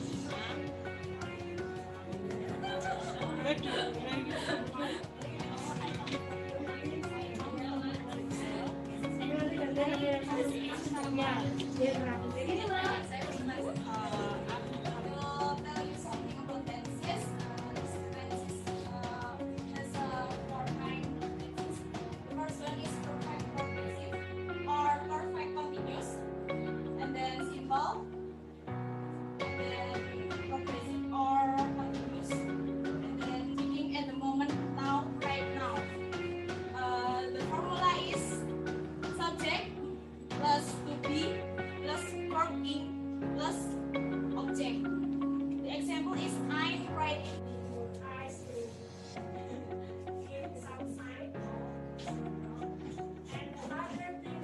Okay, I think this film, this movie, The Fault Is Our Stuff, is very interesting film because this is many learn. We can to learn about this film. This when the woman won this love, he is so very touched by her and also enjoy it. Okay, what do you think about this movie, Laili? I think it is good. The acting is on point, and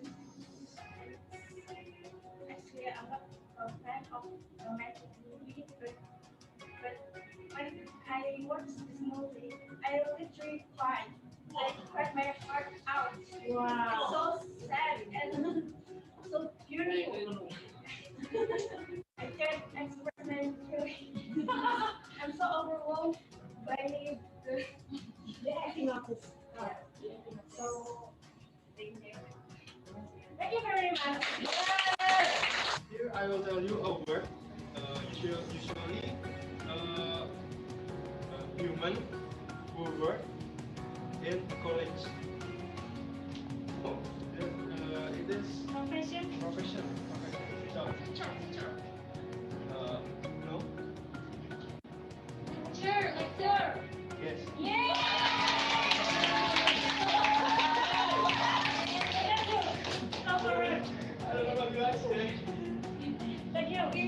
going back to your lesson. I will give you some clue. The first is the color is white. And then the second clue, the surface is smoothly. And then the third clue, you can draw and writing in the things. And then you can guess, guys. I can guess, it is pepper. That allows you to connect with a native English-speaking tutor to practice your IELTS speaking 24 hours a day, 7 days a week, anywhere, anytime. Canley has been generous enough to give a 10% discount for the next 2 weeks in the month of August 2018.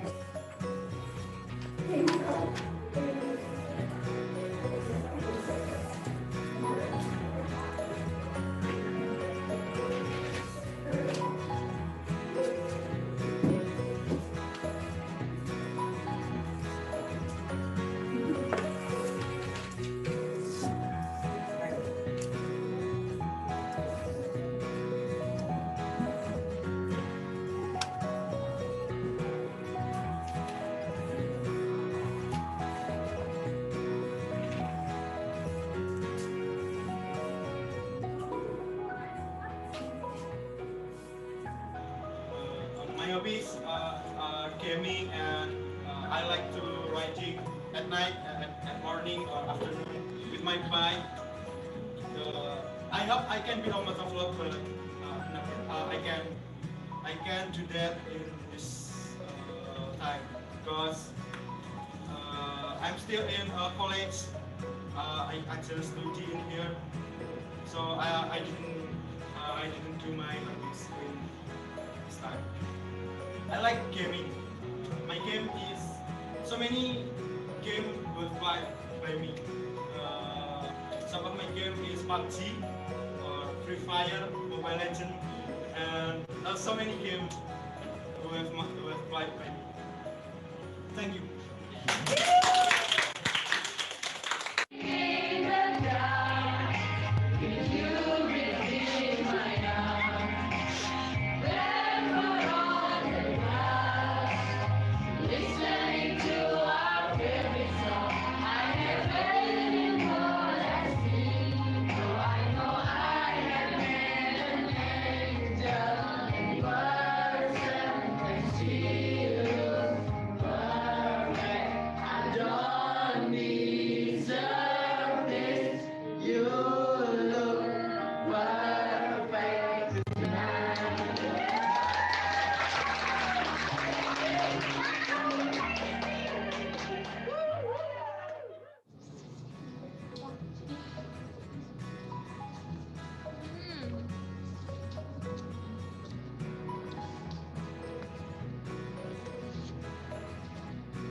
Education is a great engine of self and personal development. It is through education that the daughter of a peasant can become a doctor, that the son of the mine worker can become the head of the mine, that the son of the farmer worker can become the great president of a great nation. It is to make out of what you have. My question is, what should we do as the Indonesia's young generation to face the existing challenges? We will discuss it further, but beforehand, let me introduce myself. My name is Alexandrina Hendraon from In Indonesia, stunting has reached such a high number that it was declared as one of the 5 highest countries in the world in stunting prevalence. The thing is, the quality of Indonesia's human capital outcomes varies geographically and socially. For example, the loneliness, and sometimes it can drive to mental illness or mental health disorders. And number of mental health disorders is really increasing over the year, especially in young generation, because young people like us, sometimes we have unstable moods and unstable emotion. So there's one important thing that people don't tell you about investing. This investment is included in the low risk, high return category. Something that requires little capital with high return. Can anyone guess? Lottery? Bitcoin? Trading? Social media plays a big role in my, or I can say, our new knowledge. As part of the youth that gets labeled lazy because you're always on your phone, I would like to say that no, we are not lazy. You may see.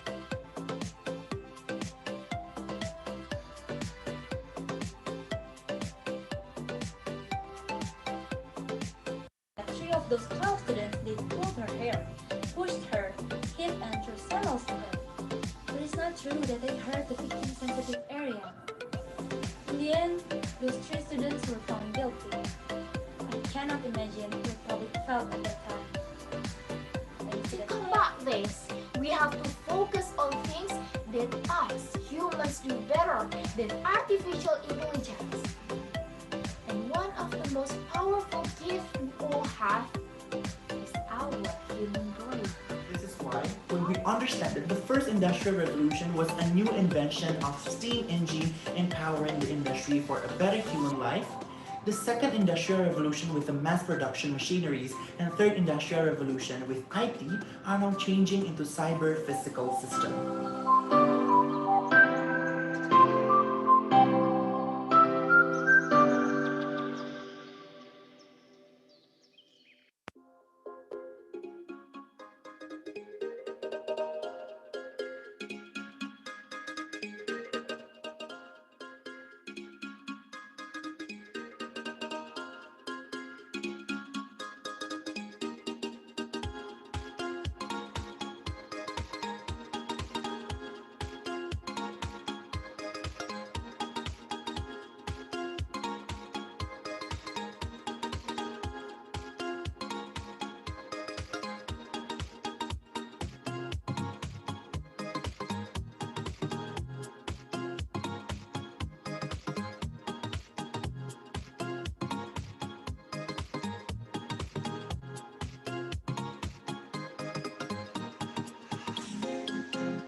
Awal berdirinya Naradipta Event Organizer yaitu berkaitan dengan salah satu mata kuliah jurusan Pendidikan Administrasi Perkantoran Universitas Negeri Yogyakarta yaitu Manajemen Event pada bulan Januari 2021.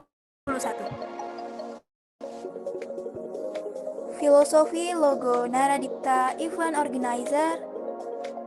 Warna biru memiliki makna kepercayaan, kesetiaan, ketulusan, kebijaksanaan, dan kecerdasan.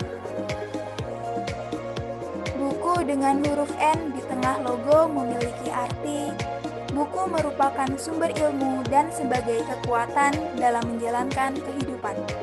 Sedangkan huruf N merupakan lambang dari Naradipta Organizer.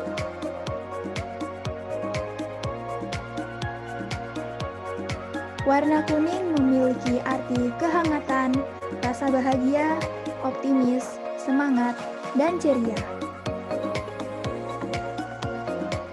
Naradipta berasal dari bahasa Sanskerta yang memiliki makna gemilang atau berkilauan. Tujuan kami menggunakan nama ini karena kami berharap dalam event organizer ini dapat membantu orang lain dalam mengembangkan dirinya.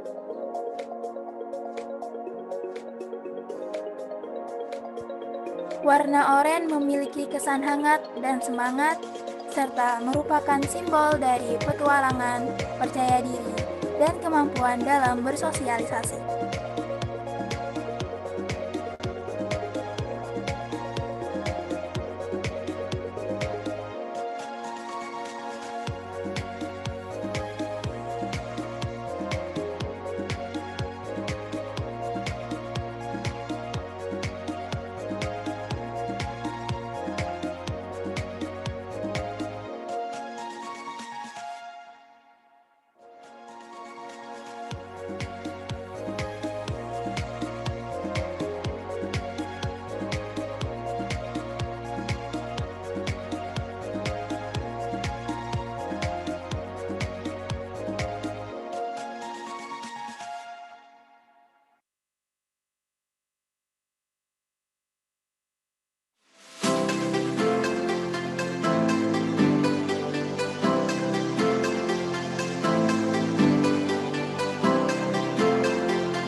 Honorable judges and all of the respected audience. Good day. My name is Eka Septian Yunistia. I'm from Sanata Dharma University. In this occasion, I'd like to talk about creative industry. Gentlemen, my name is Apri Rahmanto. I'm from State University of Yogyakarta. In today's occasion, I'd like to deliver a public speaking entitled The Youth as the Key Development of Education in Indonesia. Ladies and gentlemen, as what he has said before, education is one of the ways for the youth to achieve what they want to finally become who they were meant to be. To some, education is a tool, is a media for them to become a better person. You may feel that education is a waste of time or it's something that you need to do in order to get a job. But you see, honestly, education is more than just trying to get a job and pleasing your parents. Education offers stability in life, and that's something that no one can take away from you. Hey, you. I worry for our future if we could depend in the hands of viewers. I mean, I don't understand you. When I was young, I was told to respect elders, to be disciplined and well-behaved. But in comparison with today, you guys are reckless. Ladies and gentlemen, are you aware that today, in our country, Indonesia, so many youth are using a social media, but for something less productive and less beneficial? And this revolution is going to change nearly every aspect of our lives. From what we eat to what we believe, to how long we are going to live. The fourth industrial revolution will bring change at speed, scale, even force. This 4.0 industry and all the technology that comes with it does makes it easier for most of us to do our job and daily activities. We can find almost all the information that we need by online. In education, information and knowledge spread easily and accessibility to anyone who needs it. The effect of Industrial Revolution 4.0 create innovation in the field of economics that produce digital platforms in creating and opening new jobs. So how do we invest in ourselves? One of the ways to invest in ourselves is by reading. Read a book, read an article, read stories that you like. In this technological era, we can easily get any information. Newspapers and magazines may be too old for us, but now, with the technology and the internet, just one type and search, we can get any news and information we want. The second one is youth must have good learning skills. Some youth abilities such as critical thinking, creative, and also innovative are no less important to face this revolution. Third, track development. With the existence of the internet and e-commerce site, people can easily buy goods from a distant place, even with just one click. So, the technology like internet and social media could be a weapon for us to empower other young people to raise the awareness of mental health itself, but it also can destroy our mental stability. Let's move to the next topic. Still about the technology, but now it's from the older generation's perspective. Well, in the middle of the pandemic like this, we are going through the transition from face-to-face learning to online learning. It is not only killing you by symptoms and physical suffocation, but also killing all of our job, employment, harvest and plantation, and slow but sure, it will leave us with death and hunger. If you look at the reality, stunting is a health problem, which comes from socio-cultural and economic factors. Children who grew up in poverty and have little to no access to adequate nutrition, mothers who can breastfeed properly due to labor-intensive jobs they have. One potential channel that can facilitate young people's entrepreneurs' creative ideas is the communities. Small communities and business organizations now attract the most attention of young people. See, we have to live in synergy with the technology by combining our various activities into the scope of digital network. There is still hope for the conventional work that can be digitized to the creative solution. I believe one day Indonesia will become a better country if we start to learn to read more. We are the young generation, the most precious assets of our country. So, we can conclude that with 3 tips. Namely, know yourself, focus on the problem, and the mindset of you will fail. We will become a young generation capable of facing the Industrial Revolution 4.0 by creating a job, no longer waiting for job applicants to be accepted. Remember, sometimes people are beautiful not in looks, not in what they say, just in what they are. Thank you.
Okay, welcome back, ladies and gentlemen, all participants, and all the honorable judges of Grand Final Public Speaking and Writing Competition with theme The Existence of the Youth, Power in the Science and Technology Development of Industrial Revolution 4.0 era.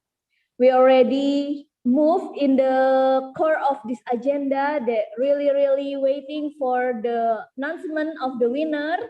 Even we already passed our day with positive activity by learning together. So I hope that our activity today will be bring us a good feedback to us. Now, ladies and gentlemen, please be prepared to all participants to give the winner speech because we will really soon announce the winner of first is writing competition.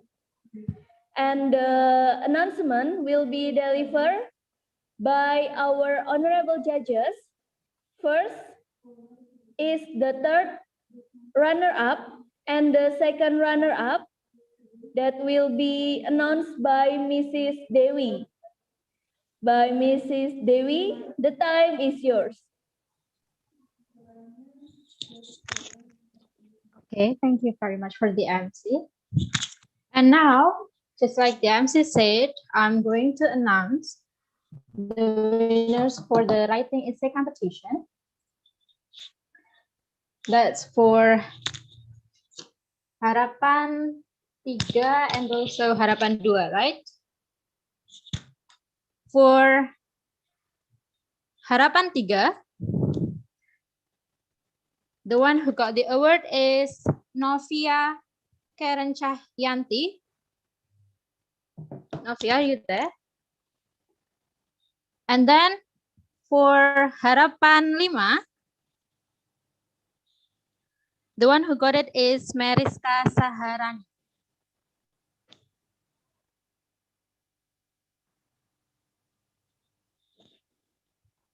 From Lampung University.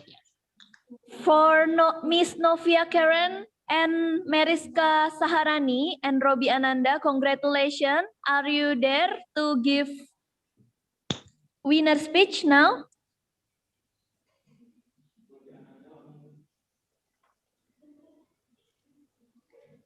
Congratulations once again to Miss Novia Karen and Meriska Saharani, also Robi Ananda, as our third runner-up and our second runner-up in writing essay competition.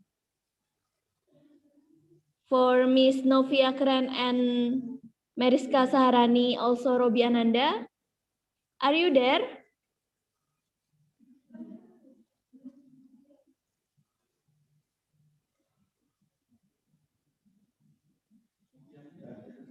Okay.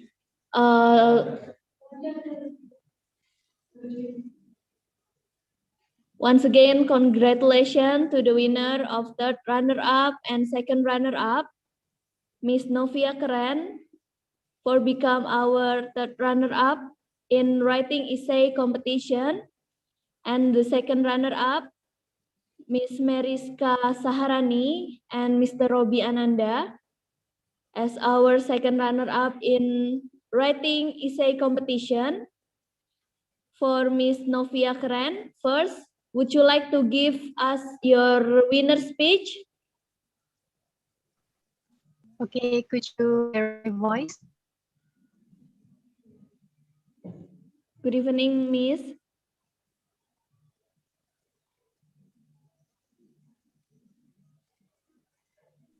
Hello. Did you hear my voice clearly? Because the signal here is not unstable, so I cannot join with camera. Okay, no problem. Your voice is clear, Miss. Okay, so first of all, I didn't expect what is it?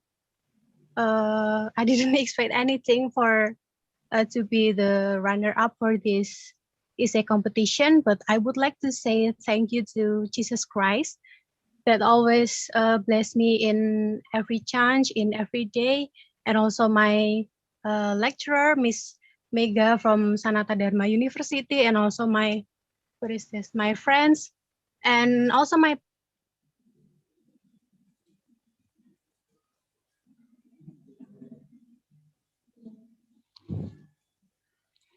Okay, it seems like Miss Novia Keren Cahyanti has a trouble with the connection. Yes, sorry. Okay. Would you like to add your winner speech, Miss? Okay, so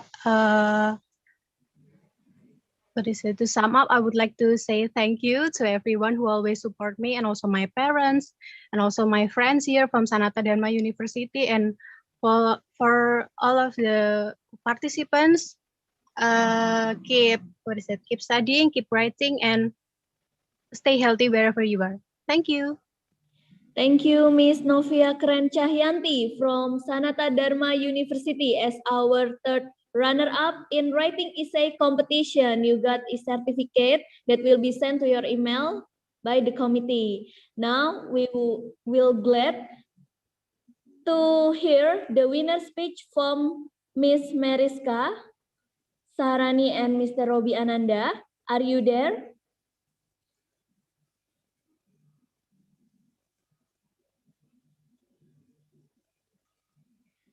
Good afternoon, Miss Mariska and Mr. Robi. Okay. Okay, seems like Miss Mariska and Mr. Robi Ananda from Lampung University could not deliver their winner speech for a while. So we will continue to the next winner. Once again, congratulations for the third and second runner-up for writing essay competition. Now, the first runner-up and the third champion will be delivered by Miss Chusnu. Miss Chusnu, the time is yours. Okay, thank you, Mr. Dar. All right, this is my opportunity to announce who's the winner for the runner-up and the third champion. So the runner-up goes to Yosefin Sinta Tia Cahya Safira. Congratulations for Yosefin Cinta Tia Cahya Safira. And for the third winner goes to Hasemi Rafsanjani. The third winner, Hasemi Rafsanjani. Congratulations for both of you. Thank you, Mbak Cedar. You are welcome, Miss Chusnu. We are glad to know that Miss Josephine and Mr. Hasemi and also Miss Faradiba Firdaus was become our first runner-up and the third champion in writing essay competition. Now, Miss Josephine Cintatia from Gajah Mada University, are you there, Miss? Would you like to give us your winner speech?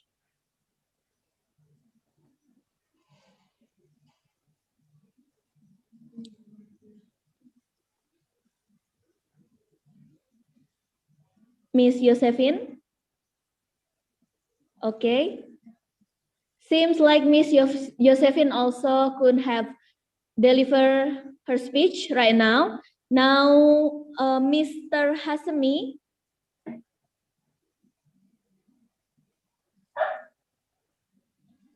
Mr. Hasemi, yes. Are you there? Yes. Would you like to give us your winner speech as the third champion of National English Writing Essay Competition, sir? Okay. First of all, I'm sorry because I can't turn on my camera. And I just want to say thank you to all of people that have helped me a lot.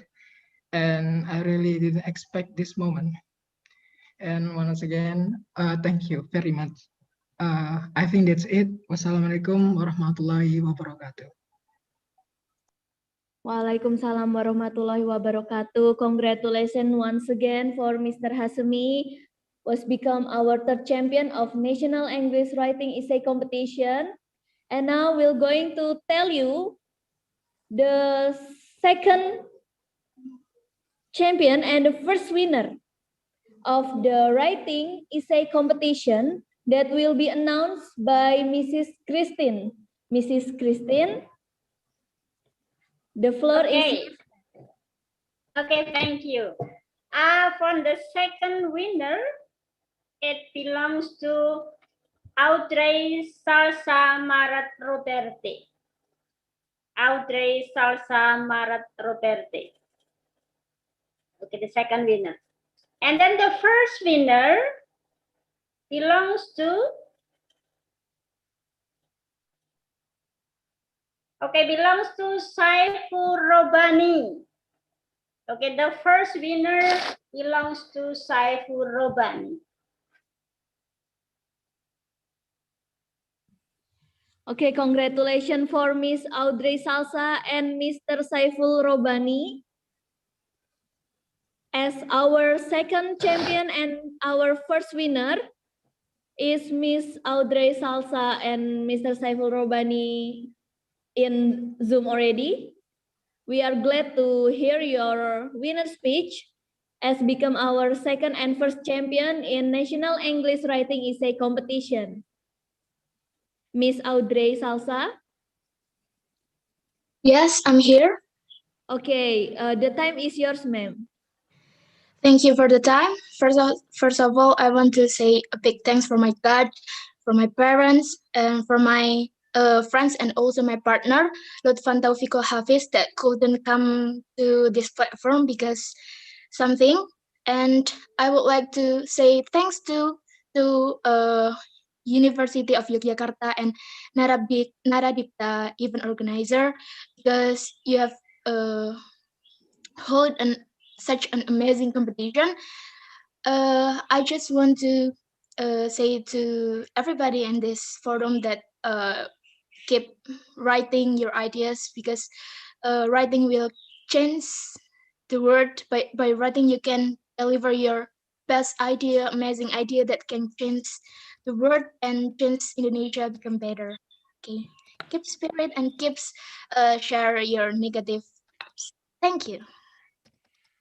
Amen. Thank you so much, Miss Audrey Salsa. Once again, congratulations, Miss Audrey Salsa, Maret Robert, and Lutfan Taufikul Hafiz from Institute of Technology 10 November as our second champion in National English Writing Essay Competition. Now we would glad to hear the winner speech from our first winner, is Mr. Saiful Robani. Mr. Saiful Robani, are you there, sir? Yeah, I'm here. Okay, the time is yours, sir. Oh, wow, it's quite unexpected, really. Yeah, it's truly an honor for me. It's truly a blessing from God, and for that, I want to say Alhamdulillah. Yeah, thank you for the event organizer.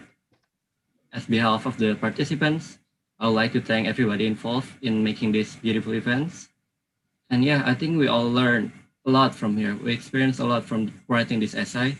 I would just like to, I don't know, give motivation for all of us to, well, yeah, contribute within our way to the betterment of our society.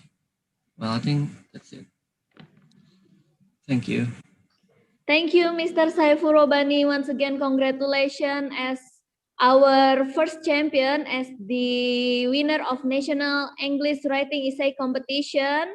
Once again, that congratulations for all the winners of Writing Essay Competition. Ladies and gentlemen, our event today would not be successful if there is no collaborating with cicil.co.id, Pai Susudoku, Origami Choco, and also Fun Learning English Clinic, Faculty of Economics, Yogyakarta State University.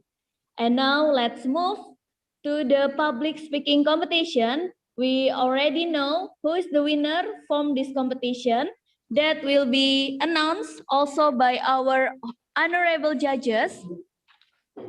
We also got 6 winners in public speaking competition. The first will be announced is the third runner-up and also the second runner-up that will be announced by Mrs. Christine. Mrs. Christine, the time is yours, ma'am. Okay, thank you very much. For public speaking, the third runner-up belongs to Fatia Khairia. Fatia Khairia. She is the third runner-up. And then the second runner-up belongs to Venesia Chandra. The second runner-up belongs to Venesia Chandra.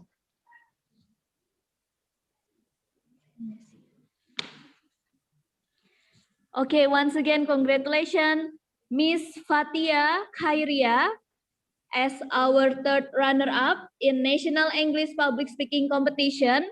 And also congratulations to Miss Venesia Chandra as our second runner-up National English Public Speaking Competition. For Miss Fatia, are you there, ma'am? Would you like to give us your winner speech? Audible? Yes.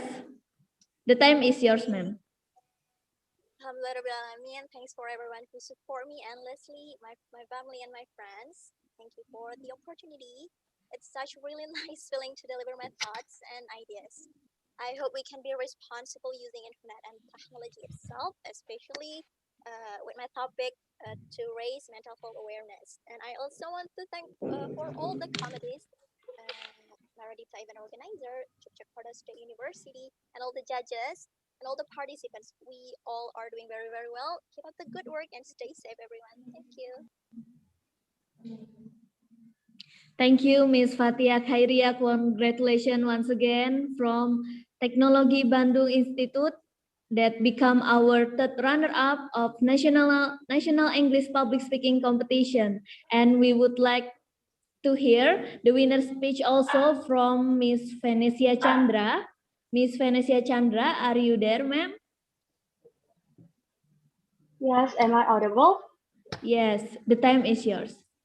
I would like to thank all the judges and all the participants. We are doing a great work. We are doing a great job, all of us. And I would also thank Maradipta for having this competition, for help this competition. It's such a gratitude for us. And I would like to thank my family. I would like to thank God and all my support system. Thank you. You are welcome, Ms. Venesia Chandra. Once again, congratulations for you both as our third and second runner-up in National English Public Speaking Competition. Now, ladies and gentlemen, move to the next announcement that we will have the first runner-up and the third champion of public speaking competition that will be announced by Mrs. Dewi. Mrs. Dewi, the time is yours, ma'am. Okay, thank you. Now I'm happy to announce the first runner-up as well as the third winner of National Public Speaking Competition. The first one is for the first runner-up, The first runner-up, the award goes to Utari Nurfitri from London School of Public Relations, Communication and Business Institute, Jakarta. And then for the third winner, the award goes to Eka Septian Yunistia from Sanata Dharma University. Congratulations for all the winners. Congratulations for Miss Utari and Miss Eka Septian. Now we will glad to hear your winner speech. First from Miss Utari Nurfitri from LSPR Jakarta has become our first runner-up in National English Public Speaking Competition. Miss Utari, are you there, ma'am? Am I audible? Yes. Okay. I'm extremely honored to be receiving such an important award to this competition. Thank you so much for Naradipta and also all the judges, also my mentor and all my partners. I certainly thank one of you all for helping me reach a stage where I can proudly hold this. Thank you so much. Have a great day. You're welcome. Have a good day to Miss Utari Nur Fitriandra from LSPR Jakarta. Once again, congratulations, Miss. Now we will glad to hear the winner speech from our third champion that will be delivered by Miss Eka Septian. Are you there, sir? Yes. Oh, I'm sorry, Miss Eka Septian Yunistia. Okay, the time is yours. First of all, I'm sorry. So first of all, I'd like to thank for Allah, and I will say Alhamdulillah, and thanks for Naradipta event organizer because has held this really such amazing event, and thanks for University of Yogyakarta, and thank you for having me to deliver my speech today. You are welcome, Miss Eka Septian Yunistia from Sanata Dharma University. Once again, congratulations, Miss, as our third champion, National English Public Speaking Competition. Now, we will reveal soon who is the second and the first winner of public speaking competition that will be delivered by Miss Chusnu. Miss Chusnu, the time is yours. Thank you, Mr. Dar. Whoa, we are almost in the end of this event, yeah, and it might be honor to announce who will be the champion for the second champion and the first champion of public speaking in Naradipta IO and Flikvi FEUNY, yeah. All right. So for the second champion belongs to congratulations, Cornelia Demori from Sanata Dharma University.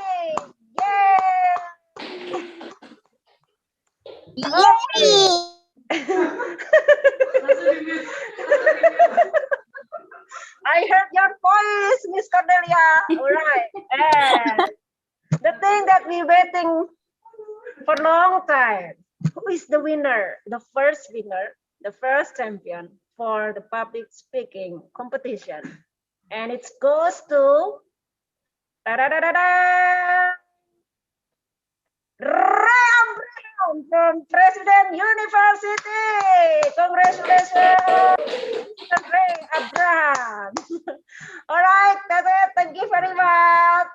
Thank you, Miss Chusnu, for the announcement. Now, we are glad to know that our second and first champion is already revealed, that our second winner is Miss Cornelia from Sanata Dharma University. Congratulations, Miss Cornelia Elvira Denori. We are glad. Yes, ma'am. We are glad to hear your winner speech as our second winner of National English Public Speaking Competition. The time is yours, ma'am. First of all, I want to say thank you to the Almighty God, Jesus Christ, and also for Naradipta IO, and for the honorable judges for trusting me become the second winner of this competition. I also wanted to say thank you to my family, my friends, my boyfriend, especially to my lecturer, Mrs. Rina, who encouraged me and always motivate me to join this competition. I really hope that my speech can inspire a lot of people, and let's invest in ourselves as a young generation. And I'm not gonna lie that I will buy some books with this money. Thank you so much, everyone. You are welcome, Miss Cornelia Elvira Denori from Sanata Dharma. Mbak Cornelia. Once again, congratulations. Now, next we are glad to hear the winner speech from our champion, National English Public Speaking Competition, Mr. Ray Abraham from President University. Mr. Ray, are you here? Yes, I am here. Okay, congratulations, sir. Now the time is yours. Thank you so much. Firstly, I would like to say thanks to the God, to Jesus Christ, to all the committees who have held this competition. I believe that through this platform, youth will be more aware of their potential and how they can develop their thought into public speaking, into actions, into all those contributive measures, especially in daily life. I would like to also say thank you to all the judges, Miss Chusnu, Miss Dewi, and also Miss Christina for being there for asking questions, critical questions, assessment. And I believe that we can do so much more in the status quo to boost the condition. And I hope sooner all the youth of Indonesia will be the people of inspiration, will be the people of motivation, and Indonesia will go forward up more. And thank you so much for having me in this competition. It's such an honor for me. And lastly, stay safe for everyone. Keep doing what you're doing. I believe that even though it's a little, we all here, everyone participating in this competition, this committee, the judges can contribute something towards the society. Just to realize that and act your thought. So that's all from me. Thank you so much. You are welcome, Mr. Ray Abraham, once again. Congratulations as our champion of National English Public Speaking Competition. And ladies and gentlemen, for those all participants that haven't become the winner yet, please do not give up because we still have a lot of chance that will be bring us to a better experience more. And also all the participants here, I believe that's already become the winner. Now, I would like to announce to all the winner, please do confirmation to this contact under name Vika Yulianti on number 081 502. Maybe you guys can take a note.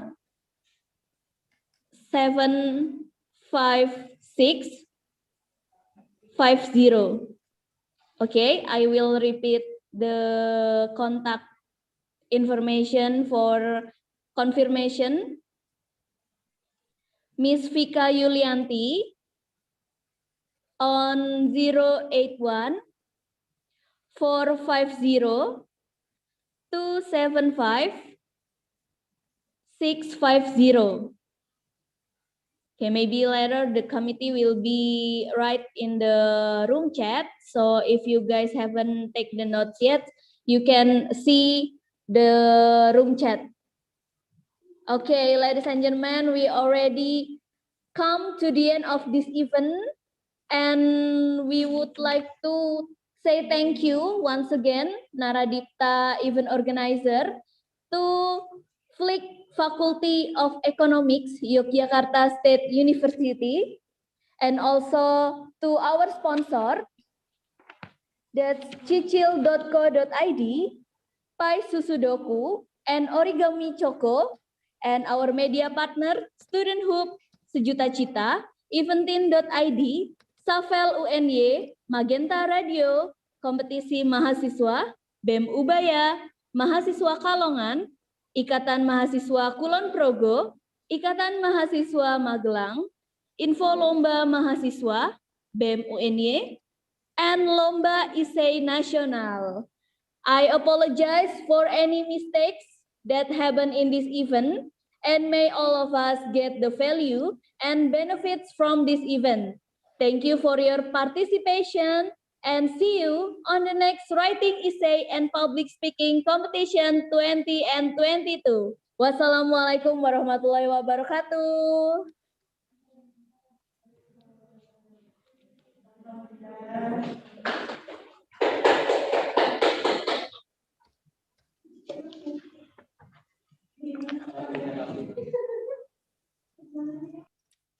kasih. Thank you Bu Christine. Thank you Mbak Dewi. Sama-sama, terima kasih semua. Ya, luar biasa ini. Helping a lot in every event because we always have event. Ya, terima kasih banyak Bu Tusnu, Bu Dewi. Satu hal yang sangat menggembirakan bisa ikut sedikit-sedikit ini. And thank you everyone for the participant and join for the this competition, and there will be a lot of different competition because in this semester we have 12 competition, so you can kepo Yeah. Instagram from the each of event organizer that I give the speech this morning. Yeah, I hope that you still want to join with us and make another achievement. Thank you very much. Yeah, there is still another opportunity, Bu Tusnu. Yes, for sure. And next semester, I hope that will be another competition, English competition, of course, with different event organizer name. Okay, yeah. And thank you Thank very you, much for the everyone. committee. Really appreciate. Yeah, even it's pandemic and hard to find the support or sponsor, but you did really good job.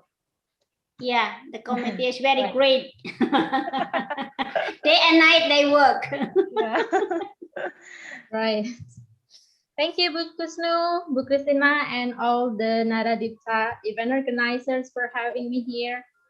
Thank you very much. Yeah, you're welcome, Mbak Dewi. See you in another Thank you very occasion. much. Yeah, all the Thank you. participants keep the spirit. Yeah, to learn, join any chance. Yeah, to improve yourself. All of you are great. Yeah. Okay, thank you, Mrs. Chusnu, Mrs. Christina, and Miss Dewi for your kind, warm speech for us and all your support for us and also your time that given to us. Hope you guys are always healthy and always success in this condition. Even this we are already struggling in pandemic, but you guys still can give us time for becoming as our judges. Thank you so much for your time, ma'am.